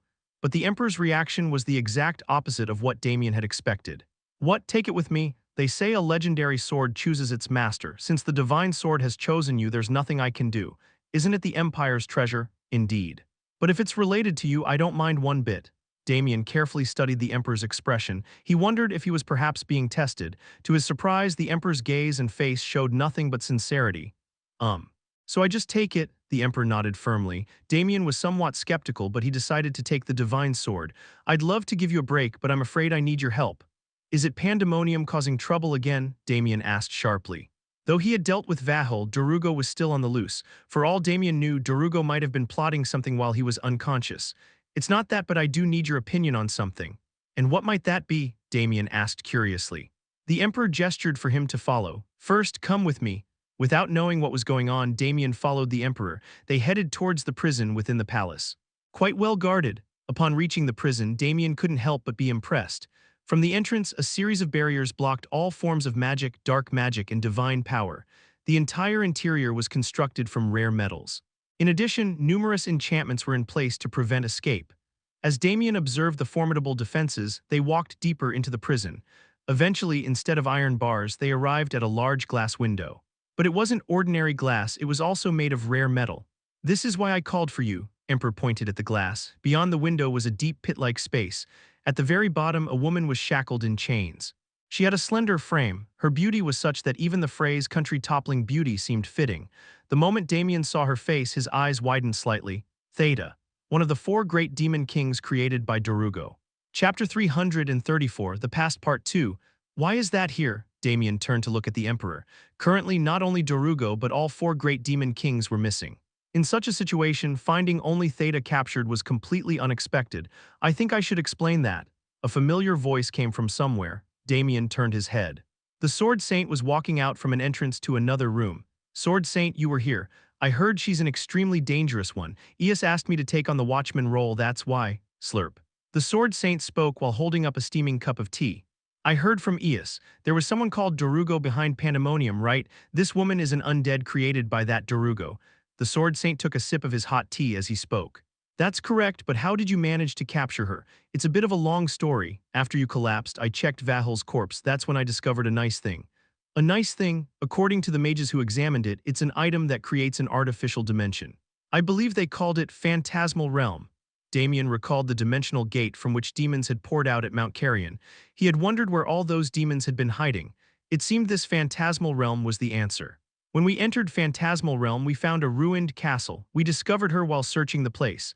Was that when the battle took place? Theta's body was currently covered in wounds, suggesting an intense fight. But the Sword Saint shook his head.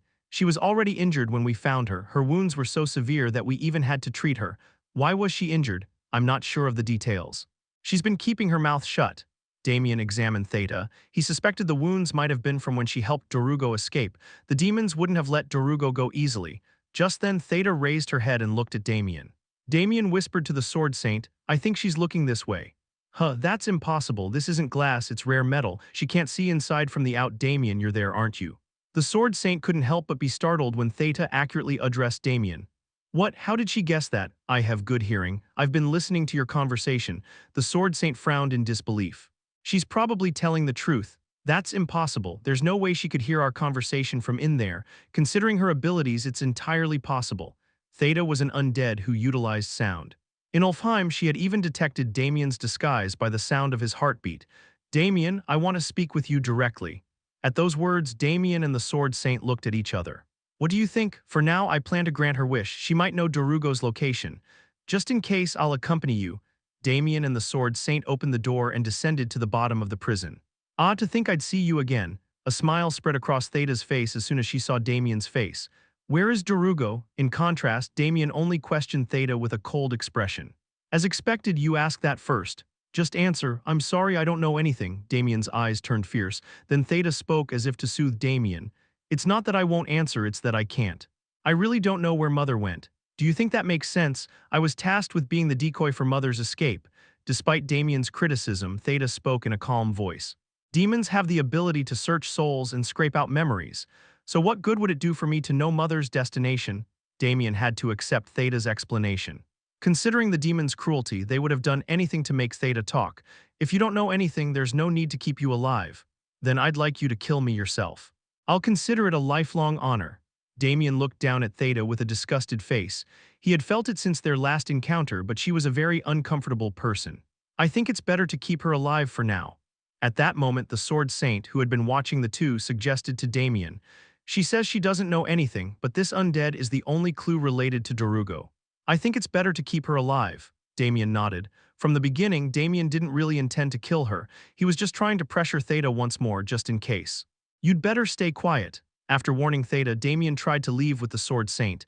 Damien, you don't know how long I've waited for the day I could speak with you. Theta's voice was heard from behind.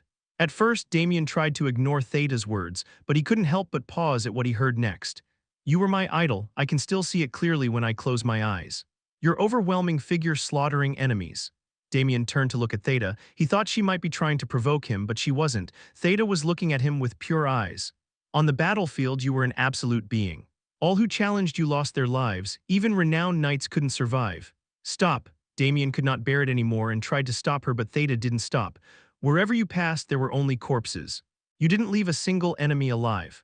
I told you to stop. Damien's voice rose, but Theta didn't comply. Do you remember, there was a time when the Empire's knights united to stop you? You massacred all those foolish ones. The memories he had barely buried came back to life. The rushing knights, the feeling of cutting them down, the scent of blood that invaded his nostrils with every breath. And you attacked the castle they were trying to protect. Foolishly, the humans inside chose to resist rather than flee. The castle gate that crumbled like a porcelain bowl with one kick from Damien, the humans visible beyond it. Wooden spears carved from trees and eyes full of fear. Everyone in the castle took up arms, saying they would avenge the dead knights. You trampled them all. There was no need to even draw his sword. Stomping and punching was enough. Dozens of humans instantly turned into pieces of meat. There were women and children among them. You didn't spare them either. You exacted punishment for resisting mother. The children screamed and ran away. Damien hunted down each of those children and ended their lives. Because that was the order. Because it was Darugo's will that not a single one should be left alive, so that everyone would tremble in fear at the name Damien Haksen. Damien, a gentle voice was heard. Damien broke free from the nightmare of the past and glared at Theta. You were my idol. The moment he heard those words, something snapped in his mind. Before he could make a judgment, his body moved first. When he came to his senses, he was already holding Erebos. Damien, the Sword Saint cried out urgently, but Damien didn't stop. A slash full of anger beheaded Theta. Oh, my back, in the ruined capital. A soldier moving debris from buildings sat down on a shattered wall. A nearby comrade chided him with a disapproving face. Hey, don't slack off, keep moving. Let's rest a bit. My back's been acting up lately, the soldier said, patting his back with his fist. The comrade clicked his tongue and moved elsewhere. With the nuisance gone, the soldier could rest easy. When will we ever clean all this up? The soldier muttered, looking around at the ruins. A few days ago, demons opened a dimensional gate and invaded the capital. The city that boasted 1,000 years of history was destroyed overnight. Many people died. It'll take more than a generation to clean this up and rebuild. The fortunate thing was that the Empire wouldn't fall just from this. The power that the Empire had built up over more than 1,000 years was truly formidable. Should I get moving again? Just as the soldier was about to get up, suddenly the air split open and two men walked out of the gap. The soldier stared at the two with a dumbfounded expression. It's completely demolished. Damien Haksen and a Duke-class demon clashed. It's a stroke of luck that the damage ended at this level. The two men began to converse while looking around the ruins. Yoda, according to Mother, Theta is imprisoned underground. You'll have to find the exact location yourself. Can't we switch roles? I want to kill that bastard Damien Haksen with my own hands. Don't be stubborn. We didn't come here today to kill Damien. The soldier stared at the two with a blank expression. He couldn't properly understand what they were talking about, but there was one thing he could understand.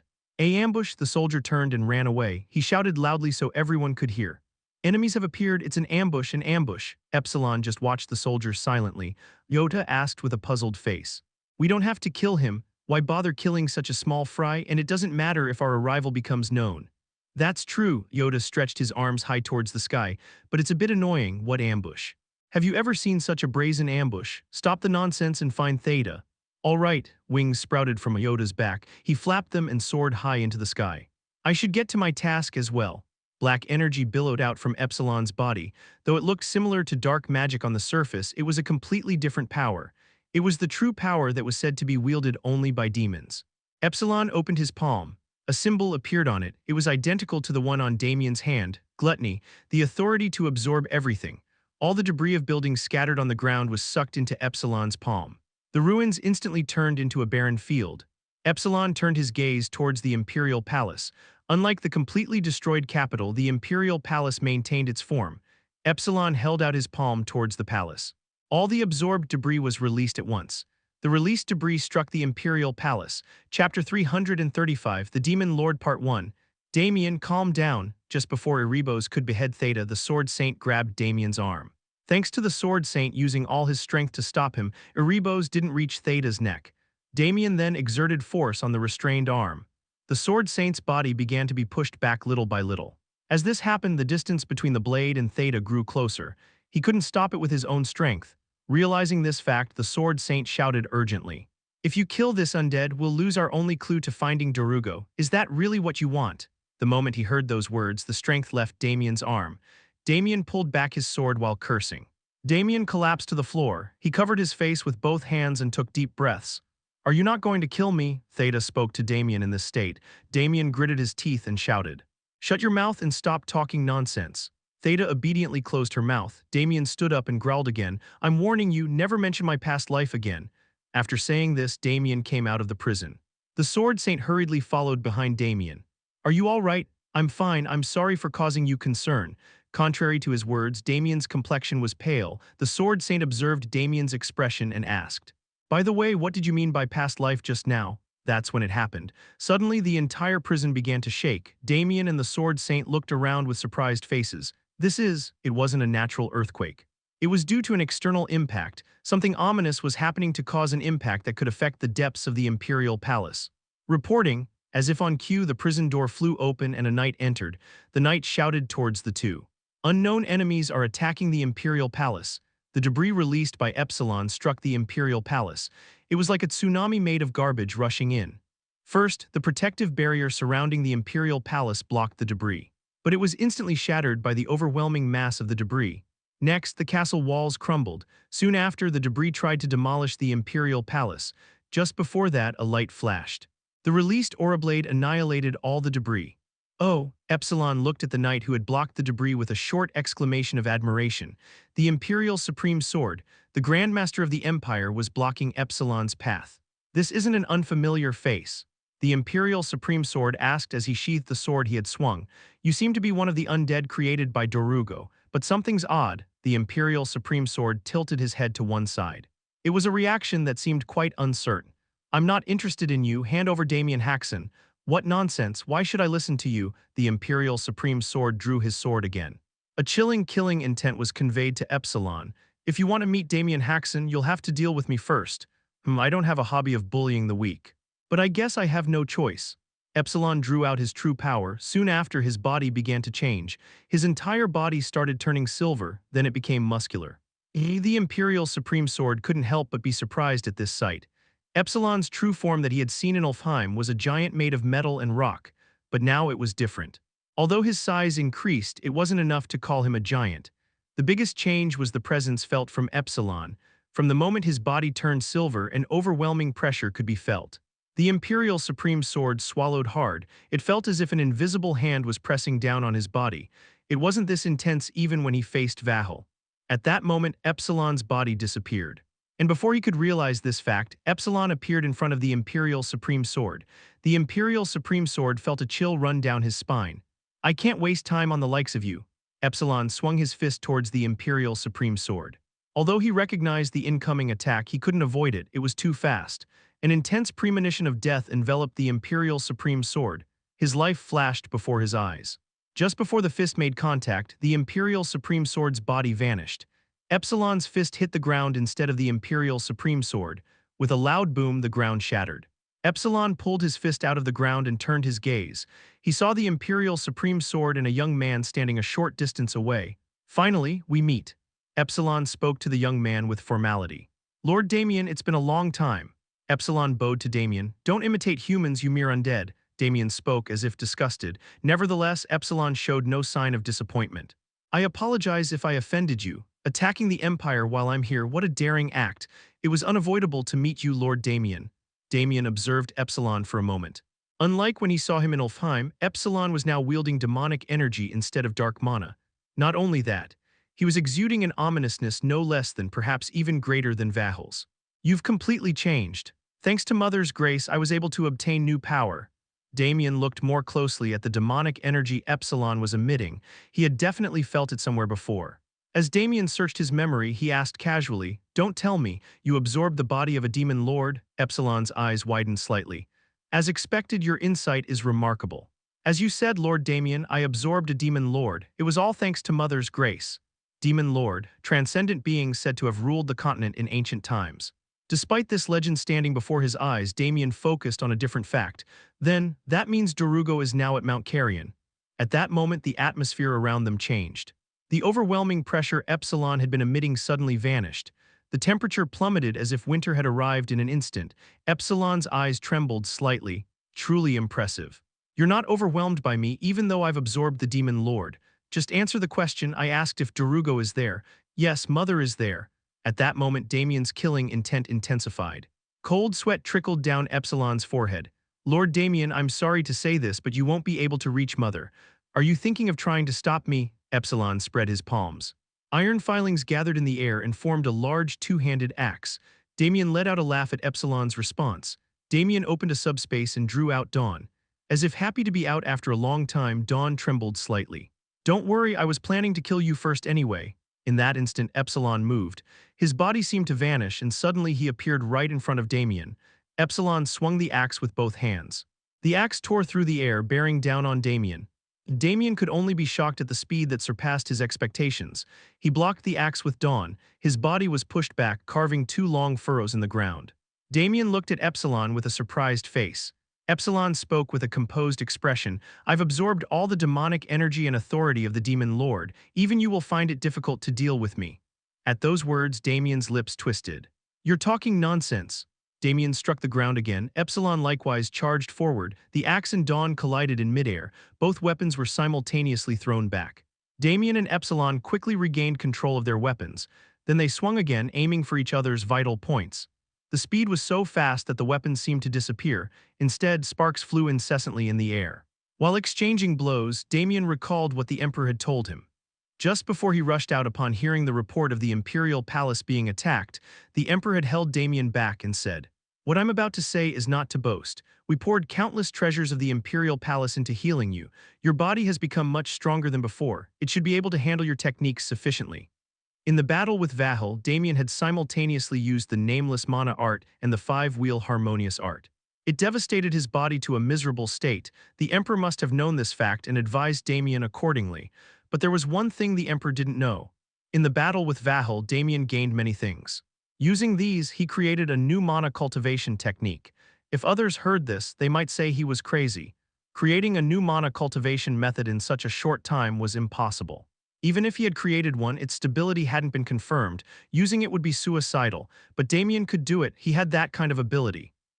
Taking a breath, he simultaneously utilized mana and dark mana. He also mixed in the divine power absorbed through Dawn, soul flower of tranquility. An enormous power welled up. His body cried out in pain, but Damien ignored it and murmured, "First flower." A haze enveloped Damien's entire body. The haze was initially colorless but quickly turned pink at the ends and scattered. It was as if flower petals were being sprinkled. Damien stomped the ground. His body vanished like an illusion. "What?" A look of bewilderment appeared on Epsilon's face. The next moment, flower petals scattered before his eyes. For a split second, Epsilon's gaze was drawn to the flower petals. Cutting through the petals, a slash attack came crashing in. Epsilon's body was split in half. Chapter 336, The Demon Lord Part 2, the body was slashed. A diagonal cut ran from the left shoulder blade to the right hip. Hot blood spurted out as if cheering. Epsilon stared in shock at the blood scattering through the air. He didn't even see Damien approach, let alone swing his sword. In fact, he only realized he'd been cut after the wound was already inflicted. There was no time to tend to the injury. Damien was preparing for a second strike. "Cuck!" Epsilon hastily swung his axe towards Damien. The horizontally swung axe aimed to chop at Damien's neck. Just before being hit by the axe, Damien's afterimage stretched out and brushed past Epsilon's side. Immediately after, blood burst forth. A deep gash had suddenly appeared on his flank. "Erg!" Epsilon groaned and chased after Damien, but Damien had already vanished. Epsilon couldn't help but be astonished. Currently, Epsilon has not only obtained the Demon Lord's powers but also his physical body. Of course, he hadn't gained the power of the Demon Lord in his prime. He had only absorbed the corpse after all. Even so, the Demon Lord was still the Demon Lord. Long ago, the Demon Lord had commanded Duke-class demons as his subordinates and was an absolute being without equal. Despite obtaining the body of such a transcendent being, Epsilon was being overwhelmed by Damien. Indeed, this was no easy opponent. He would have to go all out. Epsilon drew out all the power he had been hiding. Demonic energy coursed through his blood vessels, spreading throughout his body. Immense power welled up. He could feel all his senses being honed to razor sharpness. Thanks to his heightened senses, more information flooded in. He could distinctly feel the air touching his skin and even the vibrations of sound. Sighed. Epsilon turned his head. He saw Damien charging towards him. Damien swung his sword at Epsilon. The horizontal slash was clearly visible. Epsilon's limbs tensed. Demonic energy spread throughout his body and exploded. Epsilon swung his axe down at Damien. The accelerated axe deflected Damien's slash. Damien swung his sword again. This time too, Epsilon parried the slash with his axe. "I've caught up," Epsilon rejoiced greatly as he raised his axe high. This time he would split the head open for sure. Epsilon drew out even more demonic energy. The muscles in his arms and legs withered. He poured all that power into swinging down the axe. The overwhelming force pushed away all the surrounding air. A strong gust blew away nearby objects. The axe, falling like lightning, was about to crush Damien's head. At that moment, Damien muttered briefly, "Two flowers." The heat haze enveloping Damien's body grew even thicker. The next moment, one of Epsilon's arms vanished. It had been severed from the left shoulder. The severed left arm was flying high into the sky along with the axe. At first, Epsilon couldn't grasp the situation. It took him a while to realize that Damien had cut off his arm at a speed far beyond what he could perceive. This is impossible." Epsilon stared at Damien with an incredulous expression. Damien had already retrieved his swung sword and was poised in a stance. He lowered his sword, bending at the waist. His heel was raised as if ready to spring forward at any moment. An ominous premonition struck Epsilon's mind. Sure enough, that premonition became reality. Once again, Damien's body disappeared. Immediately after, slashes rained down from all directions. Parts of his body were being cut off. His body shook violently like a reed in a storm. Blood splattered incessantly on the ground. Even amidst the pain, Epsilon desperately tried to capture Damien's movements. But all Epsilon could see was a heat haze resembling flower petals. He couldn't even keep up with the afterimages. As time passed, the wounds on his body only increased. If this continues, he'll die. The fear of death began to rise from the tips of his toes. Epsilon instinctively used the authority of gluttony. As Epsilon spread out his remaining right arm, the symbol of gluttony appeared on his palm. The symbol began to suck in the surrounding air. The suction was so powerful that even clouds in the sky were being drawn in. As soon as he judged that he had absorbed enough air, Epsilon released it again. At that moment, a deafening explosion erupted. As the air was expelled, it blew away everything in the vicinity. A huge crater formed as if a meteor had fallen. Huff huff, Epsilon breathed heavily. It was because he had consumed a lot of energy by hastily invoking authority. However, Epsilon couldn't rest easy. He looked around, searching for Damien, then he saw Damien standing unscathed in the distance. "How did you dodge that?" he couldn't help but ask. It had taken an extremely short time to absorb the air and explode it. "There shouldn't have been enough time to dodge. I just put some distance between us and then came back." As Damien spoke as if it were nothing, Epsilon couldn't help but let out a bitter laugh. "More importantly, how are you able to use the authority of gluttony?" Damien asked in an unpleasant tone. It was an understandable situation. Originally, the authority of gluttony belonged to Damien. "Didn't I tell you? I've absorbed all the authority and abilities of this demon lord." "Don't spout nonsense. I possess all demon lord's authorities. The authorities Mother implanted in you are only in fractions. Most of them remained in the demon lord's corpses." Epsilon had inherited more part of authority than Damien. When it came to abilities, Epsilon was far superior to Damien. This applied to both the output of the authority and their versatility, so it's best not to expect that you can do everything I show you. "You're talking pretty big for someone who's about to die," Damien spoke mockingly. Right now, Epsilon was in tatters. Not only was his entire body slashed up, but he had also lost an arm. "I can heal injuries of this level quickly." Epsilon placed his remaining arm on the ground. He once again manifested the authority of gluttony and began to absorb the soil. Suddenly, the ground level lowered. It wasn't an illusion. The entire field where the capital stood was gradually sinking. Soon after, Epsilon's body began to regenerate instantly, and even his severed arm grew back quickly. In the blink of an eye, he returned to his unscathed state. Watching this scene, Damien spoke with interest. "So you can use not only the demon lord's authority, but also your original abilities." Originally, Epsilon was created using the corpse of a giant that had gone extinct long ago. That giant had the ability to freely manipulate minerals. Just now, Epsilon had absorbed a large amount of soil, converted it into metal, and used it to repair his body. "As long as there's earth, I'm practically immortal," Epsilon said with a voice full of confidence. It was an attempt to put even a little pressure on Damien. "Oh really? Then this time I'll cut off your head in one stroke. So you won't be able to regenerate." But Damien wasn't intimidated by this fact at all. Instead, he revealed an even more intense killing intent.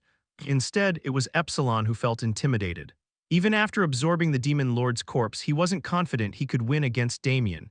Suddenly, he remembered his mother's advice. "Try to avoid combat if possible. Your goal is to rescue Theta, nothing more." Darugo had earnestly urged Epsilon and Iota to avoid engagement. "That monster gets stronger with each battle. If we don't finish him off for sure, we'll be the ones dying next time." Mother was right. Damien wasn't someone to be trifled with. They should only fight him when fully prepared and certain of a killing blow. "Thinking of other things right in front of me, you've got some nerve." Damien's killing intent grew even sharper. Epsilon felt chills run down his spine.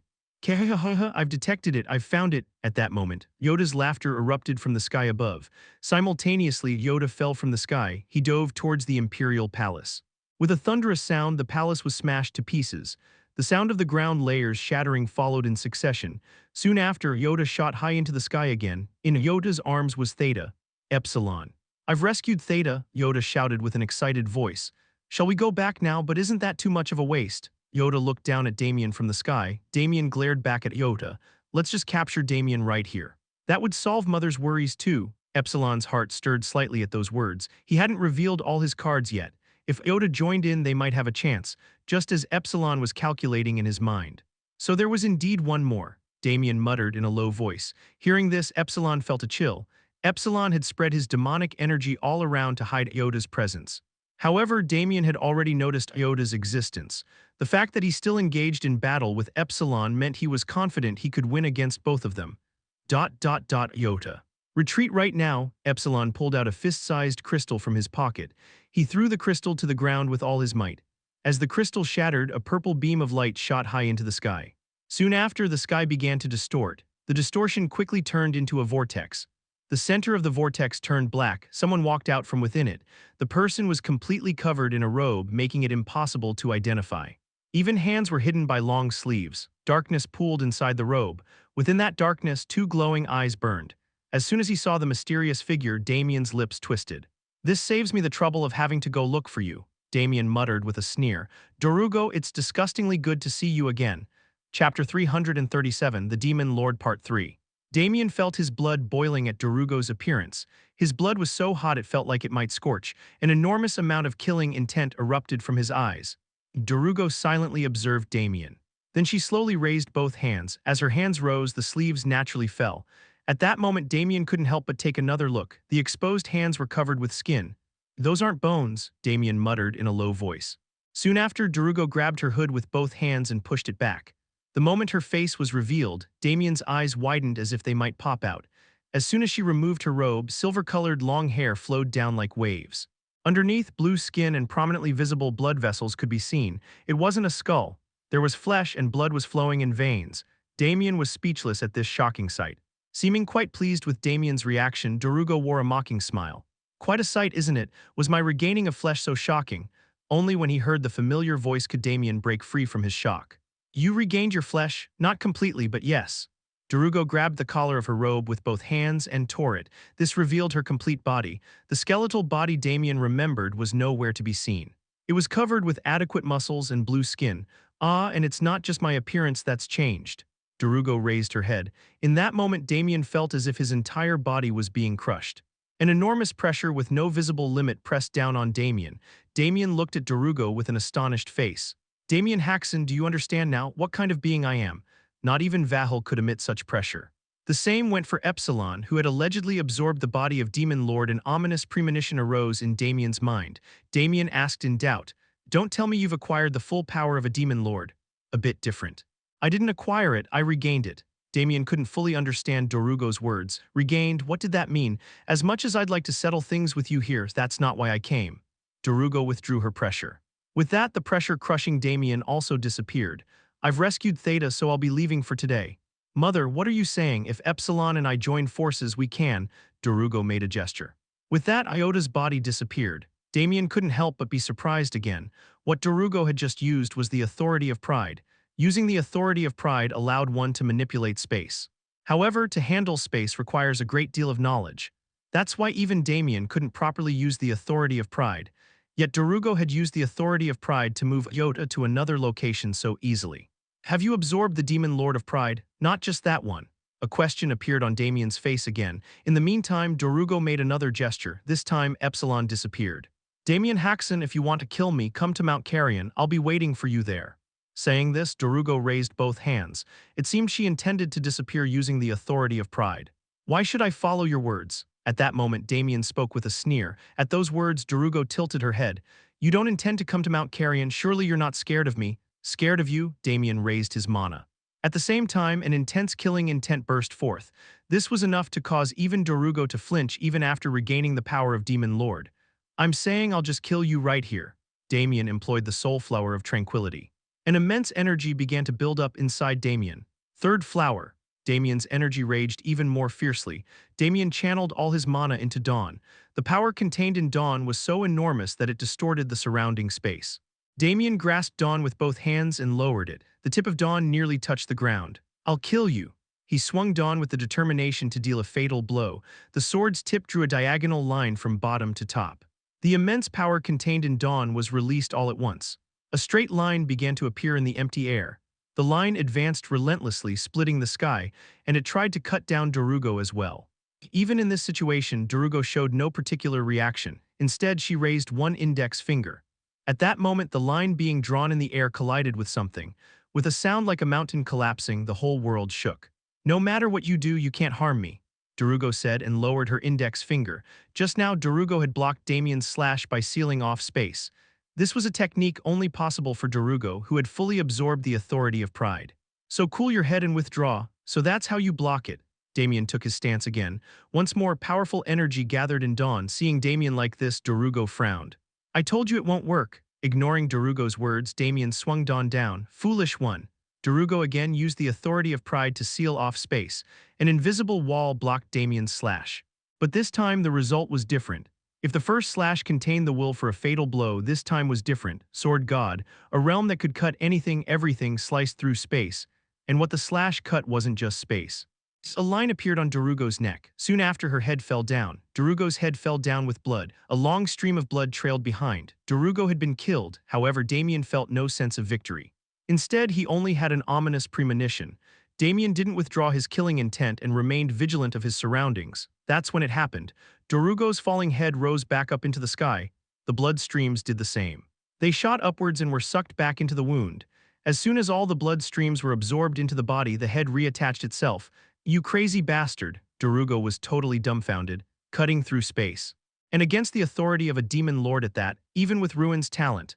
"The authority of sloth, you had that too," Damien said briefly. Just now, Darugo hadn't healed her wound, she had reversed time. In other words, the demon lord authorities Darugo possessed weren't just one, at least two, perhaps even more. "I was wondering what you've been up to all this time. Seems you've been busy devouring rotten corpses." Even knowing that Darugo possessed two demon lord authorities, Damien wasn't particularly intimidated. "I was curious how you could be so brazen in front of me, but now I understand." He had decided to kill her, so he would kill her here. That was the only thought in Damien's mind. On the contrary, it was Darugo who seemed tense. She heaved a big sigh. It's still not the time after all. Damien instinctively realized that Darugo was trying to escape. He pushed the soul flower of tranquility to its limit to kill Darugo.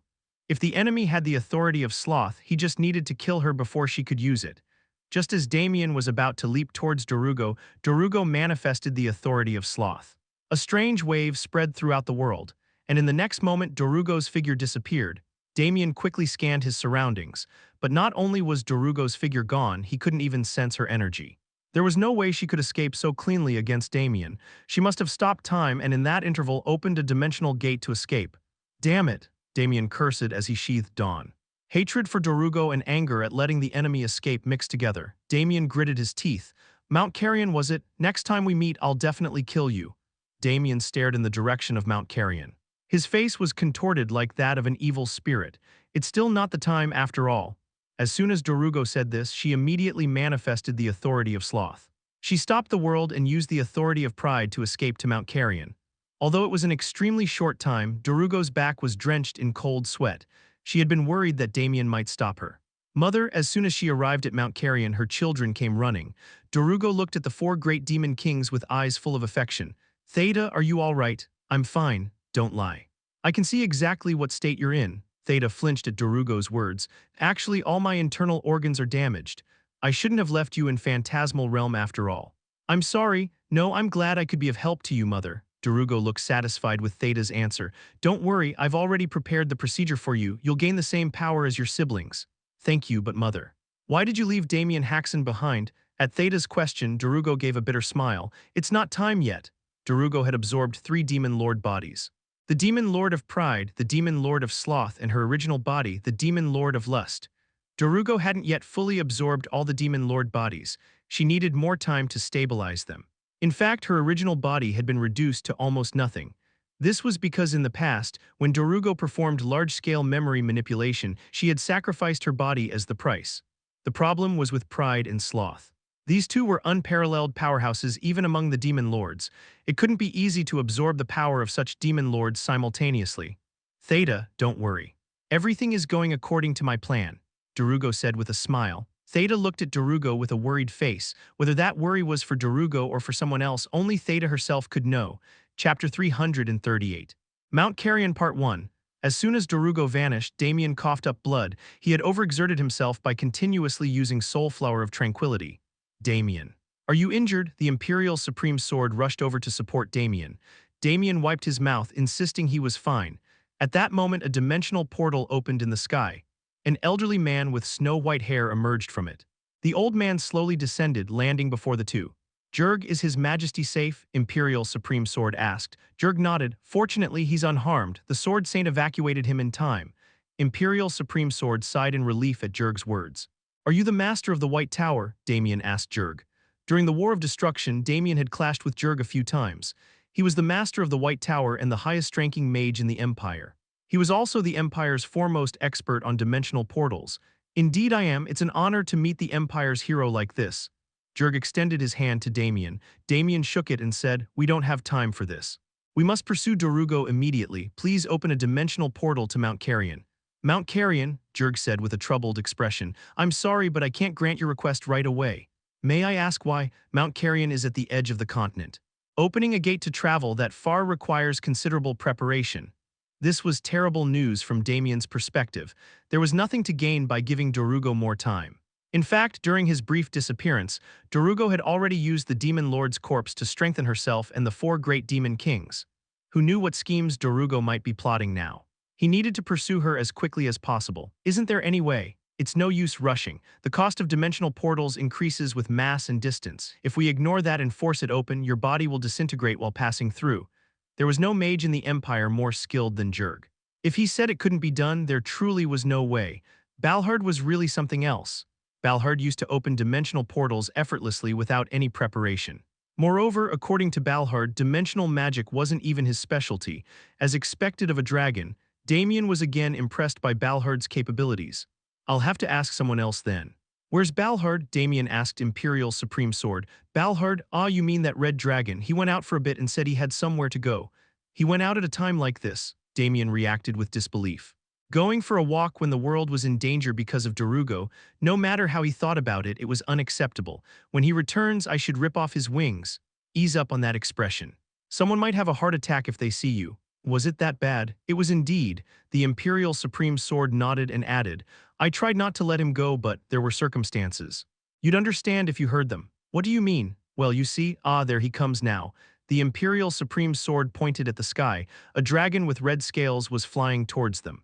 Balhard landed roughly in front of Damien. Damien was about to reprimand Balhard as soon as he saw him. However, he couldn't help but pause when he saw the boy sitting on Balhard's head. The boy was none other than Karl Hopper, the Mercenary King. As Balhard touched down, the Mercenary King nimbly climbed off his head. He then spread his arms towards Balhard and said, That was an incredible experience. Flying through the sky is truly amazing. I'm glad you enjoyed it. I had a wonderful time, but I hope it wasn't too tiring for you. Don't say such things. What wouldn't I do for you? Damien turned to the Imperial Supreme Sword with an incredulous expression. Since when did those two become so close? About that, they've always been this close. I heard they're father and son. Well, that would explain their closeness. Damien nodded as he replied. Suddenly, Damien's eyes widened. He whirled around to face the Imperial Supreme Sword and asked again, Did you say they're father and son? That's right. Is that really true? It is. The reason for his outing was to spend time with his son. The Imperial Supreme Sword spoke with an utterly serious face. Even so, Damien found it hard to believe. Oh, Damien Haksen, you're awake. At that moment, Balhard approached Damien and spoke. He had already shifted from his dragon form to his human form. We were quite startled when you suddenly fainted. I'm glad to see you're all right. Never mind the greetings. So you're Mercenary King's father? I see the Imperial Supreme Sword told you. Yes, Karl is indeed my child. I never imagined he'd grow up to be so splendid. Balhard said with a satisfied expression.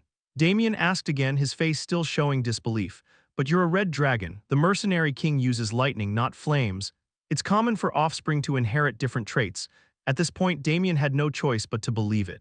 After accepting this shocking fact, he suddenly realized something. Damien glared at Balhard and asked, By the way, why are you speaking informally to me? Balhard's shoulders flinched at Damien's pointed question. Well, you see, oh. Are you going to keep this up? Should I teach you another lesson? Lord Damien, please calm down, Balhard whispered in a tiny voice, glancing nervously at the mercenary king. Be but in front of my son, please spare my dignity. You little, how dare you spout such nonsense? I beg you, Damien's expression turned fierce. Balhard gulped nervously. Only when the mercenary king is present. Despite his expression, Damien readily agreed to Balhard's request. Is that really true? What, should I take it back? And no, not at all. There wasn't any grand reason for it. Balhard's appearance overlapped with that of a father figure. Damien couldn't bring himself to refuse someone who wanted to act like a father. Father, what are you discussing so seriously? Haha, it's nothing. The mercenary king approached and asked. Balhard replied with an awkward expression. Damien, I heard my father helped you a lot. Yes, well, I suppose he did. They say he saved you when you were under attack by demons. Damien glared at Balhard with a what's this about expression. Balhard averted his gaze. I did receive help, Damien spat out each word as if chewing them. Beads of cold sweat formed on Balhard's forehead. Incredible. Father, you're amazing. The mercenary king looked at Balhard with admiration upon hearing Damien's response. Balhard lowered his head even further. Balhard, I'm sorry to interrupt your father-son time, but we need to move right now. Please open a dimensional portal to Mount Carrion. Understood, I'll do that. Balhard hurriedly prepared to open a dimensional portal. He moved to a spacious area and began chanting in dragon tongue. As the incomprehensible words continued, the surrounding mana could be felt fluctuating. But something was off. No matter how much time passed, no matter how long the chant became, the dimensional portal wouldn't open. Damien looked at Balhard with a puzzled expression. Balhard stopped chanting and turned to Damien. Well, you see, is there a problem? Balhard said with an embarrassed expression. The dimensional portal cannot be opened. Balhard continued to fail at opening the dimensional portal. Eventually, tired of waiting, Damien had Balhard return them to the otherworld. They needed to request help from other dragons. After hearing Damien's explanation, Iris briefly surveyed the surface world before speaking to Damien.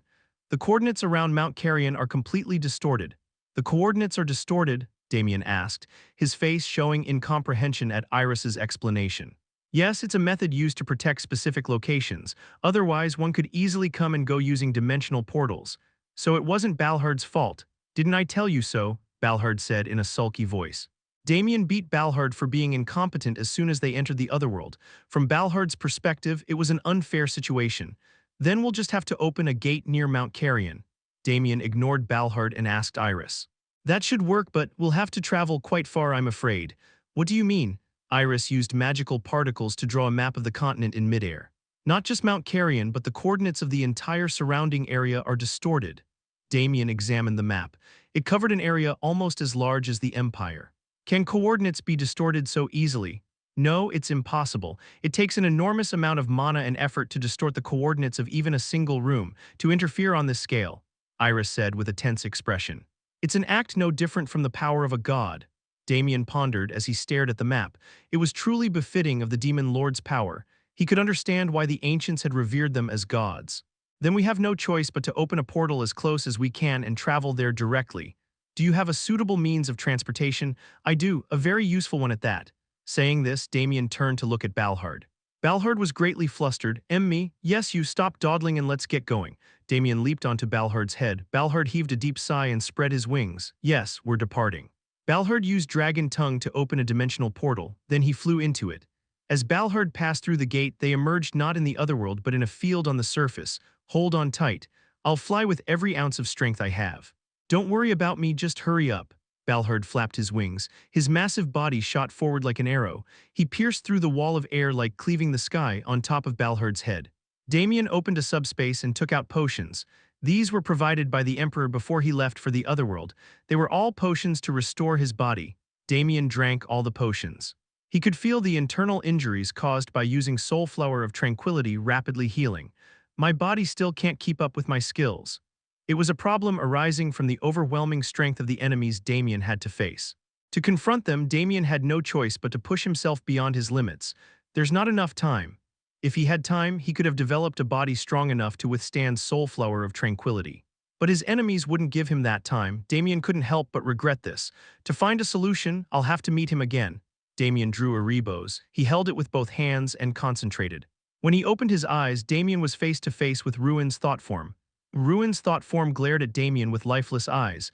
As expected, you're not in a state for conversation. Damien raised his sword. Ruin mirrored his action. How many times must I kill you before you regain your senses? Ruin kicked off the ground. Damien moved as well. In the mental space, the sound of clashing swords rang out incessantly. Chapter 339, Mount Carrion Part 2. As Ruin moved, a torrent of slashes rained down. The entire field of view was covered in slashing attacks. There was nowhere to dodge no matter where Damien looked. Damien desperately deflected Ruin's slashes. Even so, he couldn't block them all, and cuts were carved into various parts of his body. He's so strong it makes me want to fight more. Ruin's skills had increased dramatically compared to when they first fought. No, to be precise, it wasn't that his skills had improved, but that his true abilities were now being revealed. Does he get closer to his original strength as he regains his senses? It was just as that thought occurred to Damien. A slash that flew in from outside his field of vision slit Damien's throat. The first death. Damien immediately woke up again. He rubbed his neck with an unpleasant expression. Damien spat on the ground as he got up. In response, Ruin charged again. The battle resumed. Ruin's slashes poured down like a storm. But this time Damien wasn't so easily overcome. Unlike before, he was now familiar with Ruin's movements. Damien evaded Ruin's attacks by a paper-thin margin. Perhaps not expecting Damien to be able to dodge, a slight hesitation could be sensed in Ruin's movements. Damien didn't miss that opening. He kicked off the ground and closed the distance. Dashing like lightning, Damien sliced through Ruin's neck.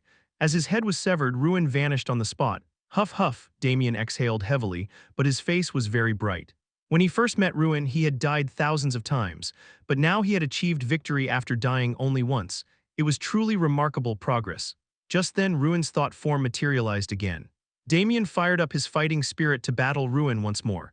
Wow, but Ruin didn't immediately pounce on Damien. Instead, he shouted with a broad smile, "Damien, I didn't expect you to kill me so quickly." Ruin had regained his senses after being killed just once. Damien lowered his sword with a deflated expression. "Why did you come to your senses so soon?" "What? Did you want to kill me more? I'm hurt," Ruin said in a cheerful voice. "Thanks to my thought form getting stronger, I can now resist the emotions." Ruin plopped down on the ground. He patted the spot next to him, gesturing for Damien to sit as well. Damien trudged over and sat down in front of Ruin. Ruin spoke with a pleased expression. "You must have had a hard time killing me since I've gotten stronger. You've really improved a lot. Even so, I'm still far behind compared to you." "Well, that can't be helped. I've been training longer than you after all." After saying that, Ruin looked Damien over and asked, "You don't look so good. Don't tell me you met Dorugo." "Yeah, it was a shitty encounter." Damien briefly explained what had happened with Dorugo. Ruin's expression turned serious as he listened. "So she ended up laying hands on the demon lord's bodies after all." "It was nothing. I can kill her next time we meet," Damien said in a voice full of conviction. It wasn't arrogance or overconfidence. After all, Damien had managed to behead Dorugo, even though he couldn't completely kill Dorugo due to the authority of Sloth. However, Ruin shook his head and denied Damien's words. "It's not something to think of so lightly.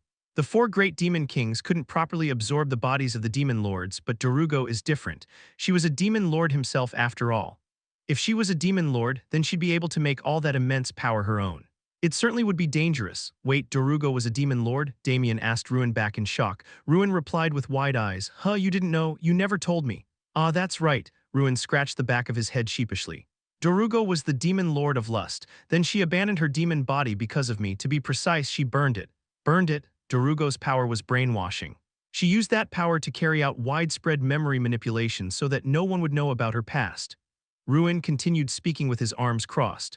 "But no matter how great a demon lord is, there had to be a price for that level of memory manipulation.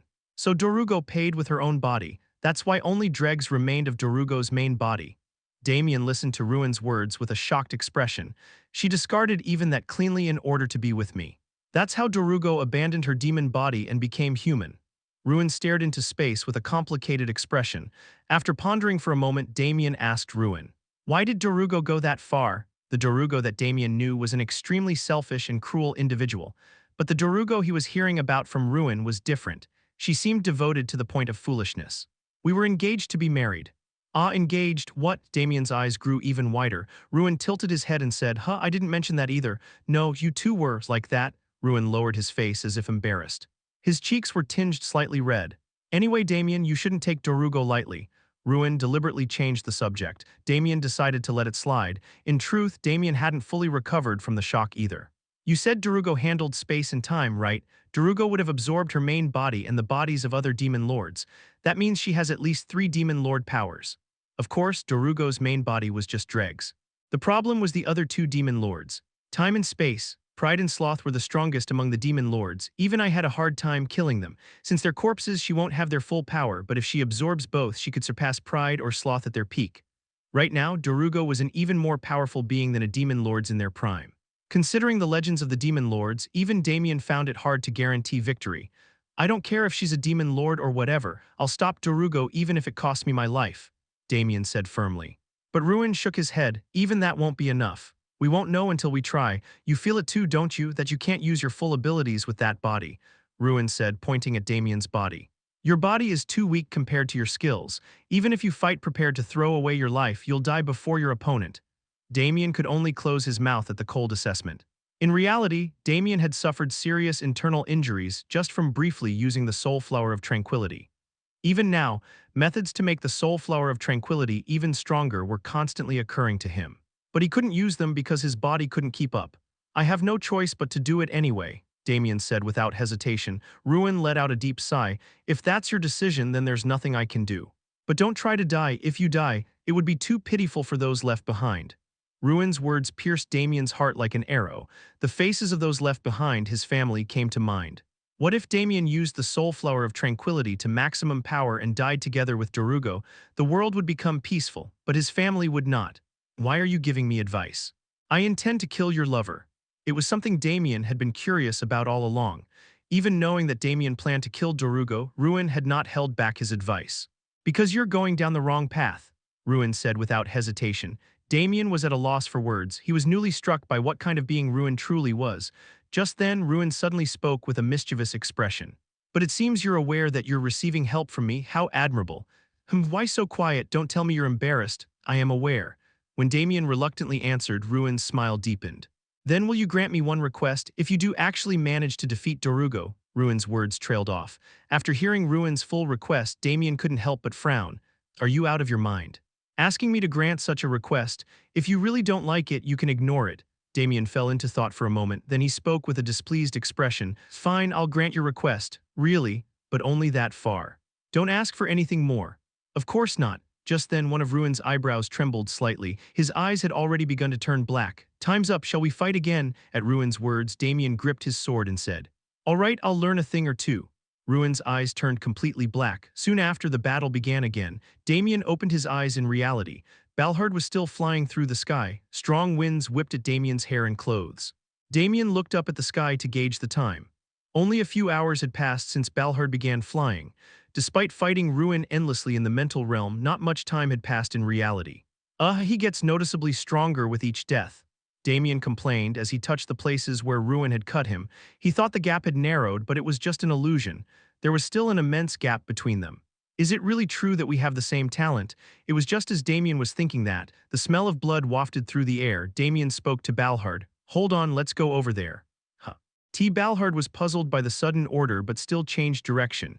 Damien lowered his head to look down at the ground. He could then see the source of the bloody smell. Kaya Ahag, a village, was being plundered. Men with sturdy builds were beating women and children to death with farming tools. Why are you doing this? At least spare this child. Though the women begged while holding their children, the men were merciless.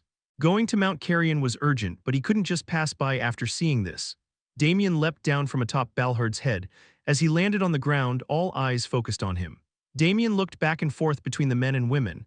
Unlike the terrified, crying women, the men's expressions were extremely vicious. Stop and get out of here, or I'll kill you all. The men reacted to Damien's words. Who the hell are you? If anyone's going to leave, it should be you. Or do you want to die too? The men threatened Damien while holding their farming tools. Damien clicked his tongue and said, If that's how you want it, I have no choice. In that instant, the men's torsos split open as if sliced by a blade. Gah, the men all collapsed, spitting blood. Looking down at them, Damien spoke in a cold voice. A bit shallow. He could wound ordinary people just by raising his killing intent. As Damien watched the scene unfold, he realized he could have completely torn the men apart, but held back to avoid traumatizing the villagers too severely. However, he couldn't just let them live either, just as Damien was about to finish them off. K-Knight, sir, please stop. A woman who had nearly been killed by the men ran over and begged. Damien asked with a perplexed expression, These men tried to kill you. If I don't finish them now, they might seek revenge on you later. This man is my father. Damien couldn't help but pause. What are you saying? It's true. That man over there is my husband. That one is my brother. The women's pleas only increased Damien's bewilderment. If they're family, why were they trying to kill you? We don't know. Since this morning, they suddenly started saying strange things. They suddenly tried to kill us. No matter how much we begged, they wouldn't listen. Just then, one of the men lying on the ground muttered painfully, must gather sacrifices quickly. To offer to, Damien frowned and grabbed the man by the collar. The man coughed up blood. Sacrifices, who are you trying to offer sacrifices to? To her, the most beautiful. To her, I'm asking who her is, Damien shouted angrily. The man spoke with difficulty. Darugo must offer to Lord Darugo. The moment he heard the familiar name, Damien had to bite his lip. He instantly understood what had happened. Darugo had brainwashed people to gather souls and corpses. The reason she only brainwashed the men to kill their families was simple. That way the souls of those murdered would suffer and emit dark magic. Need, sacrifices, must kill, will offer to him. Even as they were dying, the men cried out Darugo's name. These men who had been fathers, husbands, and brothers unhesitatingly tried to kill their families due to Darugo's manipulation. Disgust welled up inside Damien. At the same time, memories of the past surfaced. He recalled that day when he killed his own family because of Darugo's schemes. That fucking bitch, Damien muttered a curse under his breath. Chapter 340, Mount Carrion Part 3. Damien first treated the men, then tied their limbs with ropes. Untie us, I said, untie us. I'll offer your entrails to her. Graa. Despite nearly being killed by Damien, the men weren't intimidated at all. If anything, they became even more aggressive. Damien placed his hand on one man's head. The man violently shook his head. What are you trying to do, you piece of trash? Damien used his authority of lust to peer into the man's mind. There he discovered a familiar energy. It was the exact same authority of lust that Damien used. This confirmed that the men had been brainwashed by Darugo. How exactly were they brainwashed? As far as Damien knew, the authority of lust only worked through direct contact. That's why Damien had to face people one by one to use his brainwashing power, regardless of who they were. But there's no way Darugo would have gone through such trouble for these rural commoners. Above all, there wasn't enough time for that. Giving 4 great demon kings the body of demon lord, absorbing the demon lords herself, and on top of that, meeting ordinary people one by one to use the authority of lust.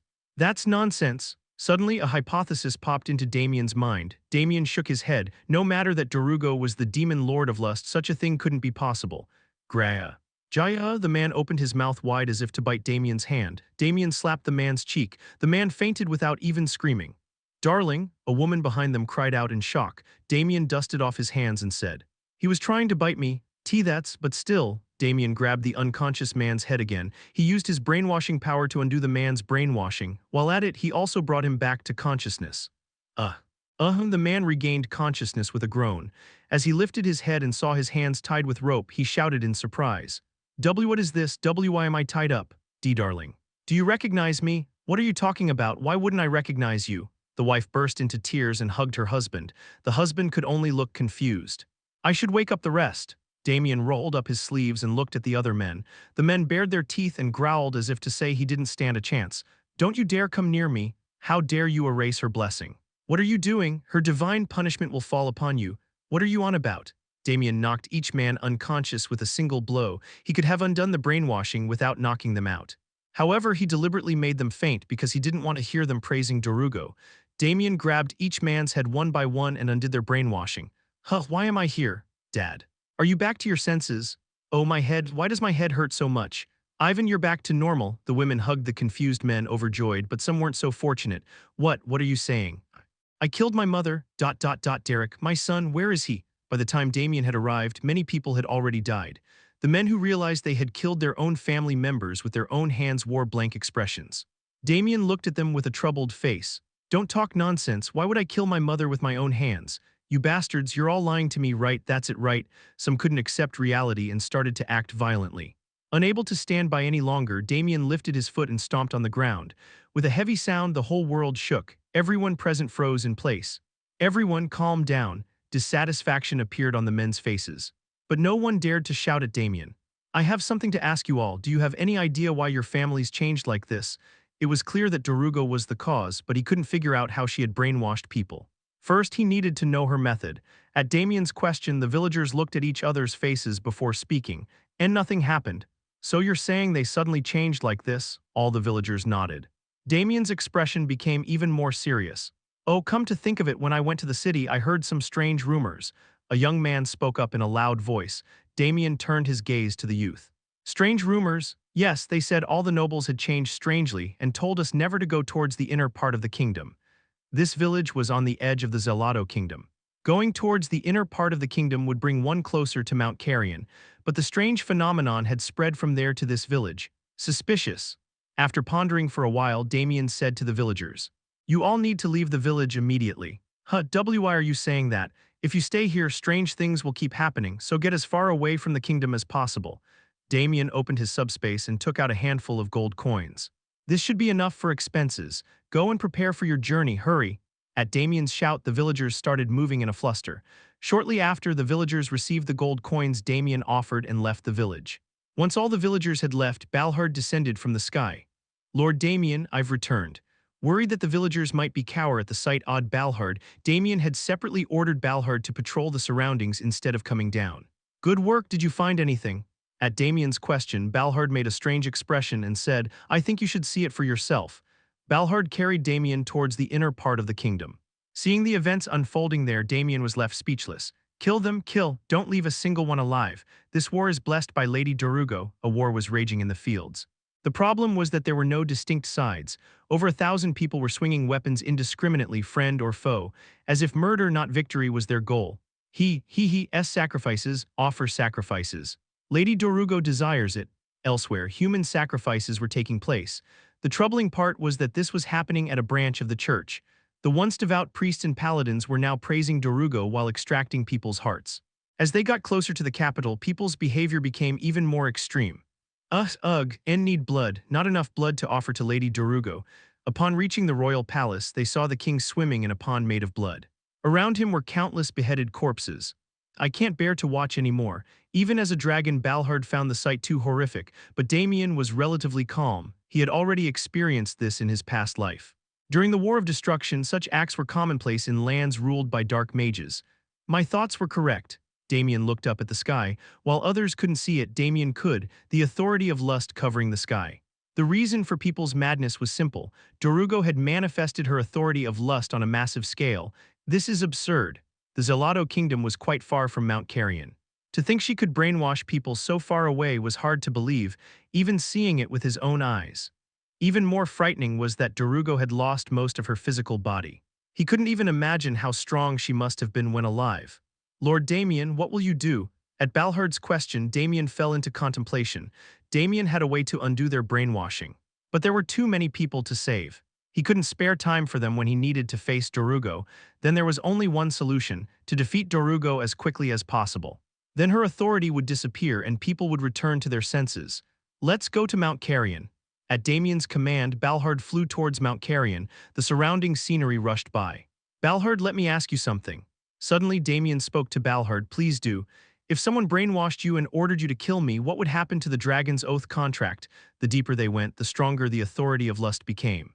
Even though Balhard was a dragon, there was no guarantee he could withstand a demon lord's power.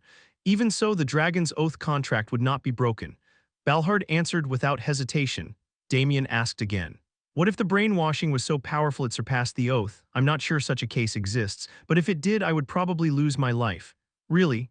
The Dragon's Oath is absolute, it must be kept even at that cost." "But why are you asking this?" Damien seemed to be satisfied by Balhard's answer and said, "Then there's nothing to worry about, let's keep going deeper." "No, why did you ask? Just watch where you're going. We'll crash into the mountain." As Damien ignored Balhard's complaint, dark clouds began to gather in the sky. It wasn't a natural phenomenon. The clouds were forming too quickly for that. The dark clouds clumped together like cotton candy. Soon, the surface of the clouds split. As the gap widened, an eyeball appeared. Unlike the clouds, it looked vivid, like that of a living being. An ominous energy emanated from the eyeball. Even Damien couldn't help but feel tense. "Damien Haksen, you really came, I'm lucky." It was a short and clipped speech, but each word felt like heaven waiting down. Lambda, one of the 4 great demon kings. He had suddenly appeared in front of Damien. "I'll kill you, that's Mother's order, and my revenge too." Magic circles began to form in the sky, but the number was alarming. Not just 1 or 2, but thousands, tens of thousands were created. "You die." Red beams of light shot out from the magic circles. The beams engulfed Damien and Balhard. At the same time, they completely annihilated the plains below. Chapter 341, Mount Carrion Part 4. Just before the beam fired, Balhard activated his dragon tongue. The three syllables he uttered meant straight line, acceleration, and explosion. The air exploded, propelling Balhard forward. He swiftly crossed the sky, barely escaping the beam's range. Immediately after, the red beam struck the earth. The ground disintegrated, leaving a massive and deep crater. Balhard looked down into it, seeing only an abyss where the bottom should have been. Gee good heavens! Balhard felt cold sweat forming at the sight of such terrifying destructive power. Even his father couldn't have unleashed such devastation. Another one's coming, dodge it.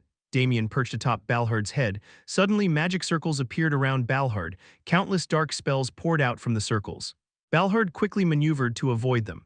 How is it possible to use so much dark magic so casually? This defies logic, Balhard shouted incredulously. Even dragons considered the origin of magic couldn't cast this many spells at such speed. It's not just dark magic, Damien replied. What? Regular magic and miracles are mixed in too. Damien observed the incoming spells from all directions. Balhard couldn't help but object. That's impossible. Mana, dark mana, and divine power conflict with each other. How can one person wield all of that? That one can do it. He has the same authority as me, Damien said, looking at Lambda.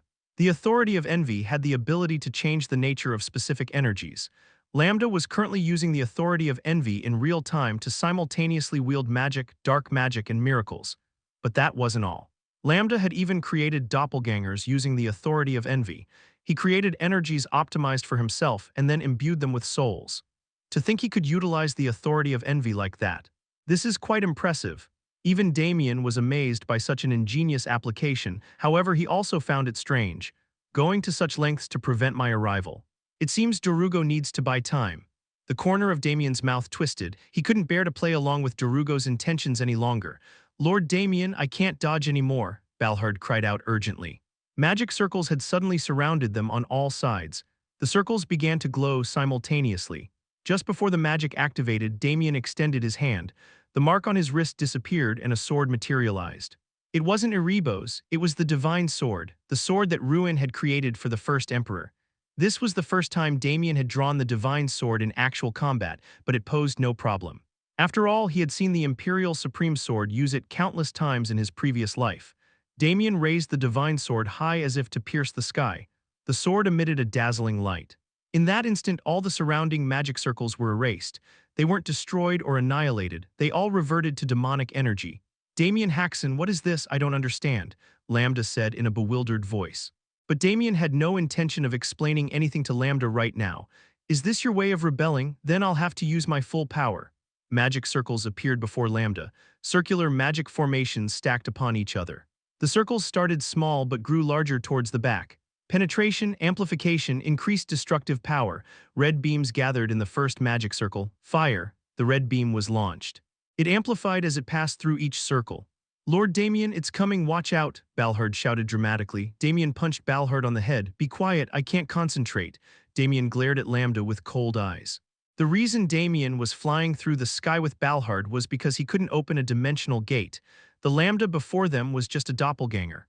The real body was on Mount Carrion. In other words, this doppelganger was connected to the main body on Mount Carrion. Found it. At that moment, the red beam passed through the last magic circle. The entire view turned red. In response, Damien swung the divine sword.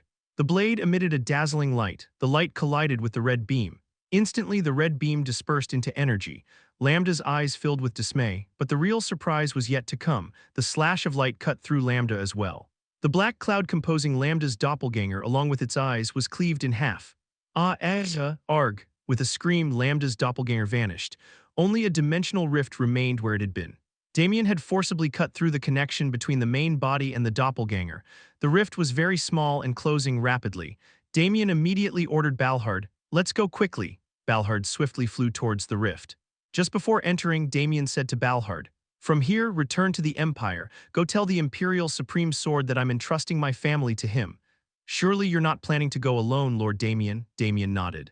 Ahead lay Darugo and the 4 great demon kings. He couldn't guarantee Balhard's survival. That's a relief, Balhard exclaimed with a bright expression. Damien looked at Balhard with disbelief. You bastard. We'll settle this when I return. Huh, no, I just misspoke earlier. Ignoring Balhard's words, Damien threw himself into the rift. As soon as Damien passed through, the rift closed completely. Arriving on the other side, Damien looked around. Did I come to the right place? Damien had expected to arrive at Mount Carrion through the rift, but the place he actually arrived at was a battlefield.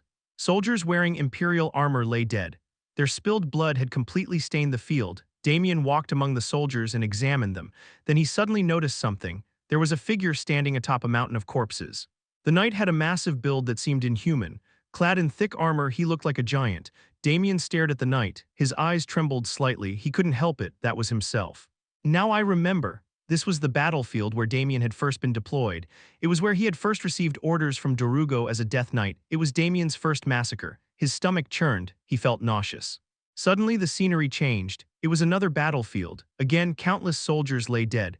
But the armor the soldiers wore was different, not the Empire, but the Apple Kingdom. They were soldiers from his homeland. Damien, a familiar voice called from behind. Turning around, he saw his father. A much older, frailer version of his father stood there. "Why are you with that monster?" His father was wailing, his face distraught. "What's happened to you? What's with that appearance?" His father was shouting at the Black Knight, but his cries didn't reach the knight. Damien, a greatsword pierced his father's chest. It broke through his ribs and protruded from his back. Blood vessels burst in his father's eyes. In extreme agony, his father coughed up blood and cried out, "I'm sorry." The Black Knight swung the greatsword sideways. It was a casual motion as if sweeping away the trash. His father's corpse slid off the blade from the momentum. He rolled on the ground. Damien's fingertips twitched. Veins bulged on his neck and forehead. Silently, Damien gripped the divine sword in reverse. He thrust the tip of the sword into the ground. The surrounding scenery shattered like glass. His father, the Black Knight, the battlefield, all vanished. Instead, the landscape of Mount Carrion appeared. Suppressing his rage, Damien spoke. "You're still up to your disgusting tricks, just like in the old days." Darugo stood a short distance away. She smiled faintly and said, "I prepared this in a hurry when I heard you were coming. Didn't you like it? Stop spewing nonsense. Don't you think this level of payback is justified, considering what you did to me?" One of Damien's eyebrows twitched. "Justified? Have you finally lost your mind?" "My mind is perfectly sane. I can't go mad until I've had my revenge on you." Damien was dumbfounded. Darugo was saying the very words he should be saying. "Do you know what my goal was?" Darugo suddenly blurted out something unexpected. "Your goal was to travel back in time to reunite with Ruin, wasn't it? So you did know. Did you hear it from Mylene? That damn traitor would remember everything. I shouldn't have accepted an elf into the Salvation Squad." Darugo's voice turned hostile, but she quickly regained her composure. "Yes, my goal was to meet Ruin again. For that, I researched the authorities of the Demon Lords. With their authorities, I could reverse time." Darugo spoke in a bitter tone.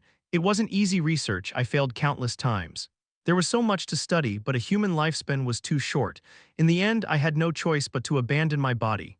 Darugo had abandoned her Demon Lord body to become human. Then she abandoned her human body to become a Lich. As a Lich, I threw myself back into research. Centuries and years passed, but there were no significant results.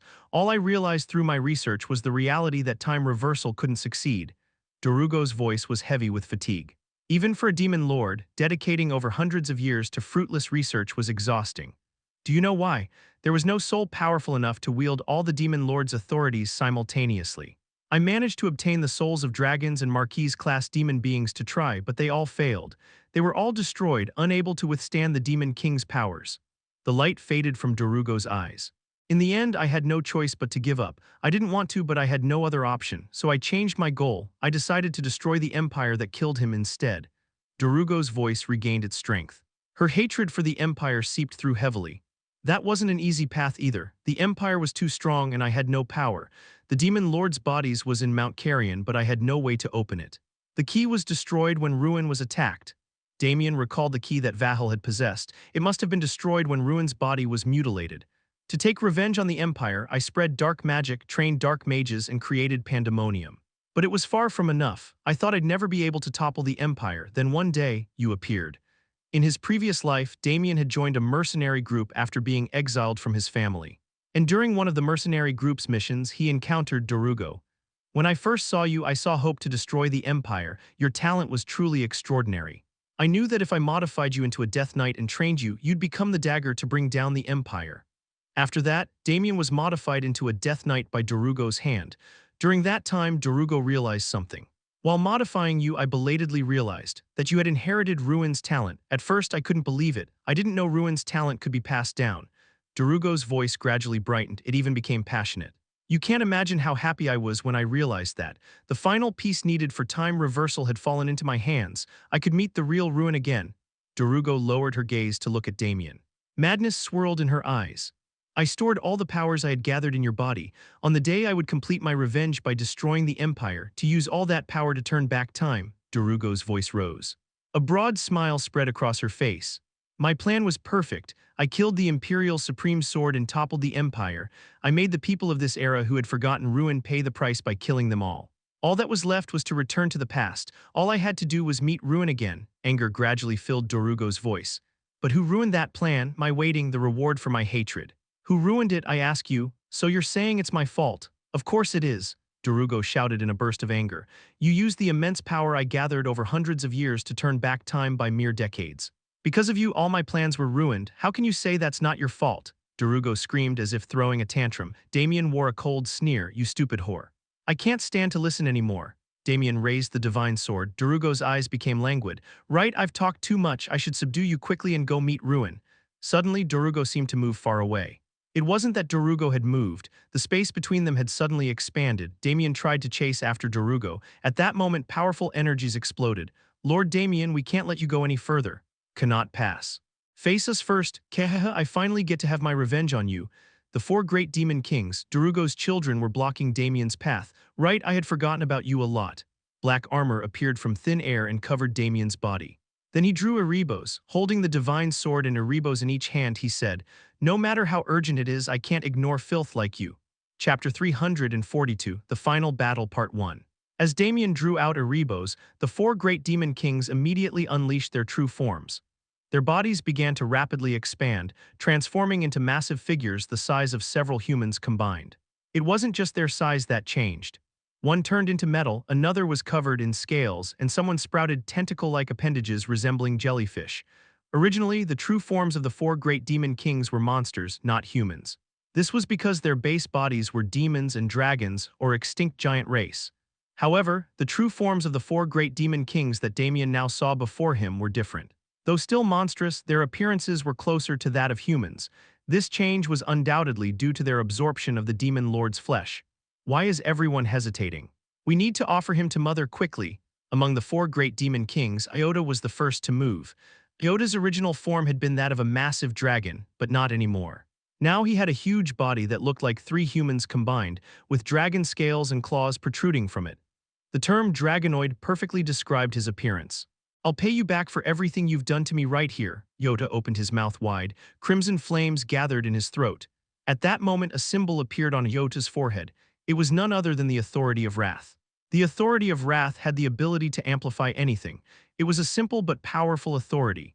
As soon as the authority manifested, the flames gathering in Iota's mouth grew exponentially. Then, they were released towards Damien. It was like a dam bursting all at once.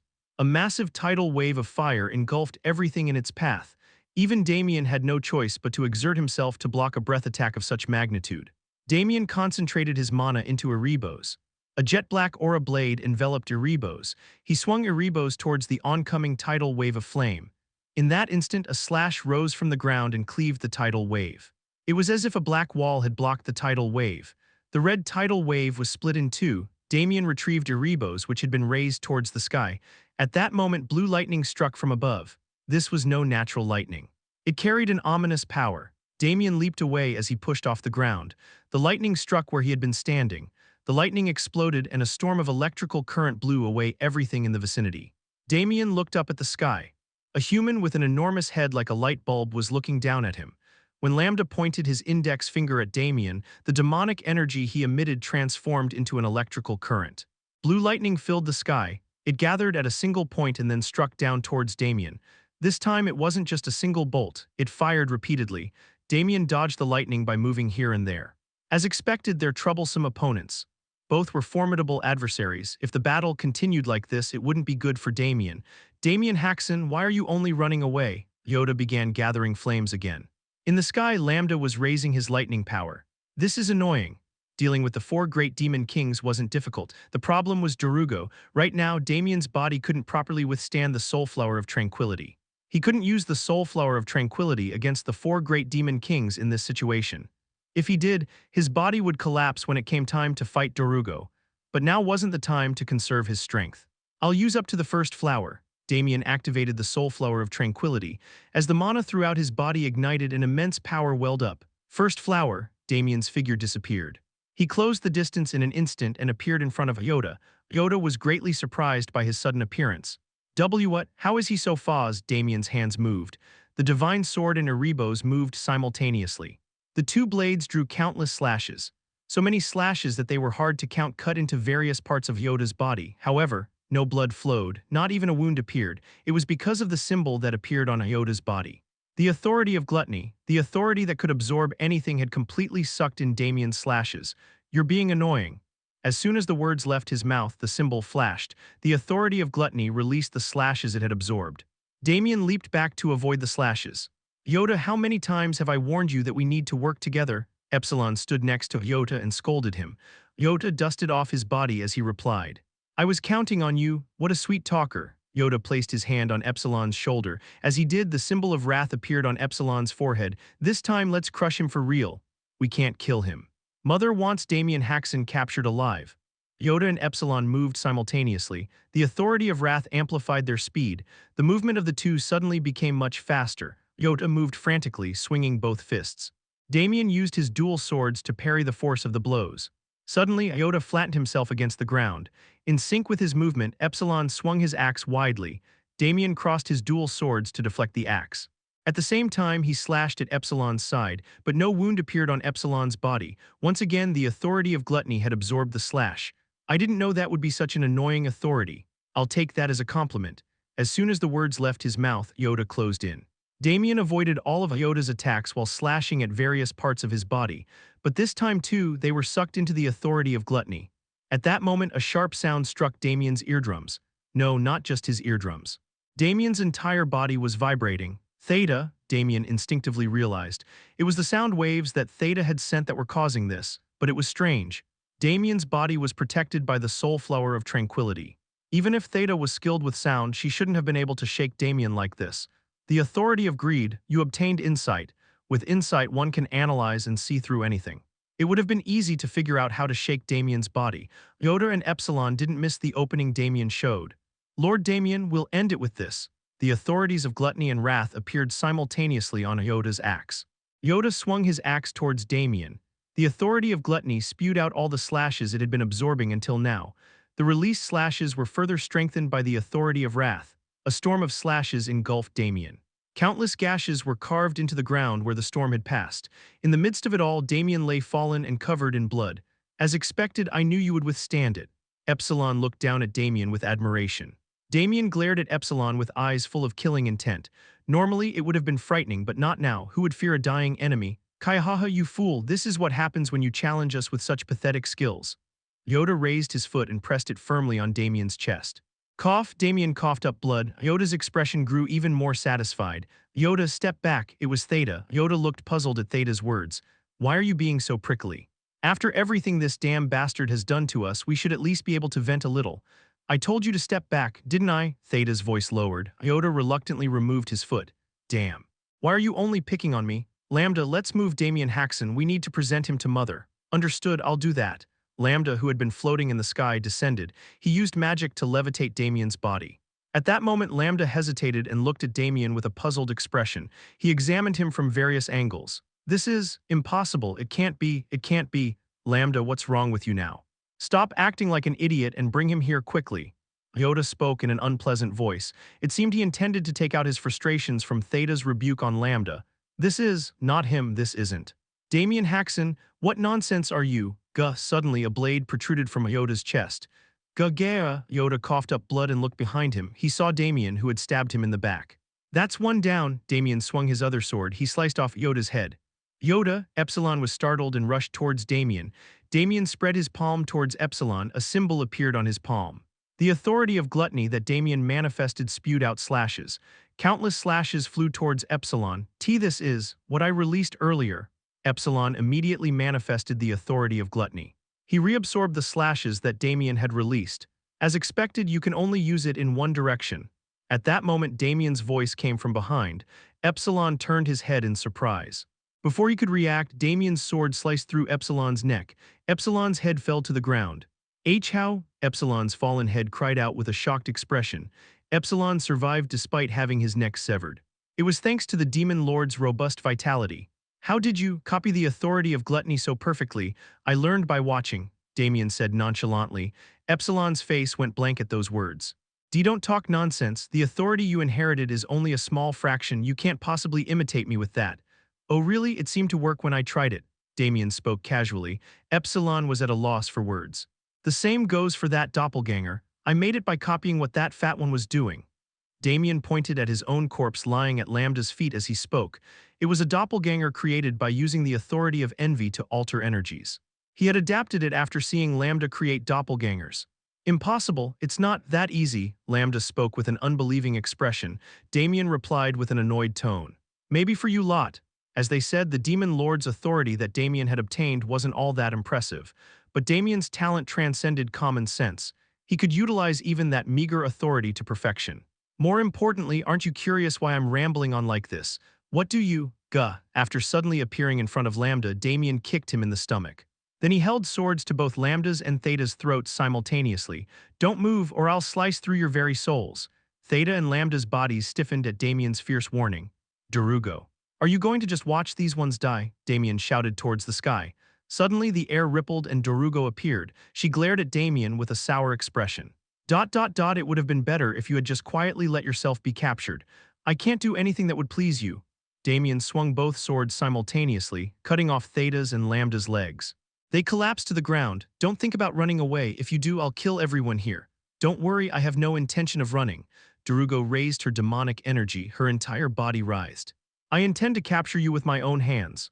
How honored I am, Damien's lips twisted. Despite his expression, Damien calmly assessed his physical condition internally. I used the first flower, but my internal injuries aren't too severe yet. The reason Damien had resorted to trickery against the 4 great demon kings was because of Darugo. If he pushed the soul flower of tranquility to its limit, he could kill the 4 great demon kings in an instant. But then he wouldn't be able to fight Darugo. Damien's body was too weak to withstand the soul flower of tranquility now. That's why Damien had no choice but to conserve the soul flower of tranquility against the 4 great demon kings. It truly has been an irritatingly persistent connection. Damien activated the soul flower of tranquility. He seized control of all the surrounding demonic energy emitted by the 4 great demon kings. He absorbed it all. He transformed it with the authority of envy. Dark mana and divine power surged within Damien's body. Let's settle this here. Damien channeled all that energy into one. He pushed the soul flower of tranquility to its limit. The energy exploded, his body burned, his soul shook. Flowers began to bloom inside Damien's body. Not one, not two, too many to count. Flowers in full bloom spring in its glory. Flowers blossomed throughout the entire world. Chapter 343, The Final Battle Part 2. As the sun was setting, the sky turned red and darkness slowly began to creep over the land. However, the encroaching darkness was suddenly obliterated. A burst of light had erased all the shadows in an instant. The light wasn't coming from the sky, but emanating from Damien. Darugo felt a sense of déjà vu from the overwhelming aura Damien Haksen was radiating. It reminded her of the distant past, on a continent filled with monsters. This was exactly how Ruin had appeared out of nowhere back then, exuding an aura that could shake the entire world as he faced his enemies. How dare you, Darugo shouted and gritted her teeth. You who just happened to inherit Ruin's talents. Darugo's eyes blazed with fury, feeling as if something precious had been defiled. Darkness exploded from her body and spread in all directions like a viscous swamp. From within the darkness, a terrifying massive creature arose. It had 2 legs with reverse joints and 4 arms. Unlike its lower body, which was covered in fur, its upper body was smooth. On its chest and abdomen were 2 shriveled heads like mummies. The face on its neck had melted like candle wax, making its features indistinguishable. Grua, Urig, the heads on the torso emitted horrifying sounds. As if annoyed by the noise, Darugo shouted, "Shut up!" At Darugo's command, the 2 heads closed their mouths but continued to grumble inaudibly. Darugo shifted her gaze back to Damien. You're not the only one who's grown. While Damien was making his way to Mount Carrion, Darugo focused on absorbing the bodies of the demon lords. I won't kill you. You're still too useful. As her reverse-jointed legs kicked off the ground, the solid earth shattered like thin ice. In an instant, Darugo soared high into the sky like an eagle. She raised her 4 arms high. Suddenly, the sky turned black. It wasn't the sudden arrival of night. The sky was filled with Darugo's demonic energy. The demonic energy blanketing the sky gathered at a single point. A black sun appeared in the sky. Darugo grasped it and plummeted downward. The massive concentration of demonic energy fell towards Damien. Just before impact, a flash of light appeared. A red slash rising from the ground split the black sun in half. The black sun lost its core and dispersed. The red slash transformed into flower petals and scattered. Darugo stared at the scene with a bewildered expression. She had absorbed the demonic energy of 3 demon lords despite the fact that they were corpses. It was on a completely different level in both quality and quantity. She had condensed it into a single point to maximize its destructive power. How could he cut through it so easily? She felt the same insurmountable wall as when she first met Ruin. This can't be real. Shouting at no one in particular, Darugo extended her 4 arms towards Damien. Darkness seeped out of the ground where Damien stood. The darkness soon swelled like eyelids. Darugo raised her arms upward. The darkness covering the ground rose like a tidal wave. Darugo brought her raised arms down. The risen darkness came crashing down and crushed Damien beneath it. At that moment, the sound of air being sliced was heard. It was a crisp sound that made one's ears tingle. Soon after, lines appeared in the darkness covering the prairie. Countless lines overlaid the darkness, which then shattered into pieces and dissipated. Damien emerged completely unscathed from the attack. Despite unleashing such immense demonic energy, Darugo couldn't even touch a hair on Damien's head. She trembled at this terrifying reality. It seems you have nothing more to show. Damien's knees bent slightly, his head lowered. He's coming. By the time she thought this, it had already begun. I must block it. By the time she made this judgment, it was already too late. Red petals filled her vision. In the next instant, one of Darugo's arms vanished. Darugo reflexively turned around. Damien was already standing behind her. He was holding a blood-stained sword. Guerra, Darugo created swords out of her demonic energy. She grasped them with her 3 remaining arms and swung them at Damien. The 3 swords plunged into the ground. But Damien was already gone. With a sharp pain, another arm flew off. Darugo suppressed the pain and turned her body, but Damien was nowhere to be seen. That's not to say he had vanished. The 3rd arm flying high into the sky proved Damien's presence. Damien Haksen. Darugo frantically moved her eyes, trying to locate Damien, but she couldn't even catch a glimpse of him, let alone track his afterimages. Soon after her last arm was severed, Darugo had lost all means to defend herself. In that case, Darugo summoned her demonic energy. Using her mighty demonic energy as fuel, she manifested the authority of Sloth. There was no need to choose a specific target. Everything in this world was the target. Stop! With Darugo's cry, the entire world came to a halt. Birds froze in midair, and leaves being swept by the wind became fixed in place. Ha huff ha! Darugo panted heavily and slowly turned around. She saw a blade pressed against her neck. Following the blade with her eyes, she saw Damien. Darugo felt chills run down her spine. If she had been even a moment slower in manifesting the authority, her head would have been severed. You, monster! Darugo concentrated her demonic energy on her wounds. Her severed arms instantly regenerated. Urg, at that moment, one of the heads on her torso groaned. Darugo looked down at the head and said coldly, I told you to shut up. As she spoke, Darugo once again used her demonic energy to create weapons. She grasped them one by one and held them against Damien's limbs. Even you are powerless before the authority of Sloth. Darugo intended to cut off Damien's limbs. Even Damien would be helpless if only his torso remained. Suddenly, Darugo saw it. Damien's eyes were staring directly at her. What is this? Instinctively, Darugo leaped backward. In that moment, the frozen Damien moved. He swung his sword towards Darugo. Thanks to her preemptive retreat, Darugo narrowly avoided the slash. Having put some distance between them, Darugo looked at Damien and cold sweat breaking out on her skin. Time had clearly stopped.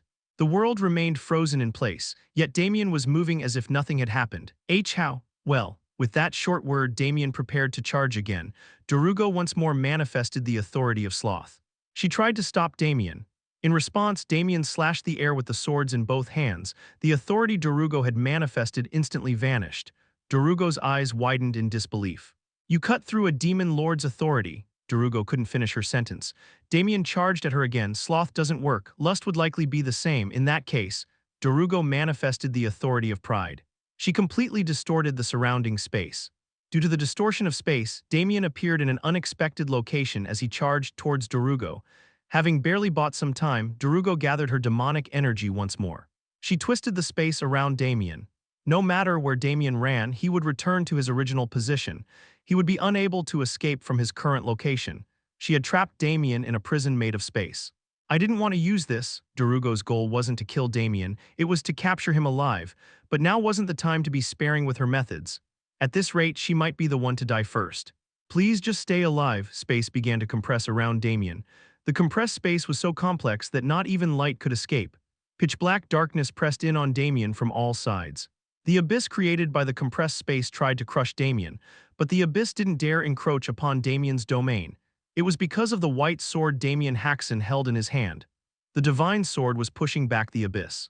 Thanks to this, only the area around Damien remained brightly lit, but it was uncertain how long the divine sword could hold out, so Damien raised the sword in his other hand. Erebos! Erebos let out a cry. However, Erebos' cry had no effect on the abyss. The twisted space was blocking Erebos' power. Damien compressed Erebos' power. He wrapped it around the blade. He would cut through it all. Strength flowed into Damien's arms. The divine sword and Erebos flashed. In that moment, the abyss was torn apart and an explosion occurred. The view that had been blocked by darkness became clear again. In the distance, he could see Darugo with a shocked expression on her face. Damien immediately kicked off the ground. Damn it! Darugo once again used the authority of pride to twist space, but Damien wasn't naive enough to fall for the same trick twice. Erebos, cry out! The power compressed in the blade was released. It engulfed the entire world and swallowed Darugo in the process as well. The authorities of pride and Erebos collided. They cancelled each other out and disappeared. There was no longer any shield to protect Darugo. Damien focused on Darugo's chest. That was Darugo's core. That's where her soul resided. Damien put strength into his legs. Red petals scattered. Damien charged forward, almost becoming a red flash. The tip of Erebos pierced through Darugo's core. Chapter 344, The Final Battle Part 3. Erebos pierced through Darugo's chest and emerged from her back. Darugo's eyes widened in shock. She stared at Damien with eyes full of pain. Damien didn't avoid her gaze. Their eyes met. In that brief moment, numerous emotions welled up in Damien's heart, but Damien suppressed them all. The thrill of revenge could be savored after Darugo was truly dead. Farewell, Damien manifested Erebos' power. Erebos began to burn Darugo's soul. Darugo's hung wide open, but no scream came out. The pain was too intense. She grasped Erebos with her 4 arms and desperately tried to pull it out. Damien mocked her efforts and thrust Erebos even deeper. Ahog! Finally, a scream erupted, but Damien didn't stop. Ahog! Ahog! At last, Erebos completely annihilated Darugo's soul. As her soul vanished, Darugo's head dropped. Her 4 arms went limp. Her massive body slowly crumbled. Her reverse-jointed legs folded, almost touching the ground, and so Darugo was finally dead. Damien silently looked at Darugo's corpse. He had finally severed their long and bitter connection. At last, he had obtained the peace he desired. And yet why? He felt no joy, no sense of relief. Instead, he only felt a pressure constricting his heart. It was truly strange. This is completely different from what I expected. Perhaps it was because Darugo's death didn't feel real yet. Damien tried to pull Erebos out of Darugo's body. In that moment, a chill ran down his spine. Suddenly, it felt as if he'd fallen into a winter lake. His muscles tensed all at once. Damien quickly pulled Erebos out and moved as far away from Darugo's corpse as possible. Damien glared at Darugo's body. Keha! Just then, laughter came from Darugo's mouth. Ha ha ha ha ha! Along with the laughter, Darugo slowly raised her head. Her eyes overflowed with ecstasy. Finally. They're finally gone. The 2 heads attached to Darugo's torso began to crumble into dust. Their thought forms, those insufferable things have fallen away. As her laughter grew louder, Darugo's presence began to grow stronger. Now I can feel it, their power, their authority. Her massive body melted away, but it didn't flow to the ground. Instead, it gathered towards her center. From within the viscous liquid, a naked form emerged, muscular limbs. Taller than a human, a woman with a body attractive enough to stimulate every human desire appeared. As I expected, I knew it would be possible with Erebos, Darugo said with a chilling smile. Damien, thank you for your cooperation. Damien couldn't help but be shocked by Darugo's completely changed appearance. He seemed to understand why he wasn't happy despite having killed Darugo. He had instinctively felt it. The fact that Darugo was not yet dead. He had been fooled. What Darugo had revealed was not her own soul but thought forms left behind by the demon lords. Pride and sloth were known to be the strongest among the demon lords. The thought forms they left behind couldn't be ordinary. They must have been preventing Darugo from taking their powers and authority. You've suddenly become very silent, Darugo said to Damien. Her red lips shone seductively. But you shouldn't do that in front of me. Besides, I have a lot of debts to collect from you, don't I? The darkness transformed into cloth and wrapped around Darugo's body. Her sensual figure was fully revealed. Time stop didn't work, did it? Then I'll have to use this on you.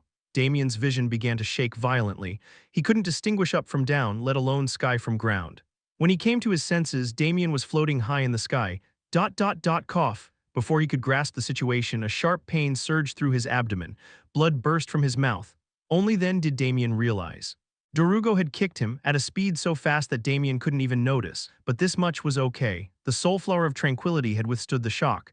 Didn't I tell you that you're still in shock? Damien looked up. Darugo was floating in the air.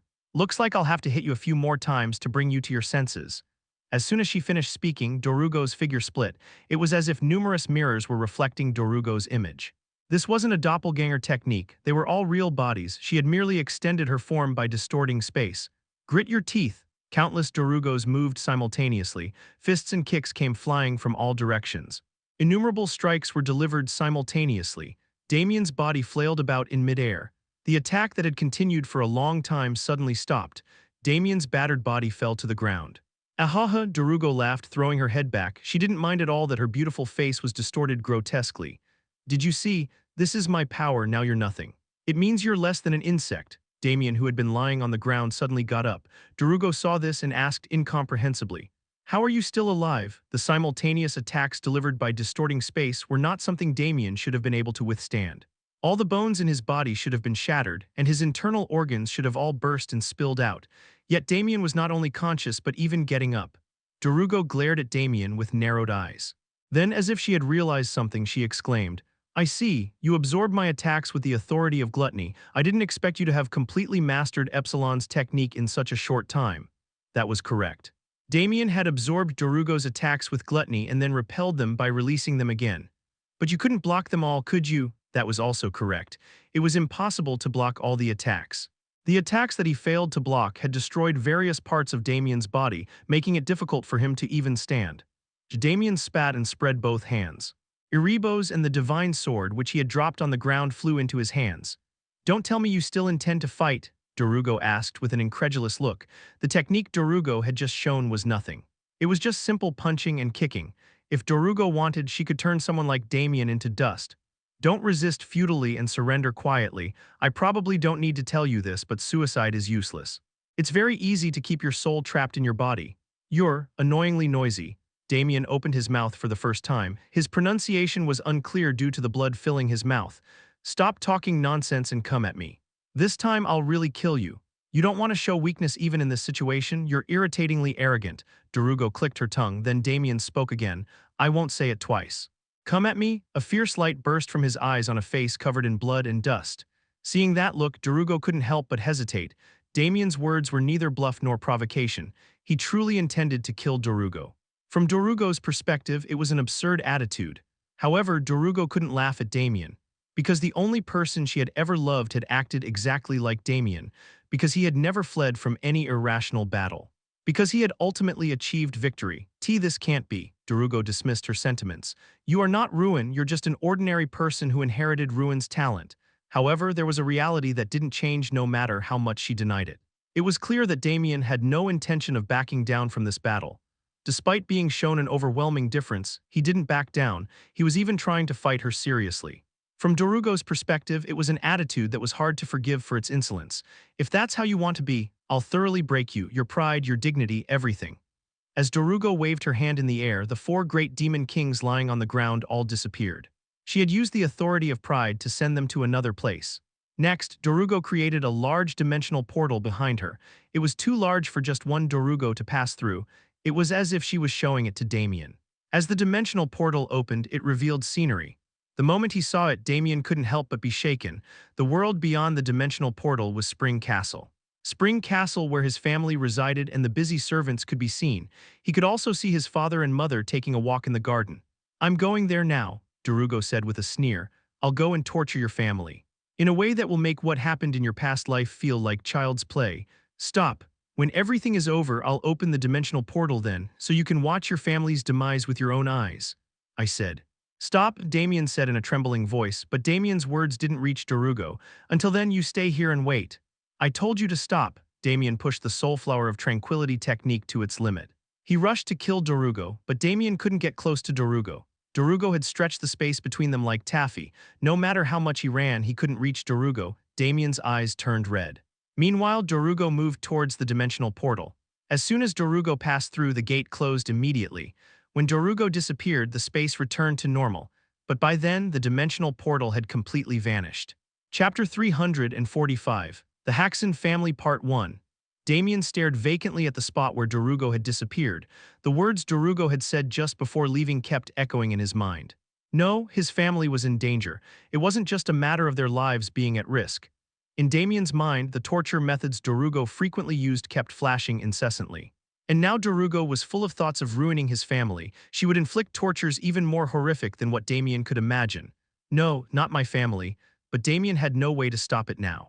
Damien couldn't open dimensional portals by himself. Even if he had the technique, it was impossible because the dimensional flow around Mount Carrion was completely distorted. Forcibly opening a dimensional portal by cutting through dimensions was also impossible. Dorugo had cleanly erased her traces to prevent Damien from following. As Dorugo said, Damien had no choice but to stay here and wait. Until Dorugo returned after committing horrible acts against his family. Damien collapsed right there. He knelt on the ground and covered his face with both hands. This can't be happening. This can't be. He had lived a trash-like life. In his youth, he had lived like a ruffian, sucking the flesh and blood of his family. After becoming a Death Knight, he killed his family with his own hands. Even after being killed, his family couldn't find peace. They were captured by dark mages and had to endure painful days. How could this happen when I finally got them back? He had been given a chance to atone by a stroke of fortune, so he had vowed to live for his family in this life. He had sworn to make everyone happy, but what was this? In the end, he couldn't protect his family. His family would be experiencing hell where he wasn't. The faces of his family members came to mind one by one. In his past life, the family Damien remembered always had sad expressions. But the family members Damien was recalling now were all smiling brightly. Soon those smiles would be broken. They would be tainted with tears and screams. All because Damien couldn't stop it. It wasn't just his family. His sister's child was not yet born into this world. Damien's nephew would be toyed with by Dorugo. That pure soul would be thoroughly defiled. For the sole reason of being Damien's nephew. No, crunch, his teeth ground involuntarily, his gums tore and blood flowed. Not that child, no, his voice gained strength. Damien's eyes came back to life. Responsibility pushed away despair. Only then did anger rise. Blood vessels stood out in Damien's eyes. There must be a way. He was no longer a Death Knight. He wasn't the fool who had spent time helplessly trapped in a body. Think, he had heard that Ruin could do anything. And he had received the same talent as Ruin, so he should be able to find a way. No, even if he didn't have talent like Ruin's, he had to find a way somehow. Damien went over the techniques he had learned one by one from the beginning. He didn't miss even the slightest detail. There was too much information. His head was overloaded, but Damien didn't stop. A nosebleed trickled down. But Damien didn't even mind it. Found it. Then Damien suddenly muttered, "I've found it." Damien stared into space with burning eyes. What nice weather. A woman was lying on the roof of a tower. The roof was narrow and quite steep. Though she would die if she fell from there, the woman looked very comfortable. "How long are you going to rest?" An eerie voice echoed in the woman's ear, but there was no one around the woman. It was a situation that would startle anyone, but the woman only frowned as if annoyed. "We did a lot of training yesterday, didn't we? I moved so much that I even coughed up blood at the end. That's proof that your body is still weak. You need to spend more time on physical training." Nagging again, "You're such an old fogey." "Oh, old fogey, when I was alive there wasn't much age difference between us," Domenico shouted angrily. Veronica picked her ear with her pinky finger and said, "You said there was a 10-year difference, that's quite a lot." "Why you? And you're weaker than me now, old man, weaker. You've only just reached a level similar to mine." "What was yesterday's record?" At Veronica's question, Domenico shut his mouth tightly. "Why are you suddenly quiet? I asked what the record was. -10 matches, 6 wins, 4 losses. I won 6, you won 4, see. I'm stronger now. Battle results can vary depending on the situation. Today will be different. Go say that to the dwarves instead of me. You haven't even checked once if they're renovating the castle properly. Those rigid fellows wouldn't do shoddy work. You just need to do your part properly." I don't know, I'm resting today." Veronica turned her body to the side. Domenico's face flared with anger, but Veronica ignored him. She had heard so much nagging that she could now ignore Domenico's shouts without even covering her ears. Miss Veronica, were you here?" Just then, a voice calling her name came from below. Veronica poked her head out from under the roof. There she saw Victor. "What's the matter?" "The lady is calling for you. She said she bought some precious snacks while out in the town." At Victor's words, Veronica's eyes lit up. The Countess often bought delicious food for Veronica. Tasting it while chatting with her was a great pleasure for Veronica. "I'm coming right now. What about training?" "I said I'm resting today." Veronica said this and jumped down. It was a height that would kill a normal person, but for Veronica it was no different from walking downstairs. After all, she was now a masterclass knight. "I'm here." Veronica burst into the reception room, flinging the door open. There she saw the Countess sitting in front of a table. "Veronica, you came quickly. How could I delay when I heard you had arrived, mother? You always speak so prettily." At the Countess's words, Veronica's cheeks turned slightly red. She had never heard such words in her life before, only the Countess ever praised Veronica's way of speaking. Please sit down. On the table were some dark lumps. Veronica looked at them curiously. What are these? They're a food sold by a merchant from a far-off place. The name was chocolate, I believe. May I try it? Of course. Veronica tried to pick up the chocolate with her fingers. Countess lightly slapped the back of her hand. Veronica, what did I tell you about eating food? You said to use utensils. Veronica rubbed the back of her hand and picked up a fork. For someone who was about to eat with her fingers, Veronica's etiquette wasn't bad. Veronica demurely scooped up some chocolate and put it in her mouth. A bitter and sweet taste spread throughout her mouth. Veronica's eyes widened. Wow, I've never tasted anything like this before. Right, I was surprised when I ate it too. I hurried back because I wanted to give it to you quickly. There was no way a noble lady like the Countess had actually run. But Veronica liked even such exaggerated words. She smiled broadly and said, "Thank you." Veronica hurriedly put more chocolate in her mouth. The Countess watched Veronica's behavior with a pleased expression. If only Damien could taste this too. At Countess's murmur, Veronica's hand paused. Veronica looked at Countess. The Countess was staring out the window with gloomy eyes. There was no need to ask. It was clear who the Countess was thinking about now. You're right, that brat, Damien doesn't have much luck with food, always wandering around outside, missing out on things like this. Veronica said playfully. Countess chuckled in response. You're right about that. Next time he comes back, I'll beat him up and make him stay home. All right, I'm counting on you. Veronica scooped up the remaining chocolate with her fork. Just as she was about to put it in her mouth, Veronica sensed something. Veronica put down her fork and ran to the window. The scenery outside the window was peaceful and quiet, but Veronica could feel it. An eerie and ominous energy was surrounding the entire spring castle. Despite being master class, Veronica felt like she had become an insignificant ant. Her whole body trembled. She wanted to run away from this place immediately. Veronica, what's wrong? Countess asked with a worried face. Veronica gritted her teeth. She mustered up courage for Countess's sake. Mother, run away. Veronica, what are you saying? There's no time to explain. You need to leave the castle right now. The sky distorted and a black hole opened. 3 people emerged from it. On the surface, all 3 looked like ordinary humans. But Veronica's instincts and her experience told her that these were monsters wearing human disguises. One woman among the 3 quietly looked down at Spring Castle. She was so beautiful it seemed as if she might have been personally created by a god. Who should I break first? A dark smile appeared on the woman's face. Chapter 346, The Haksen Family Part 2. Dorugo closed her eyes and took a deep breath. It reminds me of the old days. Strictly speaking, it wasn't the old days. The time of the event Dorugo was recalling was actually the distant future. I once ordered Damien to attack this kingdom. I wanted to see him kill his family with his own hands. There wasn't any grand reason for it. Dorugo had lived for nearly 1,000 years. To endure such a long time, one needed a bit of spice in life. The faces of Damien's family, crying out as they witnessed their deaths, were quite a stimulating seasoning. By the way, you've been much more successful than in your previous life. To think that unremarkable mansion has transformed into such a massive castle. Dorugo made this assessment while looking down at Spring Castle. Theta, have you located Damien's family members? Theta? Dorugo turned to Theta and asked again. Theta replied with a somewhat stiff expression. Yes, mother. They're on the 2nd and 4th floors of Spring Castle. All the family members gathered in the castle. That makes our job easier. Dorugo's eyes gleamed with cruelty as if she couldn't contain her excitement for what was about to unfold. Mother, please leave this to me. I'll make all of Damien's family kneel before you. No, let me do it. I want to. Epsilon and Jota eagerly said to Dorugo. Damien cut their heads off, but Dorugo reattached them on the way here. Thanks to that, their severed heads were now neatly reattached to their necks.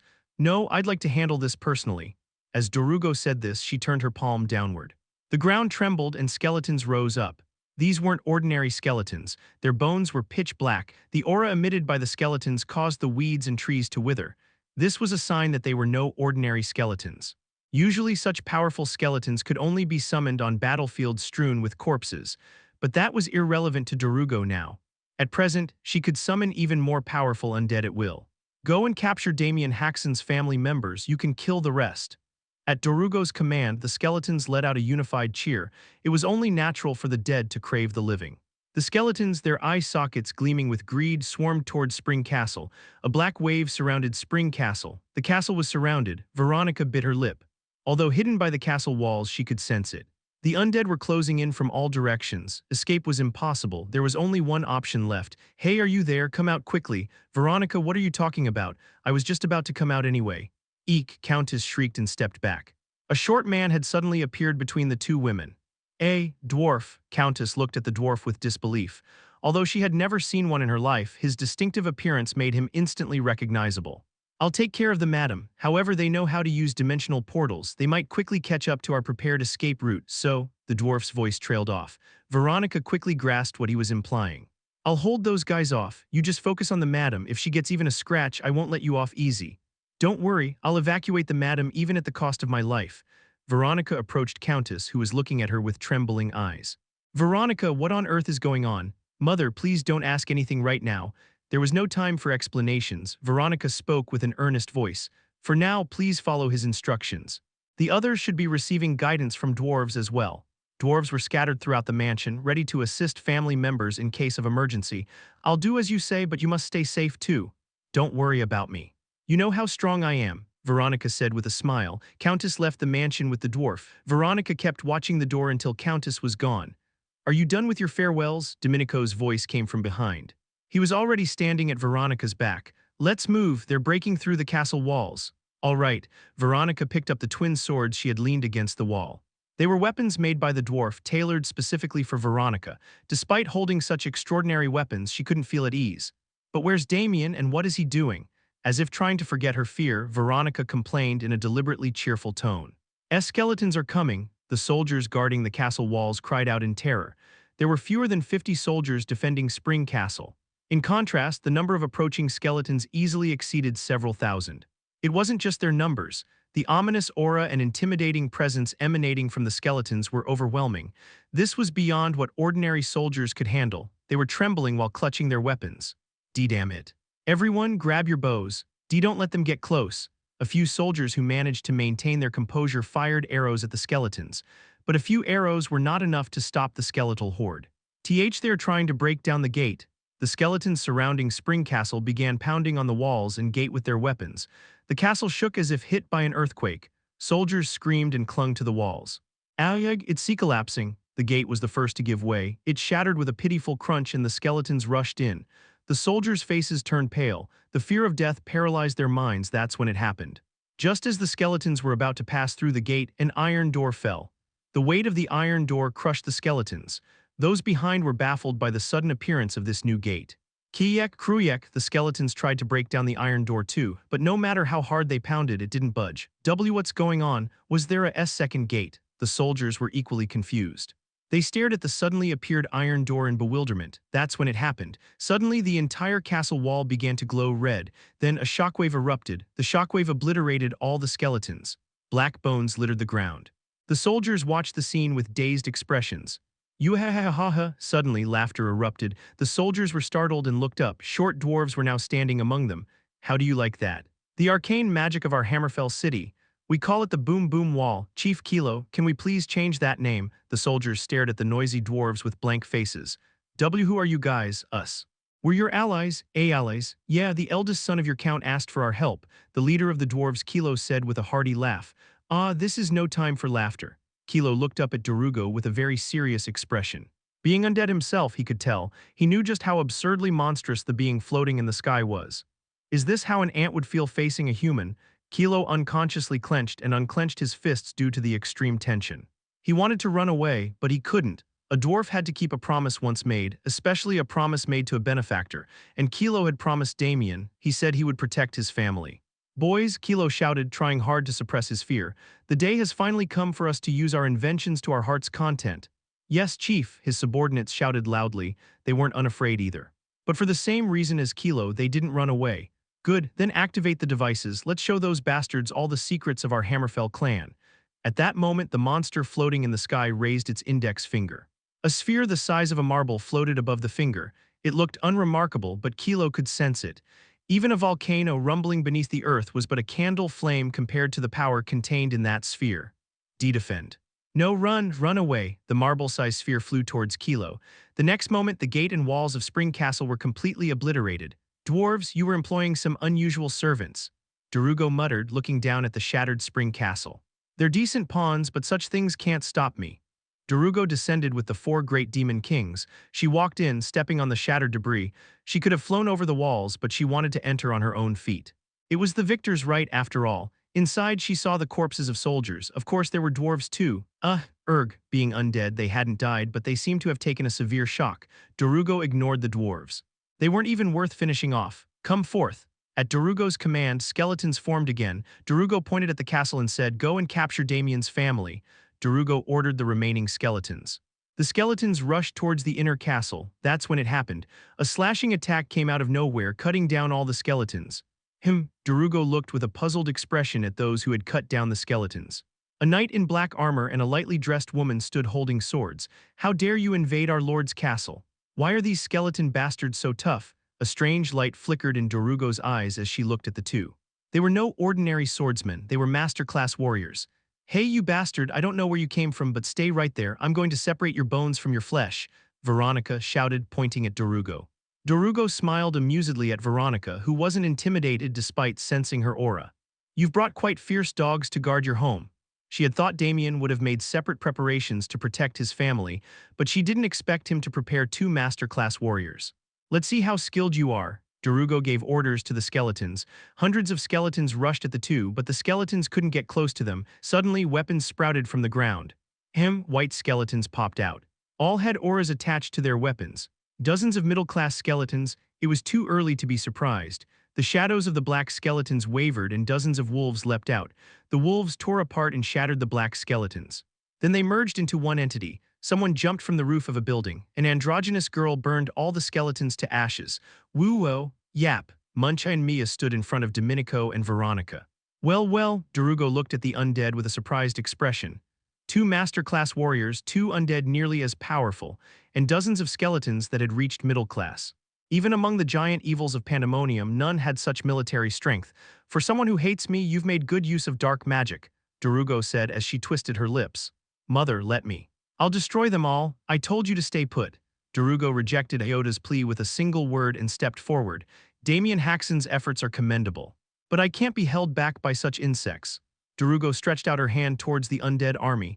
"What's she doing now?" Veronica said, looking at Darugo as if she were an idiot.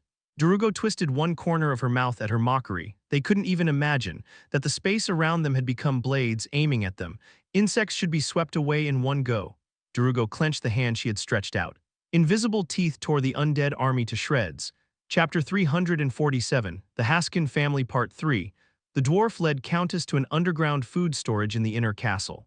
"My lady, mother," other family members were already gathered in front of the storage. More dwarves stood beside them. Count Haksen immediately embraced his wife and asked, "What on earth is happening?"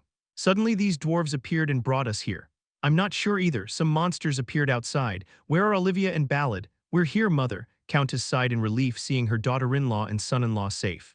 One of the dwarves cleared his throat loudly, drawing everyone's attention. "I understand your confusion, but we must flee immediately." "How can we escape from here?" Count Haksen asked. This was an enclosed underground space. The dwarf's words seemed nonsensical. "Step aside for a moment." The dwarves moved the Haksen family back and began tearing up the storage room floor. What are you doing?" As they finished, an underground tunnel was revealed. The tunnel stretched westward, large enough for an adult man to walk upright. Peculiarly, two thick iron bars ran along the tunnel floor. On top of these bars sat an elongated cart, big enough to seat 6 people. "What is this?" Count Haksen asked. "It's a transportation method created with our Hammerfell city's technology.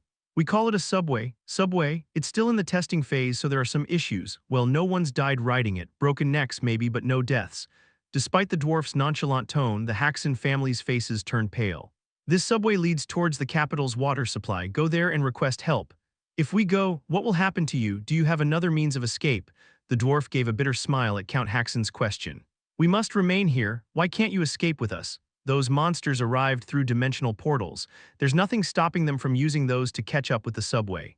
Someone needs to stay behind and hold them off." Count Haksen's face hardened. The dwarf continued with a wry smile. "Don't worry about us, we're not that weak, but we owe a debt to Damien Haksen. Ensuring your safe escape is how we repay that debt." Hearing this, Count Haksen had no choice but to comply. He took a seat in the cart with his family. "All right, start it up." One of the dwarves pulled a device on the wall. With a clank, the cart shot forward at lightning speed. "What just happened?" Veronica questioned herself as she lay face down on the ground. What transpired in that instant? The moment the enemy clenched her fist, everything was torn apart. The skeletons, Mia, Munchai, Domenico, and herself. Ah, I've been cut. Her entire body felt like it was on fire. It was due to the wounds from being sliced all over. It's hopeless after all. In truth, Veronica already knew she couldn't defeat that monster. How could she not know she was now at master class? But why did I choose to fight? Even beasts knew when to pick their battles. The usual Veronica would have fled without fighting. Yet Veronica decided to face that monster, without a moment's hesitation. Right, it was for Countess. She finally remembered why she chose to fight. It was to buy time for Countess, no, the entire Haksen family to escape. It was ironic. She who once derived pleasure from killing was now risking her life for others. Though she thought it foolish, she didn't regret it. If anything, she felt more urgent. That monster was far stronger than Veronica had anticipated. To ensure the Countess's safe escape from that monster, she needed to buy even more time. Erg, Veronica struggled to her feet. Blood trickled from wounds all over her body. Oh, you're still alive, Veronica twisted her lips and spoke. Why does it bother you? She had already resigned herself to death, so she intended to go out in a blaze of glory. If it bothers you so much, try killing me. Veronica had to muster all her strength just to utter these few words. But Dorugo didn't immediately kill Veronica, she just tilted her head and examined her. Your face seems familiar somehow. Just as Veronica was about to provoke her again, Dorugo began looking around with a puzzled expression. Theta, check again where the Haksen family is. Why aren't you answering? It's nothing. Theta said, closing and opening her eyes. They're moving towards the capital. Moving, with skeletons surrounding the castle, let me borrow your senses. Dorugo grabbed Theta's hand.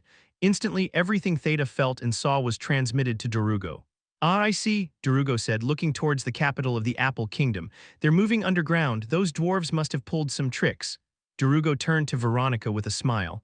I wondered why you were being so reckless. You were trying to buy time for their evacuation. It was all in vain. Dorugo gestured towards the capital, and suddenly 5 or 6 people appeared in midair. Veronica's eyes widened in shock when she saw their faces. The Haksen family, those who should have escaped Spring Castle by now with the dwarves' help, had appeared here. What's going on? We were just underground a moment ago. The Haksen family members were equally confused and at a loss. At that moment, Countess caught sight of Veronica. Seeing Veronica covered in blood, Countess screamed and rushed over. Veronica, Countess exclaimed as she supported Veronica. Veronica looked at Countess with trembling eyes. Veronica, just then, as if suddenly remembering, Dorugo spoke. Ah, now I recall, killer ghost Veronica Sanchez, the one who rejected my alliance offer. Dorugo asked with a curious expression.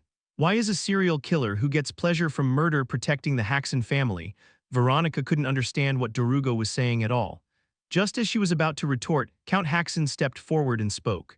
Who are you to attack our castle? Though fear was evident, his voice remained steady. Dorugo smiled as if surprised. I see you're quite the capable figure. I have no reason to hide it. It's because of your child. Child. Do you mean Damien? Dorugo nodded at Count Haksen's question. What do you intend to do to Damien, to my son? Count Haksen shouted angrily. Dorugo replied with a cheerful laugh. Your son simply won't listen, you see. I intend to teach him a lesson. You piece of trash. Unable to contain his anger, Count Haksen lunged at Dorugo. However, he couldn't reach her. He hit an invisible wall. The impact was so strong that his forehead split open and bled. Yet Count Haksen's anger didn't subside. You scum, do you plan to use us to threaten Damien? Not a chance. Threaten. Such lukewarm actions won't make Damien Haksen repent. Dorugo's eyes glinted dangerously. I'm going to plunge you all into the depths of hell. I'll make you experience every pain a human body can endure. Dorugo's voice dripped with the scent of blood. Even after death, you won't find peace. I'll hold on to your souls. That's when the real fun begins. There are countless ways to torment a soul. Dorugo said with a dark laugh. Watching this, Count Haksen swallowed hard. But his fear was short-lived. Gritting his teeth, he spoke. Just try it, it won't go as you wish. Wonderful, absolutely wonderful. I love subjugating people like you, Dorugo gestured. A black skeleton emerged from the ground and grabbed the eldest daughter Louise by both arms. Louise, darling, Ballad rushed towards the skeleton to save Louise, but the skeleton kicked him away effortlessly. In my experience, parents are weak to their children's suffering. Even the most principled person quickly surrenders when they hear their child's screams. Dorugo looked down at Louise's stomach and grinned. And your daughter is even pregnant. It's been a while since I've had such an interesting toy. At Dorugo's words, Count Haksen's face turned deathly pale. Why you trash? Let Louise go. Dorugo reached out and caressed Louise's cheek. Louise squeezed her eyes shut. At that moment, someone grabbed Dorugo's hand. Dorugo asked with a puzzled face. What are you doing? The one who had grabbed Dorugo's hand. Theta spoke in a respectful tone. Mother, how about stopping here? Chapter 348, The Haksen Family Part 4, Step Back. Dorugo spoke with a voice full of murderous intent. However, Theta simply stood still. Do you really think I'll have to beat some sense into you? If that's what you intend to do, mother, I have no choice but to accept it. Upon hearing this response, Dorugo's face twisted in anger. Simultaneously, her demonic energy erupted from her body. An immense energy whipped up a storm. Theta also revealed her true form. Her body grew much larger, covered entirely in blue scales. Her ears transformed into fin-like appendages. The demonic energy of the two collided. A chilling sound reverberated throughout the world. Wait! At that moment, Iota intervened between the two. Theta, what are you doing? Withdraw your energy right now. Mother, please calm down. You know Theta has a unique way of thinking. She's just having some strange thoughts for a moment. Despite Iota's attempts to stop them, neither of them withdrew their demonic energies. Iota, step aside. Darugo spoke in a chilling tone. It seems the adjustment has failed. I can't leave something like that alone. I'll have to readjust her. Be but mother if you readjust her. Theta will disappear. So what? Darugo replied coldly. Creations must obey their creator. Any creation that doesn't is a failure. Yoda couldn't help but be shocked by these words that treated them like mere objects. Mother, even so, please not readjustment. Are you thinking of defying me too? Darugo turned to Yoda and asked. Faced with those chilling eyes, Yoda involuntarily lowered his head. And no. That's not it, but then stop talking and move aside. Darugo tried to push Yoda away. However, Yoda didn't budge easily. He stood his ground. What do you think you're doing? As Darugo questioned Yoda, Yoda also revealed his true form. Dragon scales settled over his muscular body that looked ready to burst. Yoda threw a punch at Darugo. A powerful fist that could easily crumble mountains struck Darugo's face. Yoda, what are you doing? As Epsilon and Lambda watched the situation unfold, they both cried out in shock. But Yoda's punch didn't cause Darugo any harm at all. What do you think you're doing? Darugo asked Yoda with an unscathed face. Yoda stepped back and said, What am I doing? I'm rebelling against you, mother. Have you gone mad like Theta? I might not know about Theta, but I'm perfectly sane. Covering his face with both fists as if ready to throw another punch, he said. If you readjust her, I'll never see Theta again. We've finally become close. I can't let that happen. Yoda turned his head to look at Theta. Unlike usual, Theta was looking at Yoda with a surprised expression. Kahahaha. So you can make that kind of expression too. He had never noticed before because Theta always treated him coldly. Yoda, you idiot, what are you doing? Is this the time to worry about that? We need to figure out how to survive from Mother's wrath. Yoda stood beside Theta. It would be more advantageous to fight Darugo together rather than separately. If that's what you two want, I have no choice. Darugo spoke in a calm tone. It was as if her anger from earlier had been a lie. Mother, we'll try to persuade them. We'll handle this, mother, please calm down. However, Epsilon and Lambda seemed even more terrified than before. You two stay put. Unless you want to end up like those two.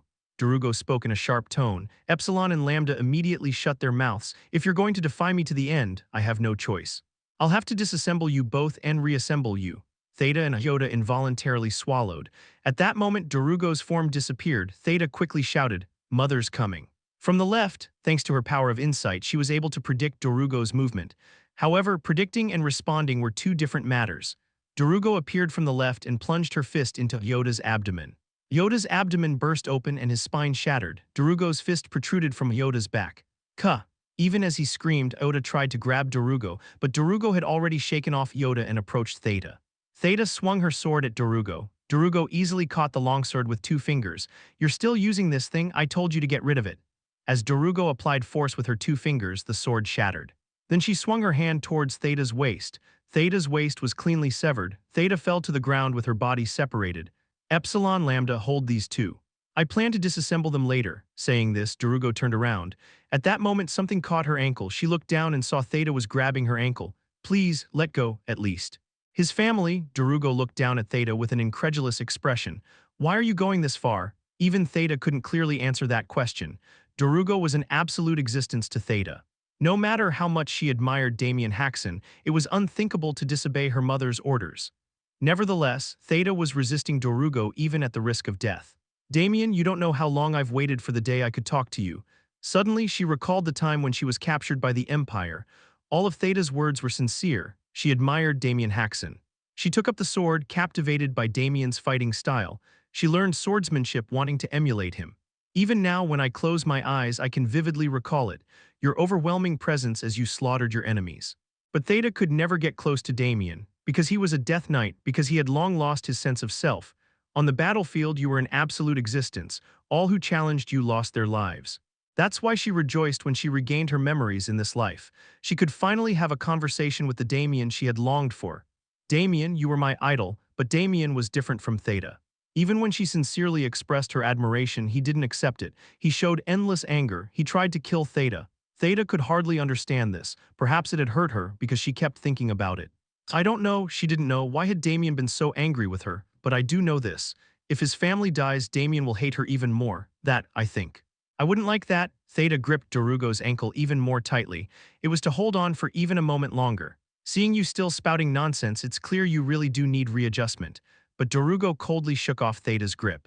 And then she approached Louise again. Darugo spoke with irritation in her voice. Why are there so many interfering with me? It's starting to get annoying. Veins bulged on Darugo's forehead. Her barely contained anger was showing on the surface. This is going to be a very bad situation for you. Darugo looked down at Louise. Louise was looking up at Darugo with tears in her eyes. Let's take a look at the child's face first, shall we? As Darugo reached out towards Louise, she sensed something. Only Darugo, who possessed the authority of pride, could perceive it. Something was coming here. It was forcibly approaching, twisting and breaking the space surrounding this place. This shouldn't be possible. It was unthinkable. The surrounding space had been completely distorted by Darugo. It was impossible for anyone to overcome that distortion and open a dimensional portal. But Darugo knew one person who had overcome the impossible time and time again. Could it be? The moment Darugo recalled a certain man's name, a line was drawn in the sky. The space around the line shattered like glass. Someone leapt out through that gap. Simultaneously, he swung his sword down at Darugo. Darugo had no choice but to back away when she saw the chilling energy in that sword strike. Darugo, the man who had burst through space, shouted as he pointed his sword at Darugo. I told you not to touch my family. I truly can't believe this. Darugo let out a hollow laugh as she looked at Damien standing before her. I twisted all the space so you could never escape. Yet you break through and appear before me, Darugo spoke as if disgusted. She wondered how many times this man would interfere with her plans before he was satisfied. But Damien Haksen, it seems you've pushed yourself too hard in your haste. Damien's body was not in a normal state right now. His entire body was torn apart as if it had been ground up. Red blood stained his whole body. He looked like he could barely stand, let alone fight. It couldn't be helped. Damien didn't have the technique to open dimensional portals on his own. Moreover, the space around Mount Carrion had been twisted by Darugo, making it completely impossible to open a dimensional portal. That's why Damien had no choice but to pour out all of his techniques. He imitated Darugo's methods of using her authorities, just like when he fought the 4 great demon kings. But that alone wasn't enough to perfectly open a dimensional portal, so he mobilized everything he had. He cut through dimensions with his sword God Realm. He advanced forward, breaking through the twisted coordinates with Erebos. Unlike what it sounds, it wasn't an easy method. Forcing through twisted dimensions was like piercing through a mountain of blades. As a result, Damien's body couldn't help but be cut, torn, and scraped away. It wasn't just surface damage. Due to using the Soul Flower of Tranquility, Damien was in a state of severe internal injury. Cough. Damien staggered and coughed up blood. Louise, who was beside him, supported him in panic. Damien, Louise embraced Damien. Her clothes were instantly stained with blood. At that sight, Louise's face turned pale. Why are you so injured? Damien forced a smile and pulled away from his sister. Then he saw his family running from afar. Damien, his father, who arrived first, embraced Damien. He shed tears looking at Damien's injured body. You foolish child, I told you repeatedly not to get hurt. Damien, what are these wounds? Come to your senses. Brother, what on earth happened to you? Damien looked at his family with bitter eyes. They all looked like they were about to cry. On the day he returned to the past, Damien had made a vow that he would definitely make his family happy, but in the end, Damien had failed because he had made his family suffer like this. This wasn't in the plan, but it's not bad. At that moment, Darugo's voice was heard. Turning his head, Damien saw Darugo looking this way with a sneer. Since it's come to this, I'll show you directly what kind of hell your precious family will go through. He couldn't let that happen. Even at the cost of his life, he had to stop Darugo. Damien staggered forward. His father grabbed him. Damien, what are you thinking? You're not planning to fight in that condition, are you? You can't, his father shouted firmly. Run.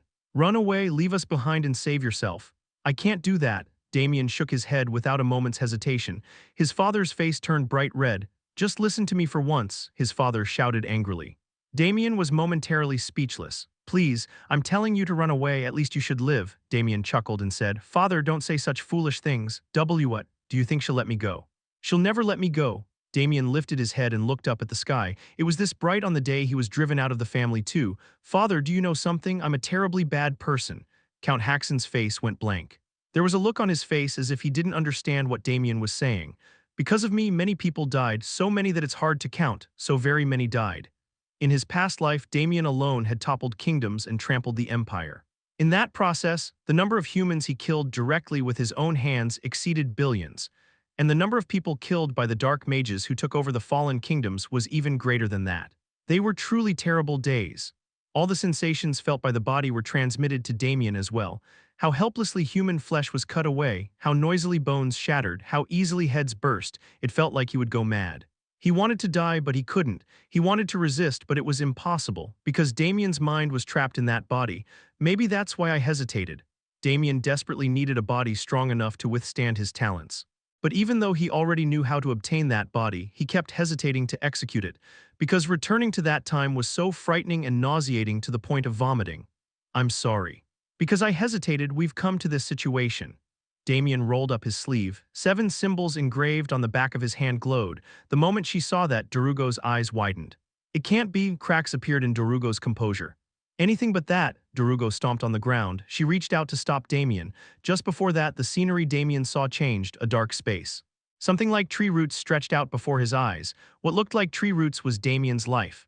The life that started from infancy went through boyhood and youth and then split into two. One was the present. Right now, when his life was being threatened by Darugo, who had returned as a demon lord. And the other one was Death Knight, the fate of the time when he was committing sins as Darugo's slave. So this moment has finally come. After a brief lament, Damien chose the fate of the Death Knight. Chapter 349, Death Knight Part 1. Darugo reacted instinctively as soon as she grasped Damien's intentions. She planned to stop him even if it meant breaking his neck. However, just before her hand could reach his throat, an explosion erupted around Damien. An immense force pushed Darugo back. She was caught off guard by the sudden phenomenon and was sent flying backwards. Upon landing, Darugo glared at what lay before her. Gray smoke from the explosion obscured Damien. Damien Haksen, you're really going to summon the past. As the gray smoke slowly dissipated, a human silhouette emerged. The first things to catch the eye were the gray-tinged skin and tall physique. It looked like an ancient tree. Scars densely covered the steel-like thick muscles. They were too neat to have been caused by battle, more resembling surgical incisions. Damien, Count Haksen cautiously called his son's name. What on earth has happened? Count Haksen stared at Damien's transformed appearance in disbelief. Their eyes met, and in that moment Count Haksen saw it. His son's eyes were vastly different from what he remembered. The once sky-blue eyes now emitted a red glow. The irises appeared to be constructed of countless tiny gears, resembling some sort of magical device upon closer inspection. That wasn't all. Unknown instruments were embedded in Damien's upper body. What happened? What happened to you? Count Haksen grabbed his son and asked, but Damien merely turned away. Black armor began to materialize out of thin air and covered his entire body. The scars that had covered his body and the magical devices embedded in him were all concealed by the iron plates. Red light gleamed through the gaps in the helmet that obscured his face. Death Knight, the monster that once wiped the life from the surface has appeared again. You're out of your mind. Darugo clicked her tongue as she looked at the transformed Damien. To think you'd return to that body. I've never seen someone as stubborn as you in my life. Darugo was the one who first conceived the idea of time reversal. That's why she knew well. Time reversal wasn't a convenient technique that solved everything at once like magic. To achieve results through time reversal, one had to follow a set process. But what can you do with that body now? Although she was taken aback by this unexpected move, but Darugo soon realized she had no reason to feel threatened. In this life, Damien had become more skilled than in his past life, and Darugo had easily defeated the current Damien. So why should she fear Damien just because he had returned to the Death Knight's body? Well, fine, it's good for me. I won't need to modify you again. After all, Darugo had planned to capture Damien and modify him into a Death Knight once more. To reverse time by thousands of years as Darugo wished, she needed a body strong enough to withstand time reversal. I won't kill you, I'll just break your limbs, Darugo said in an arrogant tone. I won't make the same mistake as in your past life. This time I'll turn you into a loyal slave. Darugo manifested the authority of pride. Only Darugo's time flowed rapidly, her body accelerating dramatically. Darugo charged towards Damien. Her movement was so fast that the world seemed to stand still in contrast. Darugo thrust her fist towards Damien's shoulder. She intended to pierce through and sever it. But just before her fingertips touched the shoulder armor, an impact struck her abdomen. Her waist bent and her body flew backward. Only then did intense pain pierce her brain. Darugo landed on the ground and clutched her abdomen. She looked ahead with a surprised face. There stood Damien with his fist extended. Huh, Darugo stared at Damien in confusion. More shocking than being hit was the fact that Damien had moved. How did you react to my speed? Cough, blood spurted from her mouth. Fortunately, the injury wasn't severe. Darugo used her demonic energy to heal her internal wounds. Right, even a bee has a sting. I underestimated you. Darugo wiped her mouth with the back of her hand and glared at Damien. Though the situation was shocking, she didn't take it too seriously. Damien's combat skills were far superior to Darugo's, so it was possible that he had anticipated her movement and acted preemptively. But it won't happen twice. Darugo moved again. She accelerated her body even more with the authority of sloth. This time she didn't charge in a straight line. Using the authority of pride, she appeared behind Damien. She lifted her leg high and brought it down. Her heel was about to strike Damien's shoulder. Just before that, Damien twisted his waist. Simultaneously, he struck Darugo's face with his fist. The ironclad fist pierced through Darugo's face. With a sound of something shattering, her head was thrown back. At the same time, her body flew backward. This time she couldn't even land properly. Darugo rolled on the ground. Arg! Darugo groaned in pain as he got up. She touched her face with both hands. The bones in her face were completely shattered. Unbearable pain washed over her. Damien, how? How did you match my speed? After being hit not once but twice, it became clear. Damien hadn't read her movements and acted in advance. He was moving at the same speed as Darugo. Impossible. This can't be, Darugo shouted while removing the hands covering her face. Damien didn't say a single word. Black energy began to start to gather around Damien's fist. Seeing this sight, Darugo felt a chill run down her entire body. Her instincts warned that this was not something to be taken lightly. She had to choose between dodging or blocking. How dare you? Her pride wouldn't allow her to dodge. Like Damien, Darugo clenched her fist and gathered her demonic energy. An immense energy concentrated in her fist. Damien threw his punch. Darugo mirrored his action. Demonic energy and dark mana were released simultaneously. They extended towards each other and collided. A massive explosion engulfed them both. As the explosion subsided, both figures emerged. Damien Haksen stood with his fist still extended. Darugo's situation was different. The arm she had punched with was gone. It wasn't just her arm. A clean portion of her upper body, including the shoulder, had torn apart. Gah-gah! Darugo clutched her wound and let out an agonized groan. This was impossible. Darugo had absorbed 3 demon lords, including her own core self. Thanks to that, she'd obtained an incredibly powerful body and life force that defied common sense. Yet she had been overpowered in a head-on clash. She'd even lost an entire arm. How unpleasant! The red glow from Damien's eyes flickered with disgust. Returning to this body, moving it myself, it's also, I'm totally disgusting, Damien Haksen said as he lowered his extended fist. But what's most unpleasant is how comfortable this body feels. Damien Haksen stared at the fist he had just used. Now that I'm back, I can feel it clearly. The aura Damien Haksen was emitting began to expand rapidly.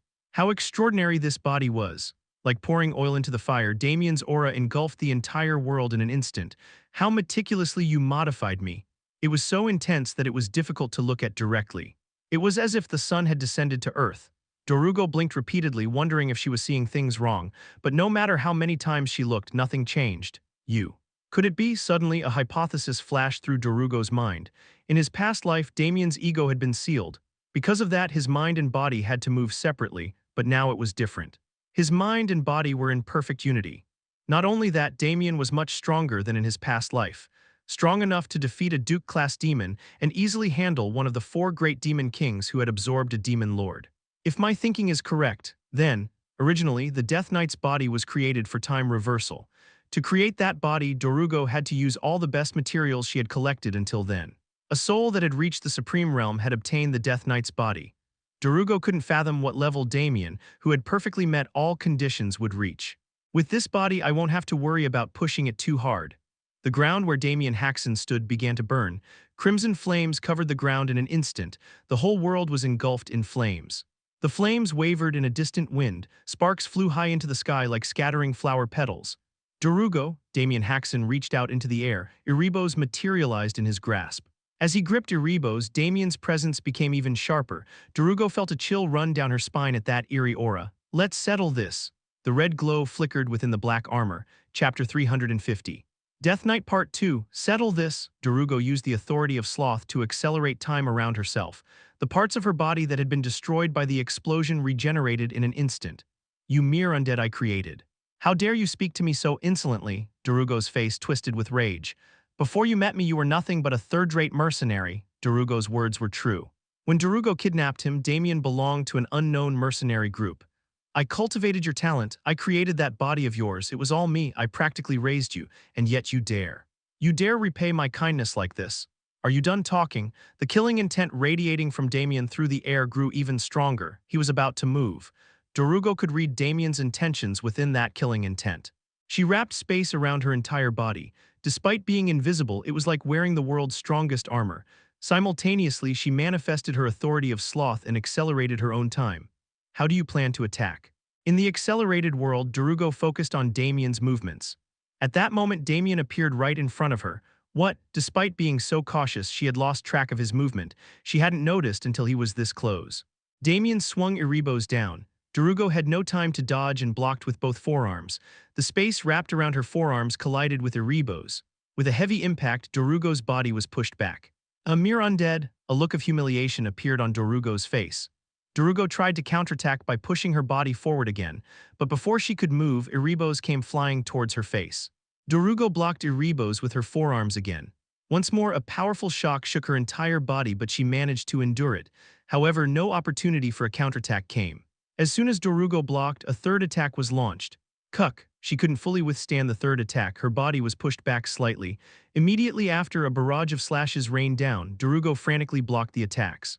She couldn't even dream of counterattacking. She had to focus all her attention on defense. The look of humiliation on Darugo's face grew deeper and deeper. Then Damien spoke in a low voice, tougher than I thought. I'll need to put more force. As soon as he finished speaking, Darugo's shoulder felt lighter. She looked towards her shoulder with a dazed expression. Her arm had been severed without her noticing. A searing pain followed. Darugo suppressed the pain and manifested her authority of sloth. She accelerated her body and retreated. It was to buy time to regenerate the wound. Where do you think you're running? At that moment, Damien's voice came from right in front of her. Surprisingly, he had chased after Darugo, who had accelerated with her authority of sloth. Let's finish the other side too. Damien swung Erebos. But this attack sliced through empty air. Darugo had used the authority of pride to move her body. Appearing at a spot some distance away, Darugo breathed heavily. You madman. Since earlier, Damien had been effortlessly keeping up with Darugo's speed. I have the power to manipulate time. It was something utterly incomprehensible to Darugo's common sense. But Damien showed no reaction to Darugo's outcry. I'll need to move a bit faster. He simply adjusted his actions in an emotionless voice.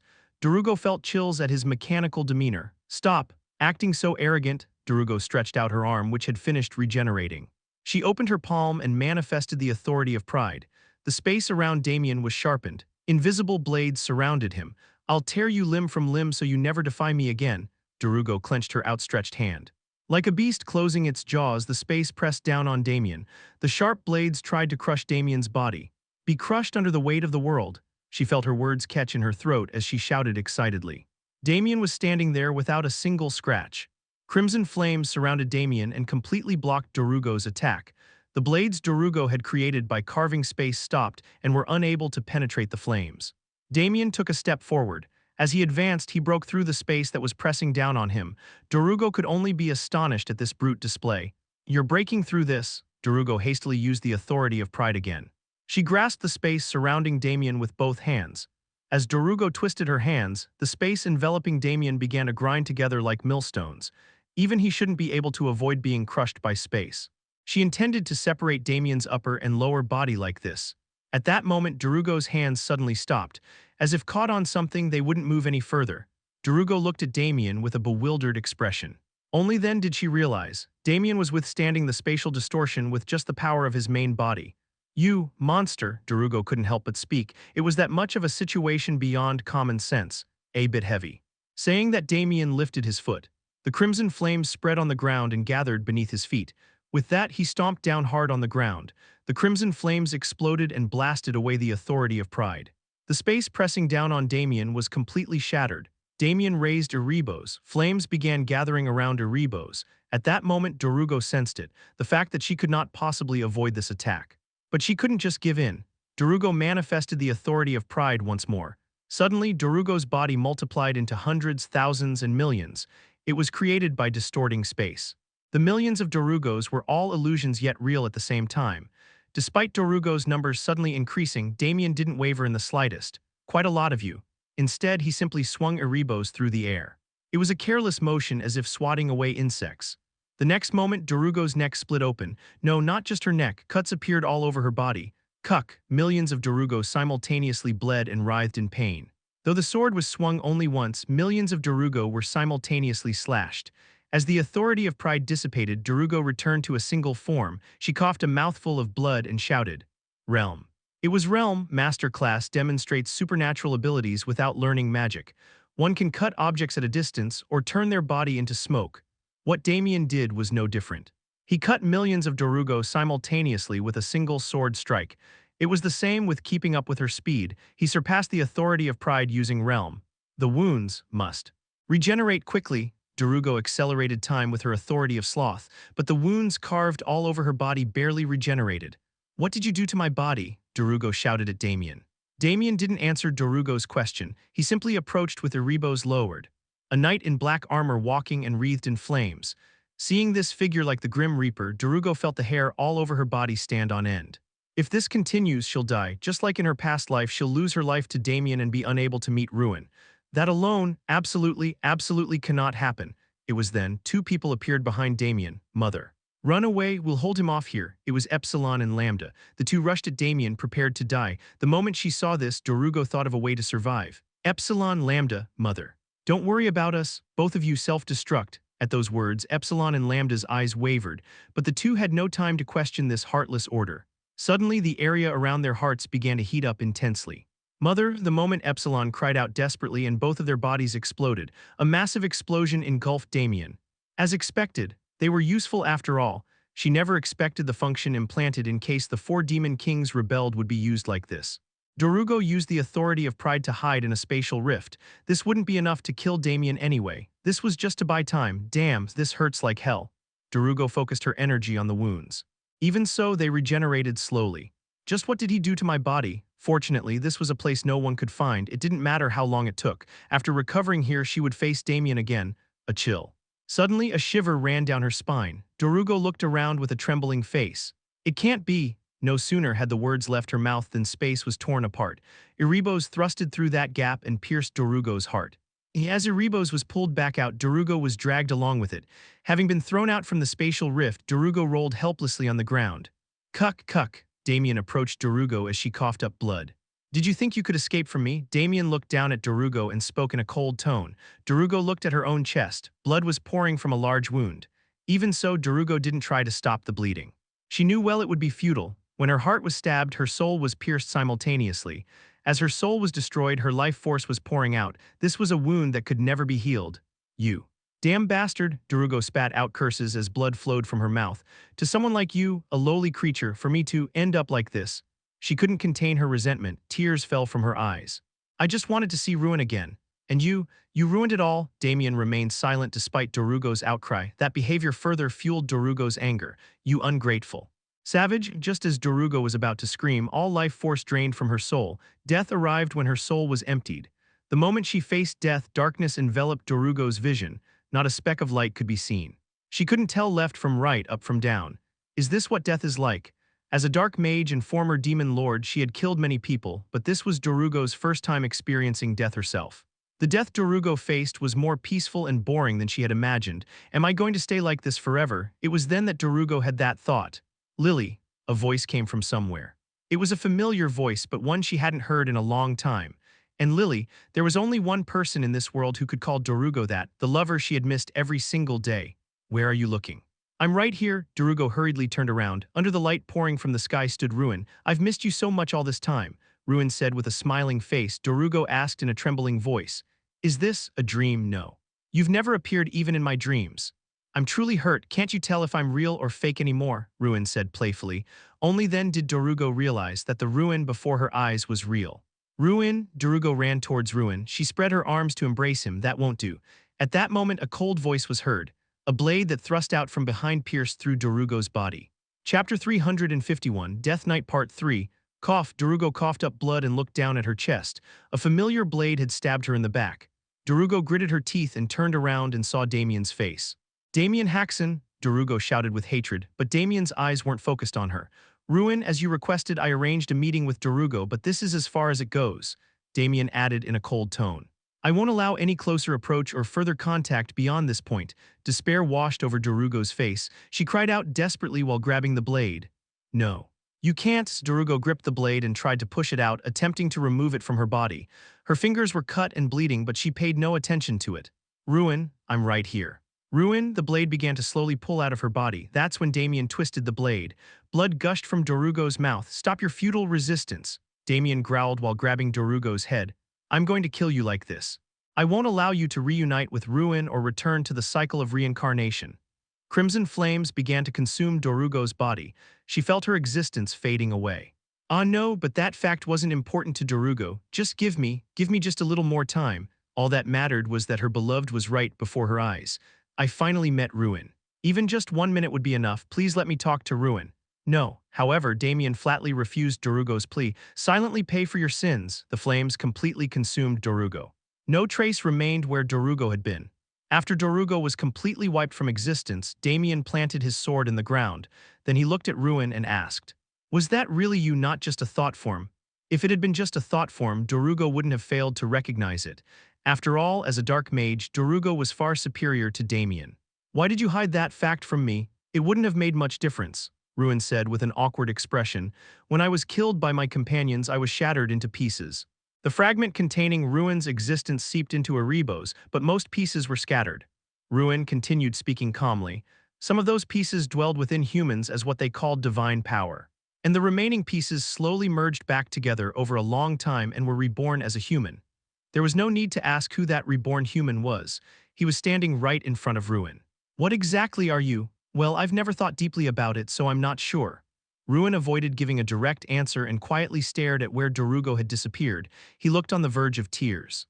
Do you resent me? It would be a lie to say no. Despite the words, Ruin's eyes held no emotion. Still, thank you for not forgetting my request and granting it, to have one last conversation with Darugo.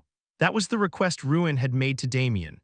To fulfill that request, Damien had deliberately planted Erebos inside Darugo's body. That was the only way Ruin and Darugo could make contact with each other.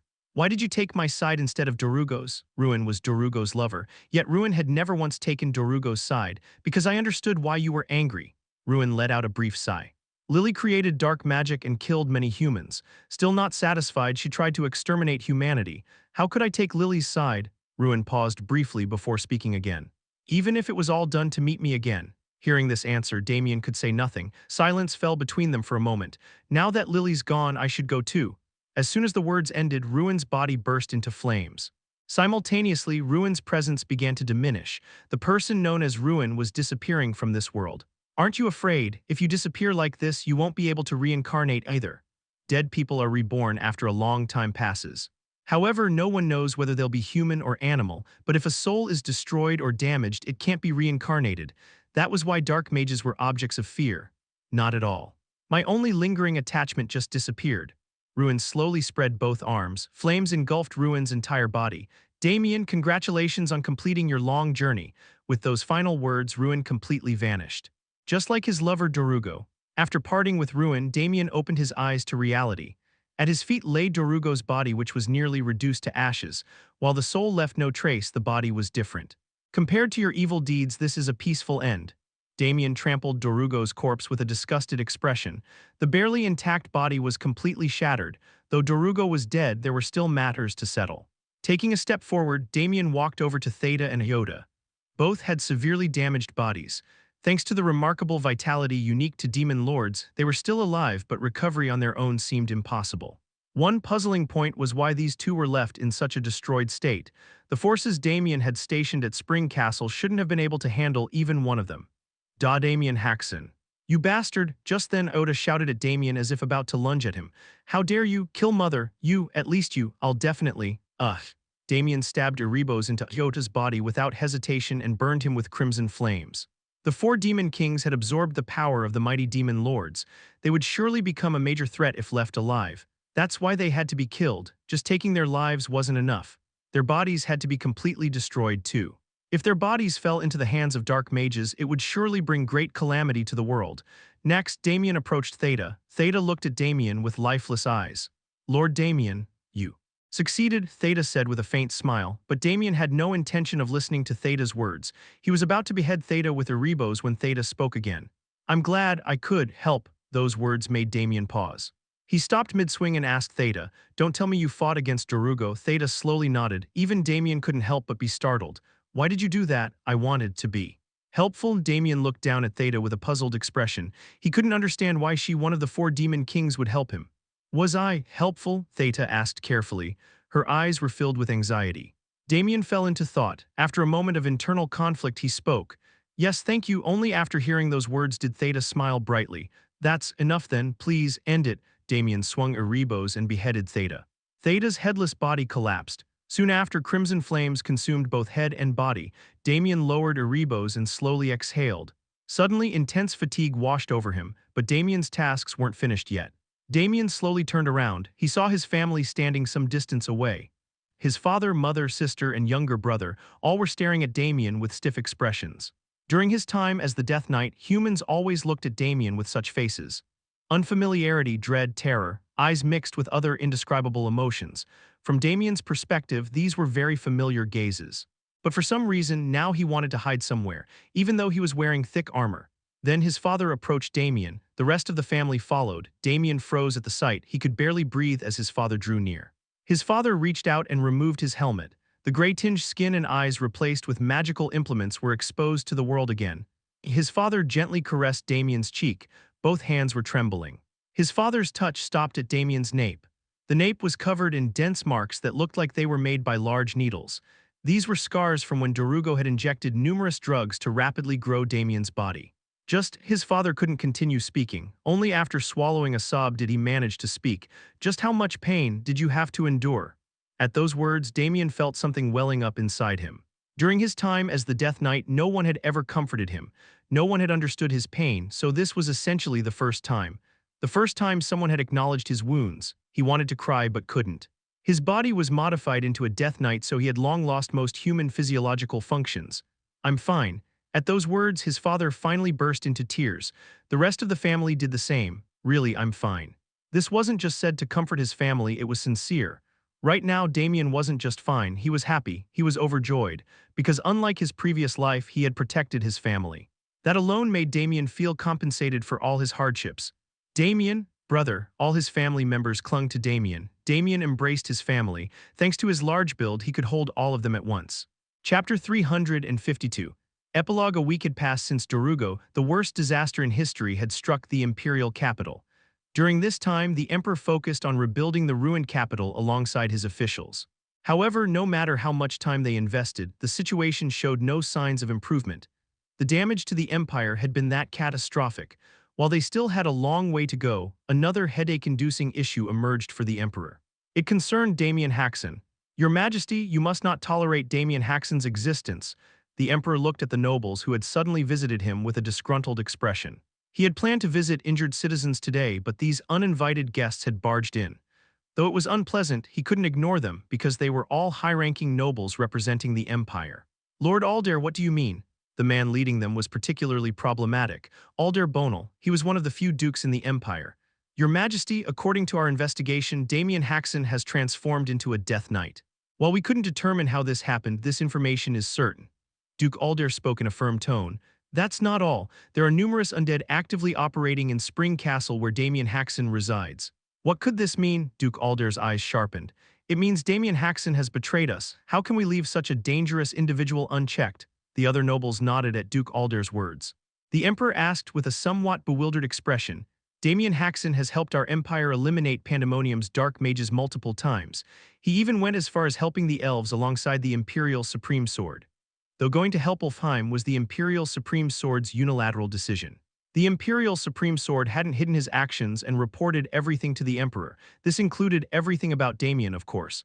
While it's truly suspicious that Damien Haksen has transformed into a Death Knight and commands undead, we cannot consider him hostile based on that alone.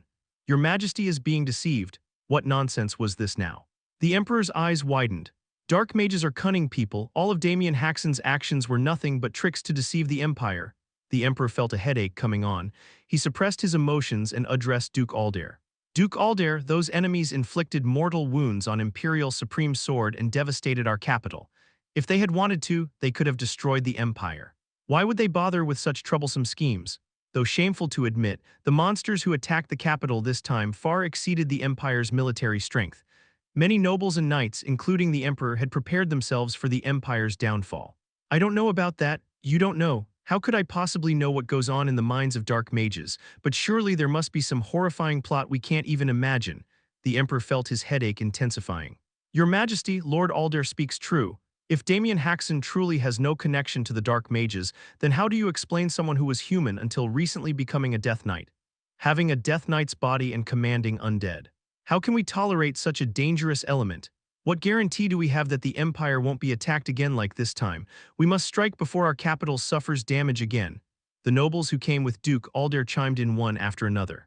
The Emperor started feeling annoyed at their obstinate attitude. He sighed and asked them, "Then how do you plan to deal with Damien Haksen?" At the Emperor's question, Duke Alder replied with a confident expression. "Please grant me command of the Imperial Supreme Sword, the Sword Saint, and the Imperial Knights. Would that be enough? I will send an official request to the Holy Church for cooperation." The Holy Church was an organization that rivaled the Empire in power. If the main forces of both powers united, they could exert tremendous strength. "I will certainly bring Damien Haksen's head before your Majesty," Duke Alder declared with overflowing confidence. The Emperor glanced at him sideways and muttered quietly, "Has this bastard really lost his mind? Pardon, your Majesty, what did you just—" "Nothing at all. By the way, while you seem well informed about external matters, you appear quite ignorant of internal affairs." "What do you mean?" "The Imperial Supreme Sword and Sword Saint have decided to support Damien Haksen." At the Emperor's words, the Duke's expression went blank. Why would those two? It seems they don't consider Damien as an enemy of the Empire. Duke Alder was dumbfounded at the Emperor's response. "Your Majesty, those two must be deceived. Please, you must persuade them. The Holy Church has also decided to form an alliance with Damien." That's impossible. The Holy Church never compromises with heretics." When did they make such a decision? "I received their letter this morning." Duke Alder staggered at the Emperor's words. His reaction was as if the sky had fallen. "Your Majesty, it's not too late." Duke Alder regained his composure surprisingly quickly. He looked at the Emperor with determined eyes and said, "Please use your authority to persuade the Imperial Supreme Sword and Sword Saint, then I will change the Holy Church's decision. And I forgot to mention the most important thing. I too support Damien Haksen." "Pardon?" Duke Alder's brow furrowed sharply. In contrast, the Emperor said with a bright smile, "So stop spouting nonsense and get out now. I'm busy enough as it is, stop wasting my time." At the Emperor's thunderous command, Duke Alder and the nobles hurriedly left the office. What pathetic fellows! The Emperor clicked his tongue and leaned back in his chair. Then a man emerged from behind the bookshelf and spoke. "Fear naturally paralyzes reason, doesn't it? Your Majesty should be understanding." It was the Sword Saint, known as one of the Empire's pillars. They weren't originally this dim-witted. Rather, they had been quite capable. However, they couldn't make proper judgments after experiencing the unprecedented crisis of the capital's destruction. "By the way, has the Holy Church already made contact with Damien Haksen?" "Yes, they sent a paladin who had close ties with Damien Haksen." "Paladin? Don't tell me it's a woman." "It is." The Emperor frowned at the Sword Saint's answer. "As expected of those lecherous bastards, there's nothing they won't do in the name of God." Their declaration to form an alliance with Damien was proof enough.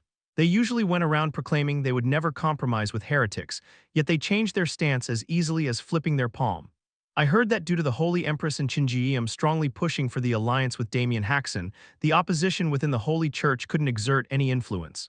At the Sword Saint's words, the Emperor's expression grew even more displeased. "And according to news just received, the Fafnir Mercenary Company has sent someone to House Haksen. What? Why would those barbarians?" "The mercenary king has a daughter. Apparently she has some connection with Damien Haksen." At those words, the Emperor slapped his forehead with his palm. "So despite only being interested in women, he doesn't miss opportunities like this. And what else is there? House Lichtiwer has also sent someone. And why them?" "Rachel, the eldest daughter of House Lichtiwer, apparently has deep ties with Damien Haksen." "So, such cunning. How dare they without even consulting me?" The Emperor exploded with anger. While he had been preoccupied with rebuilding the capital and couldn't pay attention to Damien Haksen, others had been approaching him like stray cats. If only I had a daughter." The Emperor clenched his fists. It was the first time he regretted having only sons. "I must do something too. I hear the daughter of House Haksen is pregnant. Perhaps sending an appropriate gift would be wise." "An excellent idea. I'll open the treasury, so choose something and visit them." He wanted to go himself, but rebuilding the capital was urgent. "And when you go to that house," the Emperor gestured. The Sword Saint brought his ear closer. "Find out their family tree in detail." "Family tree?" the Sword Saint asked incredulously at the unexpected request. When I say find out, just do it without asking questions, the Emperor suddenly thundered as if trying to hide something. Oh my, Countess blushed and rejoiced. It was because of the three young ladies sitting before her. Though they came from different places, all three possessed outstanding beauty and charm. I believe I've met you before. What was your name? It's Agnes. Oh my, what a lovely name. Why, you're too kind, Agnes replied with a slight blush. Countess watched her with a pleased expression. Countess then asked the girl beside her, "And where are you from?" "I'm from the Fafnir Mercenary Company. I'm Athena Hopper," Athena shouted and jumped to her feet. Her booming voice momentarily startled Countess. "Fafnir Mercenary Company, where the Mercenary King is?" "Yes, the Mercenary King is my father," Countess asked the girl with sparkling eyes. "Do you work as a mercenary normally?" "Why, yes, I do. You'd suit our Damien well." "Are really?" Athena bowed her head shyly. Countess looked at her with an expression that said how cute she was. At that moment, the last girl stood up. As she stood before the Countess, she bowed politely and said, "I am Rachel Lichtiwer. Please forgive my sudden visit." "Not at all. Any friend of Damien's is welcome, but Lichtiwer, could it be?" "The Ducal House Lichtiwer?" Rachel nodded. Countess covered her mouth with both hands. "My goodness, to think my son knew someone from such a prestigious family. Damien never tells me these things. Damien can be a bit reserved." "Indeed. He should at least tell me when he has such beautiful friends." Countess could barely contain her joy. She whispered to the girl beside her, "Veronica, what shall we do? You have more rivals now." Veronica, who was in the middle of eating an apple, replied with a disgruntled face, "Mother, please don't say such creepy things." While Countess was entertaining guests, Louise was spending time in the dressing room. "Let's see, it was definitely here." Louise searched the back of the dressing room and pulled something out. It was a white dress full of frills. "Found it, here it was." Louise turned around. Mia was bristling in the corner of the dressing room. "Kaya, come on, just try it on once." "Kawaii, just once is all." Louise approached step by step holding the dress. Despair appeared in Mia's eyes. "Got you." Louise finally caught Mia and dragged her to the changing room. Shortly after, Mia emerged wearing the clothes as desired. "Kaya, I knew I was right. Honey, look, isn't she super cute?" Balhard, who had been sitting quietly, turned his gaze to Mia. Indeed, it suited her well, as Louise said. Mia's eyes were sunken and exhausted. Recently, Mia had been suffering under Louise. That fatigue showed clearly on her face. "What do you think? How is it?" Mia looked at Balhard with a desperate expression. Her face plainly begged him to make it stop, but Balhard had to ignore Mia's gaze. It suits her well." "Right, what should we try next?" Louise started rummaging through the dressing room again. Mia glared at Balhard with a resentful face. But Balhard had his reasons. Stress was the enemy of pregnant women. For Louise, who had been struggling lately, Mia was like rain in a drought. "Please bear with it a little longer." At Balhard's plea, Mia hung her head dejectedly. "Kaya," Abel paused briefly at the sound of Mia's cry from the dressing room. "Sister has started again today." Abel clicked his tongue and shook his head. "Woof." Munch, who was walking beside Abel, made a crying sound. It seemed to agree with Abel's words. "Looks like you think the same as me." Abel reached out to pet Munchai. Though he was an undead made of shadows, his fur was no different from any other animal. "Where should we go today?" "Maybe have a picnic with Olivia." "Woof, you like that? Well, you always did prefer open spaces." Abel disappeared along with Munchai. While the family was spending their personal time, Damien was sitting on the roof of Spring Castle. "So you were here again," Count Haksen said as he climbed onto the roof. Damien spoke worriedly. "Father, it's dangerous to keep coming up here. Don't treat me like an old man." "This much is nothing." Damien looked at his father with an unconvinced expression. As far as he knew, everyone in House Haksen was poor at physical activities. Damien was the exception. "The view is quite nice." Count Haksen sat beside his son and looked at the sky. Then suddenly he asked Damien, "Can that body be returned to normal? It will take some more time." Damien had twisted his fate to manifest a Death Knight's body. Currently, Damien's fate was like a tangled skein of thread. His original body could not be restored until it was unraveled. "I see." The father silently looked at Damien. His eyes were full of concern. "Damien, I understand how you feel." Count Haksen carefully began. "You must be scared to meet people with that body. They'll all see you as a monster. That's why you're always here avoiding people." A Death Knight's body was 2 or 3 times larger than a normal human's. Moreover, it was embedded with magical implements and covered in scars. "But you've done nothing wrong. Rather, you've done things worthy of praise, so don't be afraid of people's gazes and act with confidence." "What are you talking about?" Damien asked with an incredulous expression. His question left Count Haksen flustered. Why would I be afraid of others? Other humans should be afraid of me. If anyone dares curse at me, I'll crush them." Damien spoke with murderous intent in his eyes. Being his father, he could tell that look was genuine. "Then why are you always here?" "Because I can see well from here," Damien said while watching Abel and Olivia heading to the fields. "I can see everyone's figures." Clearly, a faint smile appeared on Damien's lips. At that warm smile, Count Haksen couldn't help but smile too, as long as you're satisfied. The end of the return of Calamity Class Death Knight.